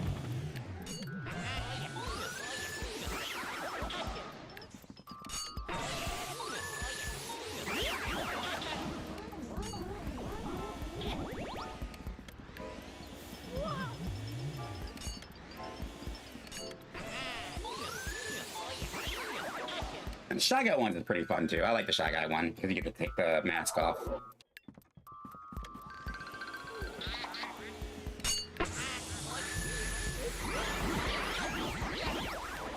That one's set. This one I can never do first try, but there's no way you can even do it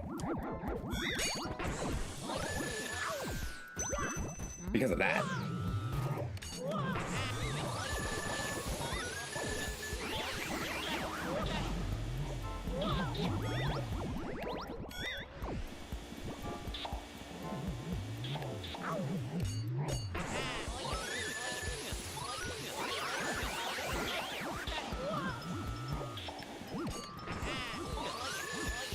Now I can be very silly for this one. I'm just gonna be very silly for this one. This one's really easy. Watch this. Well, I didn't mean to do that, but okay. Watch how silly this is. Oh, I missed one.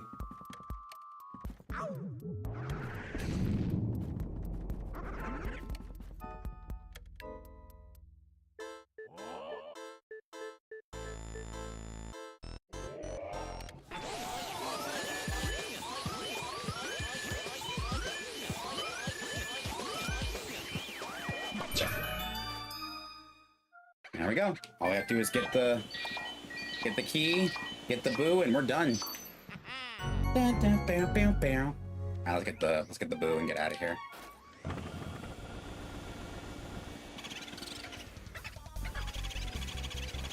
Luckily for this boo, he can only go from one room in the hallway. So if he goes into the hallway, he'll just jump back into that room. For some reason, I think it's because... Yeah, I don't know why he doesn't go into the clockwork room.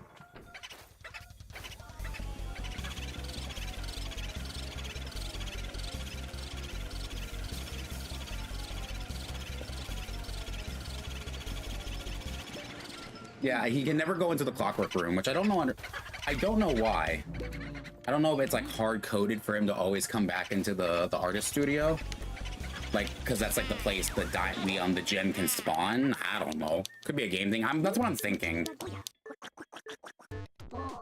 Oh, thanks for telling me that how the elements work as soon as I'm finishing the game. Thank you, Egad. You're such a Chad.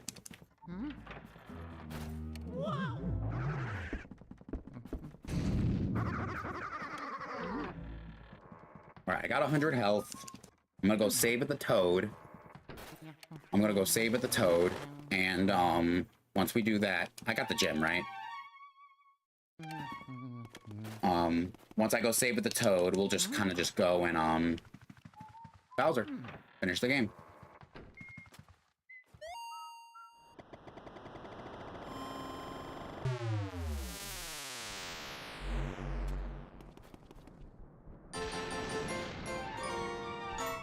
Okay. All right, let's get this game over with.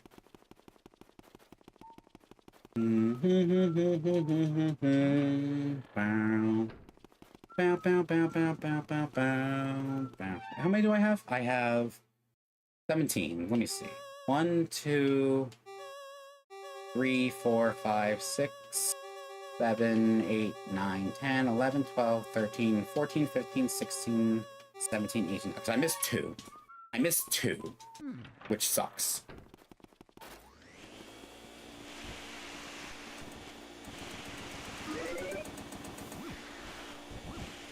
Hey, at least I'll take the plus. I never hit a poison mushroom this run.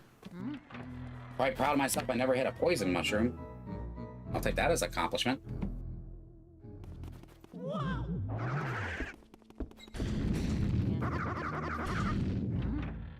Alright, I gotta head out for tomorrow, so the thing is at 8 a.m. Oh, yeah, you have a fantastic rest of your night, Chunky. I'm surprised you stayed up this late for something that I had to do at 8 a.m. Rest well, okay? We're pretty much at the end anyways, so it's not like you're missing out on anything.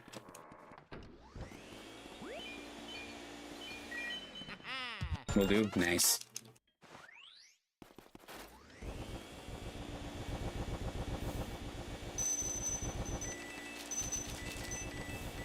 It is so funny that there's one more patch of gold in this room before you actually start the final fight. Okay, here we go.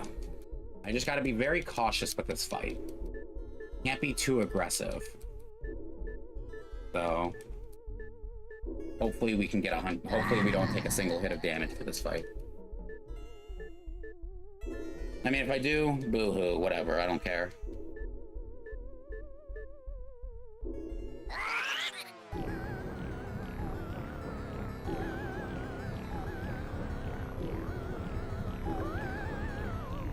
That's the spirit of Bowser.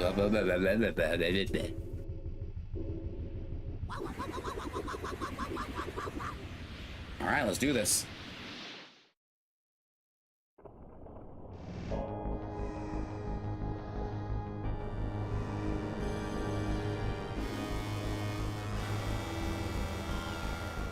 Let's get gold.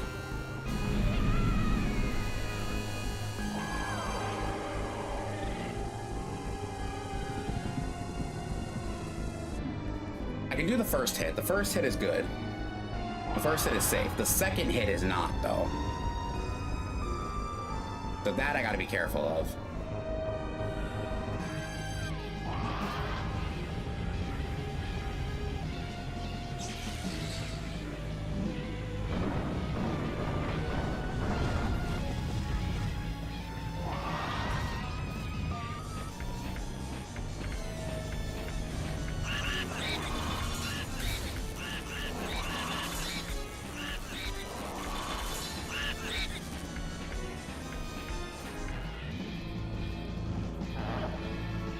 Okay, the second one I can't do the spike balls.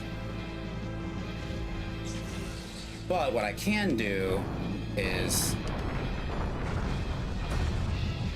do that. Ooh, that was a close one. All right, I gotta run this way. Yep, okay. I think the second one is safe, if I remember correctly. Yeah, the second one's safe.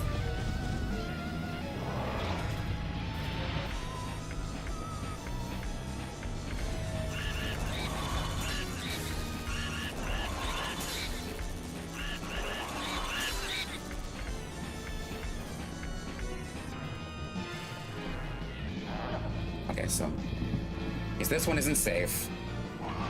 I don't think this one was safe.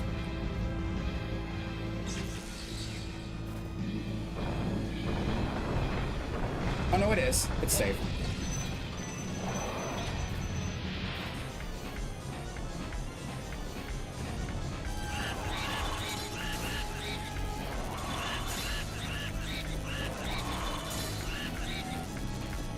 I think I just lost gold anyways because I got 90 H. I got 90.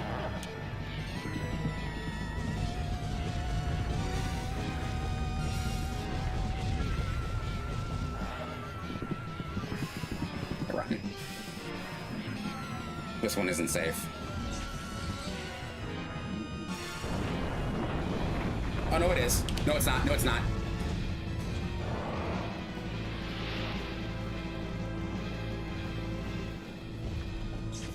This one should be safe. Yep. Okay.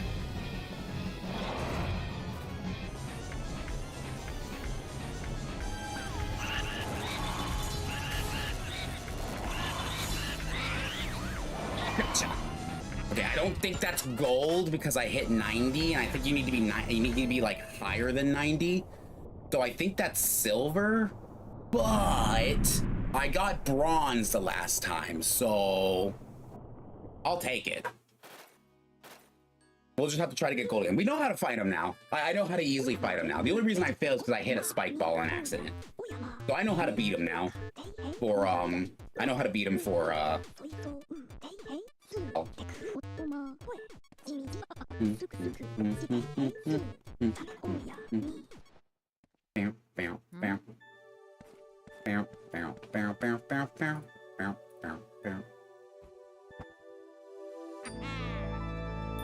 Booyah, baby.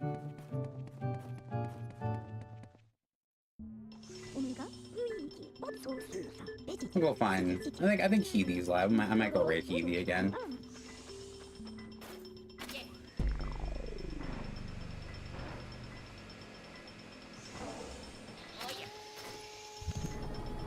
Oh no, Healy ended stream. Okay.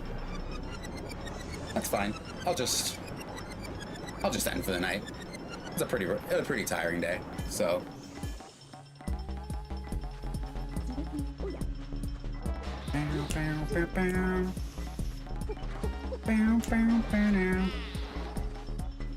Oh no, it is gold! So gold, baby! Alright, it's just blue losses. It's just blue losses I need gold for now. Think. I'm pretty sure it's just blue losses.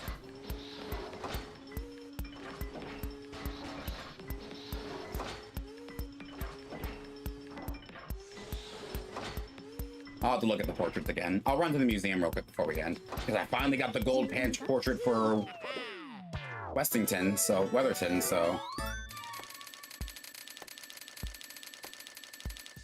Oh, I was close. Probably all those lost. Oh well.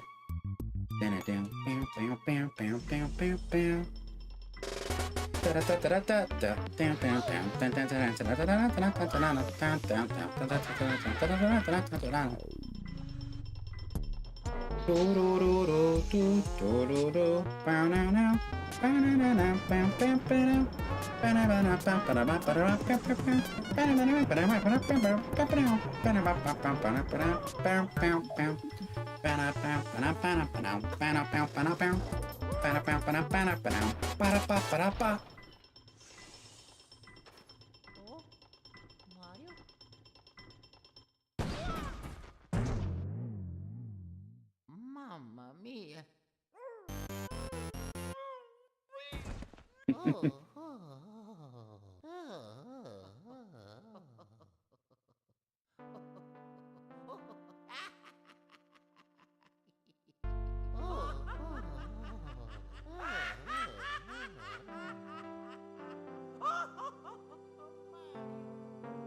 Never a bad ending. Never a bad ending. Always love this game. It's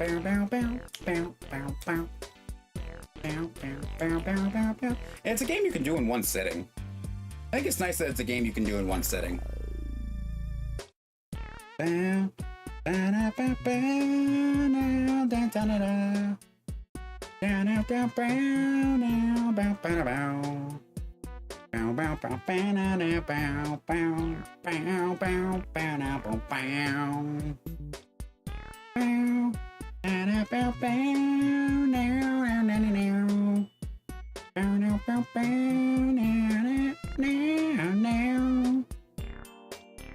So glad I finally gold you on the PAL version. I still got to do it on the American version, which is going to suck, but still possible.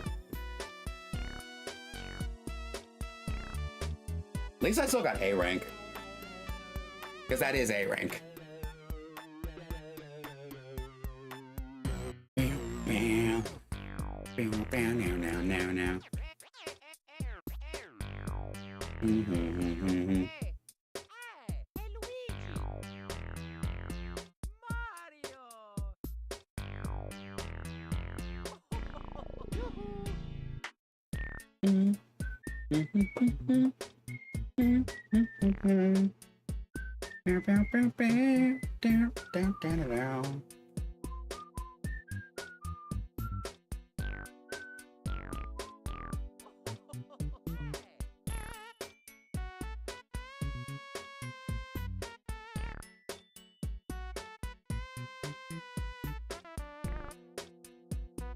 Interesting.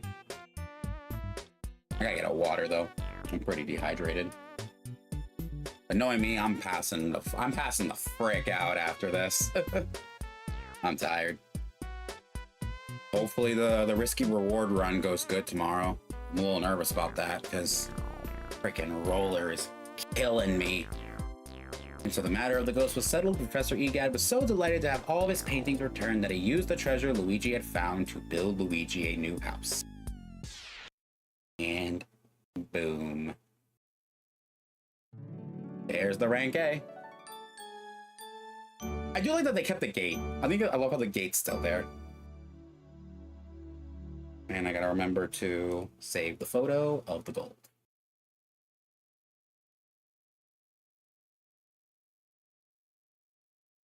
There it is.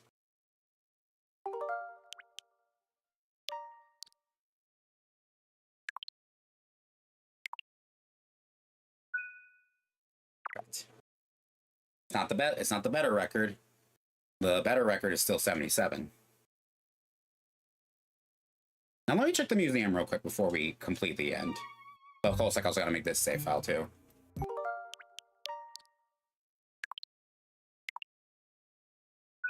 Perfect. Always have a secondary backup just in case. Let me check the gallery.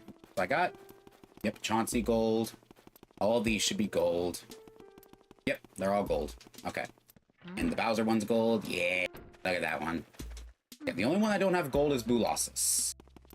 Right? Yep, the only one I don't have gold is Boolossus. So Boolossus is going to be our mission to get gold at some point. So I can't lose more than 90 HP. I cannot lose more than 90 HP. Let me check the museum. Let me check the museum in my American version real quick just to see if it's the same. I know I got to do Hensworth in this one, but I think I did. Yeah, no, I still got to do Boolossus in this one. So I got all the ones here done. Yep, these are all gold. The Bowser one's gold. Yep, that one's right. And I just got to do Hensworth and I got to do Hensworth and Boolossus. These are the only two I need to get gold at some point. But luckily I got 1 gold already in the PAL version. We just got to do it now for the regular version. I love speedrunning this game. Speedrunning this game, I watch the speedrunners who speedrun this game. Rustic, it's amazing. It's so friggin' amazing. I'm such a huge fan of this game. There's no way in heck I could ever speed. I did do a speed run, but it was like very bad. I'm not good at speedrun. I tend to play it more for nostalgic reasons and for more just enjoyment. But I've seen speedrunners play this game. It is so crazy. Whether it's the advanced glitched one or the glitchless one, it's so freaking cool. How you doing, Rust? Hope you're having a fantabulous day. I hope you're enjoying yourself. I sadly can't do speedrunning. I've tried. It's cool, it's fun, but I learned it's not in the cards for me. Don't mean I still can't celebrate enjoying the game that I like. We just finished a PAL version run. Funny enough. We just finished doing a PAL version run. So funny enough, I do have a suspend point right here for whenever I want to play around with the actual glitch for fun. But I still can't actually do the glitch properly. I just fall into this room.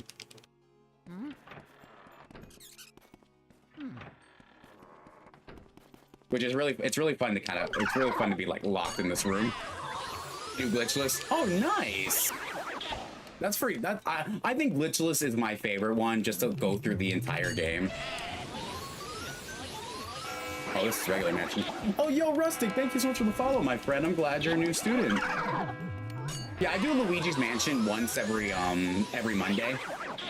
Whether I'm doing the PAL version, or whether I'm doing the PAL version or just the regular mansion. I usually just do a casual run. We just hang out and talk about different things, whether it is about Luigi's Mansion or just about some stories I'm writing. We just have fun and just do silly things. I think I'm either gonna just do a regular American PAL, or not PAL, sorry.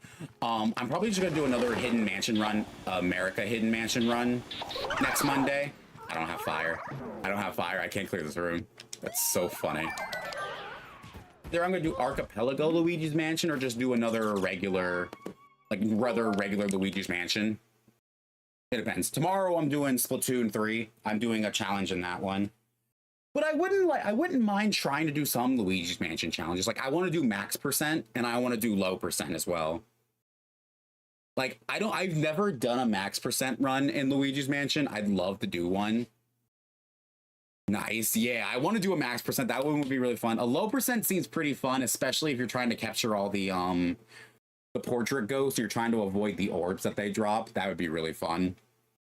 But I also do some other mods. I do no save speed runs. Oh, super. Yes, no save speed runs. So I kind of did them as a kid because I never had a memory card for my GameCube. So I didn't know what memory cards were when I was a kid. So I just played the game until I realized I couldn't play anymore. I had to try to beat the game because I didn't have a memory card. Dude, it's insane.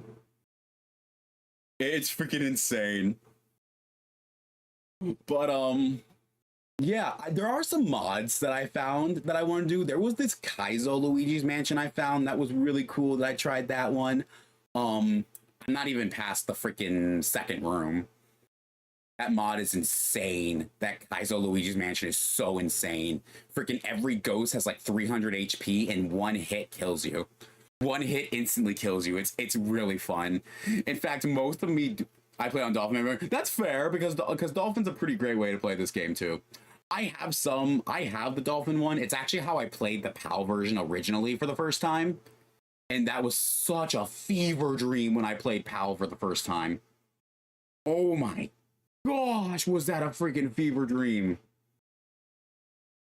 But yeah, there's another mod I found called Extra Tangy. I saw that one, that was interesting. I also have the beta restoration Luigi's Mansion as well, which was really cool to play, but I had to tweak it a bit because that one's very glitchy and buggy, but with a few tweaks and adjustments I probably can play that one easily.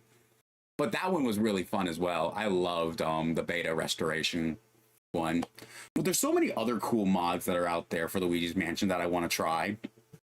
I need to look up a few more. That would be really fun.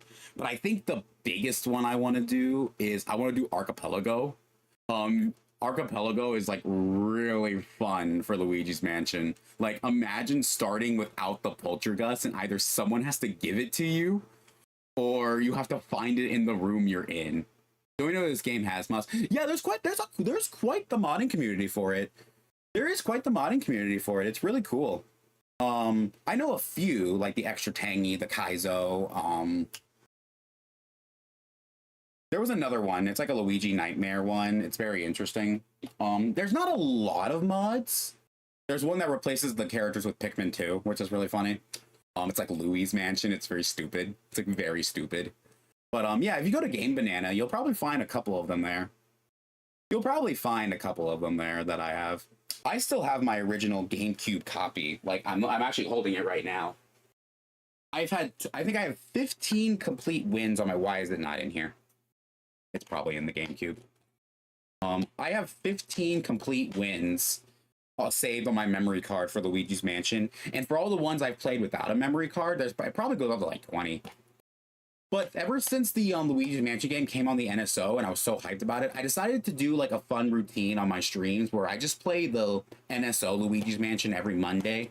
One Monday being the American version and one Monday being the PAL version. Like today was the PAL version.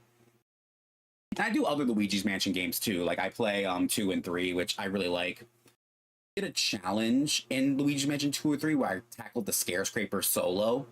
In Luigi's Mansion 2, solo Scarescrapers are pretty easy. You just do the 4 game modes and all the floors with all the difficulties. But dude, Luigi's Mansion 3 Scarescraper solo is actually very unique. It is very strange. I'm surprised I did it. Like, it only goes up to 20 floors, but still, the fifth floors are always so, like, you have to get hit or miss with that, because you need to find the key to get into the door. But either the door or the key is either in the hallway really close to you or in the same room, or it's on the opposite end of the Scarescraper and you have to go pick it up and go bring it back. It's insane. I'll have to check these out then. Check out those mods. They're really fun. If you want to have an aneurysm and you want to go completely mad, play the Kaizo version. Play the Kaizo Luigi's Mansion. It's wild. But thank you. I'm actually, you had off for the night. Yeah, I've been up for about 4 to 5 hours. It's 2 a.m. where I am, so I've been up for quite a while. I work from 2:30 in the afternoon to 10 o'clock at night, so the only times I can stream is either early in the morning or around this time. So it is what it is. You do what you got to do, right? But even though you came in at the end, I'm still glad you hopped in and hang out. No worries. I'll have a good night. I'll see you next stream probably. I'm gonna do Splatoon 3. I'm gonna do a Splatoon 3 challenge, which I'm really enjoying. But thank you so much for popping in. I really appreciate it. I hope you have a fantabulous rest of your day, night, wherever it is where you are, my friend. And I will see you all next time. As I always like to say, remember to keep focusing on your studies. And until then, a Jinzo out. Y'all have a fantabulous rest of your night now, all right? Bye-bye.